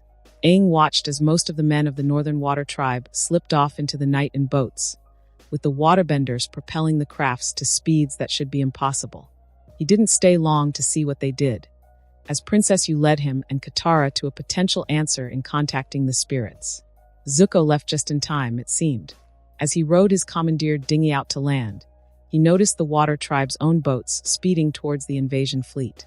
For all of the prince's silent complaints of Admiral Zhao not placing his ship in the front ranks and closer to land, Zuko felt grateful for the admiral's, or probably Uncle Iroha's, wisdom. Freed from their task of defending the city, the warriors of the Northern Water Tribe skimmed effortlessly across the water's surface to charge the line of ships. With a wall of water raised up into a dome to conceal themselves, Zuko doubted that the sailors keeping watch on the much larger ships noticed the approach until it was too late. Drawn in by the sight, the bruised prince witnessed in shocked silence as the waterbenders went to work. Under the moonlight, it only took 2 boats of them to heave the waters up and tip a warship over. There were plenty of boats filled with waterbenders. So plenty of the Navy's steel ships were rolled over, as if they were made of nothing more than reeds and bamboo. Chaos quickly reigned as the alarm was sounded. Zuko saw as anchors were hastily being raised even as the ships in the front rank were being capsized one by one. Firebolts were hurled from the decks into the protective water domes of each boat, doing precisely nothing. Sheets of ice exploded outwards from the boats, covering the surface of the sea and dooming sailors and soldiers escaping from the sinking vessels to freeze or drown to death. A few reckless warriors could be seen launching themselves off the warships to dive onto the water tribe boats. No matter how many took the dive, none of them made it down in one piece as the domes of water promptly froze and exploded outwards like quills from an enraged porcupine. Most were skewered and torn to pieces. A few almost melted their way through before being impaled by spears. It was only when the trebuchets from ships positioned further away were recklessly brought down to bear that the waterbenders dispersed. For all its haste, the desperate danger-close bombardment mostly landed in the waters between the ships, forcing the waterbenders to cease their capsizing efforts to strengthen their defenses. By the time their boats skimmed back to the safety of their city walls, Zuko saw a massive, icy gap created in the Navy's formation, and guessed that no less than 80 vessels had been rolled over. It was not an insignificant fraction of the fleet, and if the waterbenders decided to make another attempt, who knows what other tricks they might have up their sleeve. Realizing that his own dinghy was nothing compared to a warship, Zuko snapped out of his staring and began to row with a strength that was fueled by fear. He aimed for the wasteland further away from the water tribe city, and hopefully he could figure out a way to infiltrate into it and get to the Avatar. Assuming he got that far, what happened after that? Well, the prince would have to hope he was a good student in Xing's lessons of making shit up as we go along. Iroh found it hard to keep a stern face as he got to lecture Admiral Zhao and his cronies on their mistake, in front of other frowning admirals and generals. I did say we should have used some smaller vessels, even just some boats, to act as a screen for the fleet. The War Council had been hastily assembled after the deadly retaliation by the Northern Water Tribe. Even on paper, losing slightly above 1/10 of the fleet on the first night looked bad, especially considering that the enemy suffered practically nothing in return. Hundreds of men were claimed by the sea, to say nothing of the ships that were each a massive investment of the Fire Nation's industry. Initial damage reports were horrendous, compared to even the worst encounters with the Earth Kingdom. The waterbenders did not pull any punches. Every ship lost was, for the purposes of this invasion and likely the near future, irretrievable. The percentage of survivors from each sunken vessel was struggling to break double digits, especially from ships carrying army elements. Even with the ice cover broken, spirits know how many men could actually make it to the surface to be rescued. All this grief, inflicted by a group of waterbender on boats. It's too late to point fingers now, Zhao said with a snarl. With our numbers, we just have to endure the night, and then tomorrow we'll break into Agna Kele. Until night comes again, Iroh countered. And then we'll be chased out of the city of ice and snow, or buried in it. The gathered commanders were murmuring amongst themselves or frowning heavily with concern. All their initial enthusiasm had been snuffed out, just as Iroh had expected. Most of the backline and reserve commanders have at best not seen the front lines for a long time, and either forgotten or never experienced how bad a campaign could turn out. There were a number of exceptions, of course. With your permission, Admiral Zhao, Admiral De Jong voiced with careful neutrality, I'll deploy some boats to begin patrolling the waters, at least to give us an early warning. Zhao gave a hurried nod. I'll leave it up to you then. The other admiral returned the nod with a salute, and then backed away. Seeing that it was the time to provide ideas, another commander, an army general, spoke up. Might I suggest that the ships transporting army elements be moved to the back ranks? When morning comes, surely it'd only be a minor hassle to return them to the vanguard. HNNH. Zhao was distracted in his answer, staring down at the bare table with an unconcealed grimace. Iroh recognized the telltale signs of a theater commander, trying to keep as much of his authority as possible without blowing his top off. All it took was one failure like this for the shark squids to start circling. If enough officers sent a petition back to the palace, Zhao could find himself replaced in the middle of the invasion, losing any credit if it turned out successful while gaining all the blame if it didn't. Considering this was a joint operation, the admiral might actually lose his spot to a general, even if the army was in the minority. All the latter needed was the recommendation of his peers and enough prestige. Such was the ruthless union of meritocracy and politics in the upper level of the Fire Nation's military. Iroh could try to placate the crowd before it turned into a mob, but he remembered Zhao's dishonorable conduct against Zuko and the offhanded insults the admiral had flung at Iroh regarding Ba Sing Se.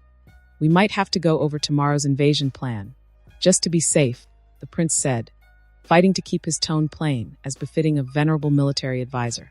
Perhaps we should rethink how the defenders might react to our approach, now that we have a better idea of their capabilities. It was petty of him, but Prince Iroh did look forward to dismantling Zhao's confidently laid plans. To have it be redone would be a small blemish on his merits during this campaign, but the implications of being a poor strategist could be a great stain for any Fire Nation commander's reputation. They made for poor counsel to the Fire Lord, for example, as he carefully guided the meeting into a methodical reassembly of tomorrow's plans. As a helpless and seething Zhao was forced to let the other admirals and generals pick apart the great invasion he had boasted about, Iroh had to admit that it felt rather satisfying to adopt a politician's mantle again.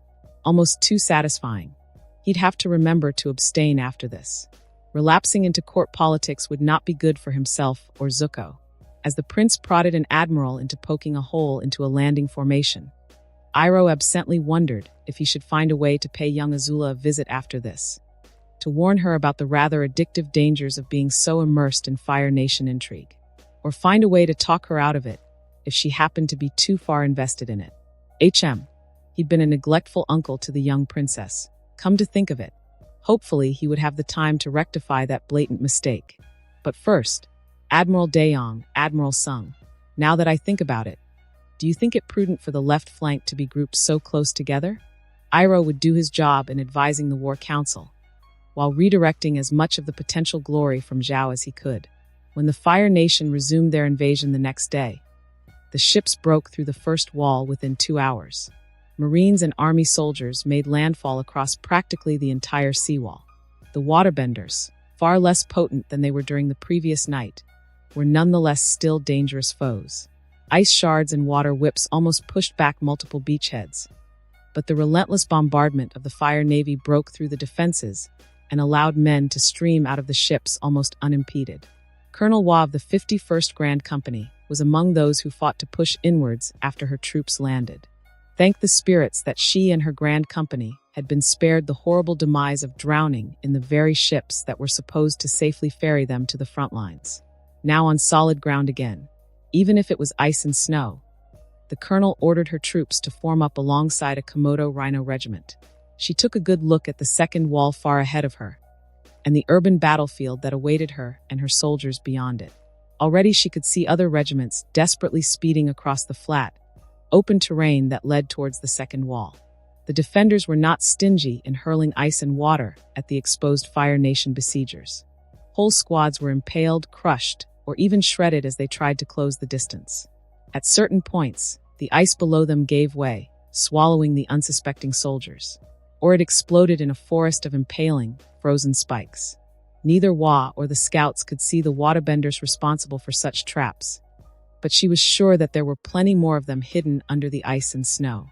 The colonel gulped silently and steeled her resolve, reminding herself that this was only a little different from attacking prepared Earth Kingdom defenses. These waterbenders had decades of preparation, that was all. Only the arrival of the new tank companies kept the assault from faltering. The metal machines were impervious to ice spikes and water blades, and their grappling hooks dragged them out of ice pits or pulled them down from raised ice columns. Only the larger ice boulders hurled from behind the water tribe's walls dealt significant enough damage to them. But those were easily evaded for the most part. "Have you seen Admiral Zhao?" a young voice asked from behind Hua, and she turned to one of her bodyguards dressed in standard firebender's uniform, complete with obscuring faceplate. "He's due to make landfall soon," Hua replied, glancing at the Admiral's ship that was still a good distance out at sea. "The Admiral's ship has a cavalry regiment to unload, after all." The bodyguard nodded. "Try to stick close to him." Well, let out a sigh. "I'll do what I can. Maybe have your Grand Company secure the beachhead. It could by the time needed." The colonel frowned at the suggestion. That was a task with little prestige in it, and considering the progress of the invasion, it frankly felt like a moot assignment. But Hua reminded herself that she had hedged her trust in the speaker, and sighed again as she nodded and yelled the orders to her nearby major and captains. As they rushed to carry out her will, Hua muttered softly, "Either this is a siege purely for glory's sake, or a lunatic's delusion. Xing, I honestly don't know whether I wish you to be right about this or not." The disguised colonel's voice was far cheerier. "I'd say I felt the same, but I'd be lying, Colonel Hua. Between the two of us, I can honestly say I sincerely hope for the stupider option. Only so I can make this journey worthwhile. My old uniform's not as damned itchy and stiff as this one. Let me tell you." They continued to trade soft banters, while Hua noted the progress of the siege. The second wall was being slowly broken down, but the water tribe was fighting tooth and nail against it. It seemed that despite the amended briefing, they might still have to worry about fighting into the night after all. Hopefully, by then there'd be enough troops on the ground to overwhelm the waterbender defenders. Admiral Zhao appeared in the late afternoon. Riding atop a Komodo rhino he no doubt loaned from the cavalry regiment his ship hosted. Xing's voice seemed to be more animated when he spotted the admiral. "He's ready to move out. He's also holding something in his hands." Hua saw it, and squinted a bit to make out the details. "It's a scroll. A scroll. HM." With the invasion advancing significantly and the admiral in sight, Hua ordered her Grand Company forward to make up for lost glory. She left the details to her major, and kept herself at the fringes of the field base set up for generals and colonels like her. With Xing and his bodyguards playing the role of her bodyguards, she exchanged courtesies with the other commanders while keeping an eye out for Admiral Zhao's movements. The man remained on his mount and referred to his scroll every now and then as he and his squad of riders paced the beachhead, as if looking. No, not looking for something. His gaze fell frequently on a particular spot. He already knew where he wanted to go. He was merely waiting for the right time. Considering that the spot was in the far end of the second wall, the admiral was waiting for the walls to be properly breached, and the defenders pressed back before making a move. Hua was forced to mingle with her peers until late in the afternoon, when messengers brought the news. The second wall of Agna Kele had been breached. Considering they were behind schedule, it wasn't exactly good news, but most of the commanders stopped fidgeting or frowning nervously. As the colonel expected, Admiral Zhao rode off towards the spot he had been eyeing up until now. "Send a messenger to Admiral De Yong," he practically ordered. More backup or witnesses wouldn't hurt. With the messenger hawk sent, Hua slipped away from the elated base and let Xing and his men take the lead. She still didn't know if she truly wanted to see what the boy meant by killing the moon and/or ocean. And that concludes this episode. If you enjoyed it, I'd seriously love it if you guys could leave a like on the video, as it genuinely helps out so much, and it keeps me going, plus it takes only 1 second. That said, have a wonderful day. See you in the next one.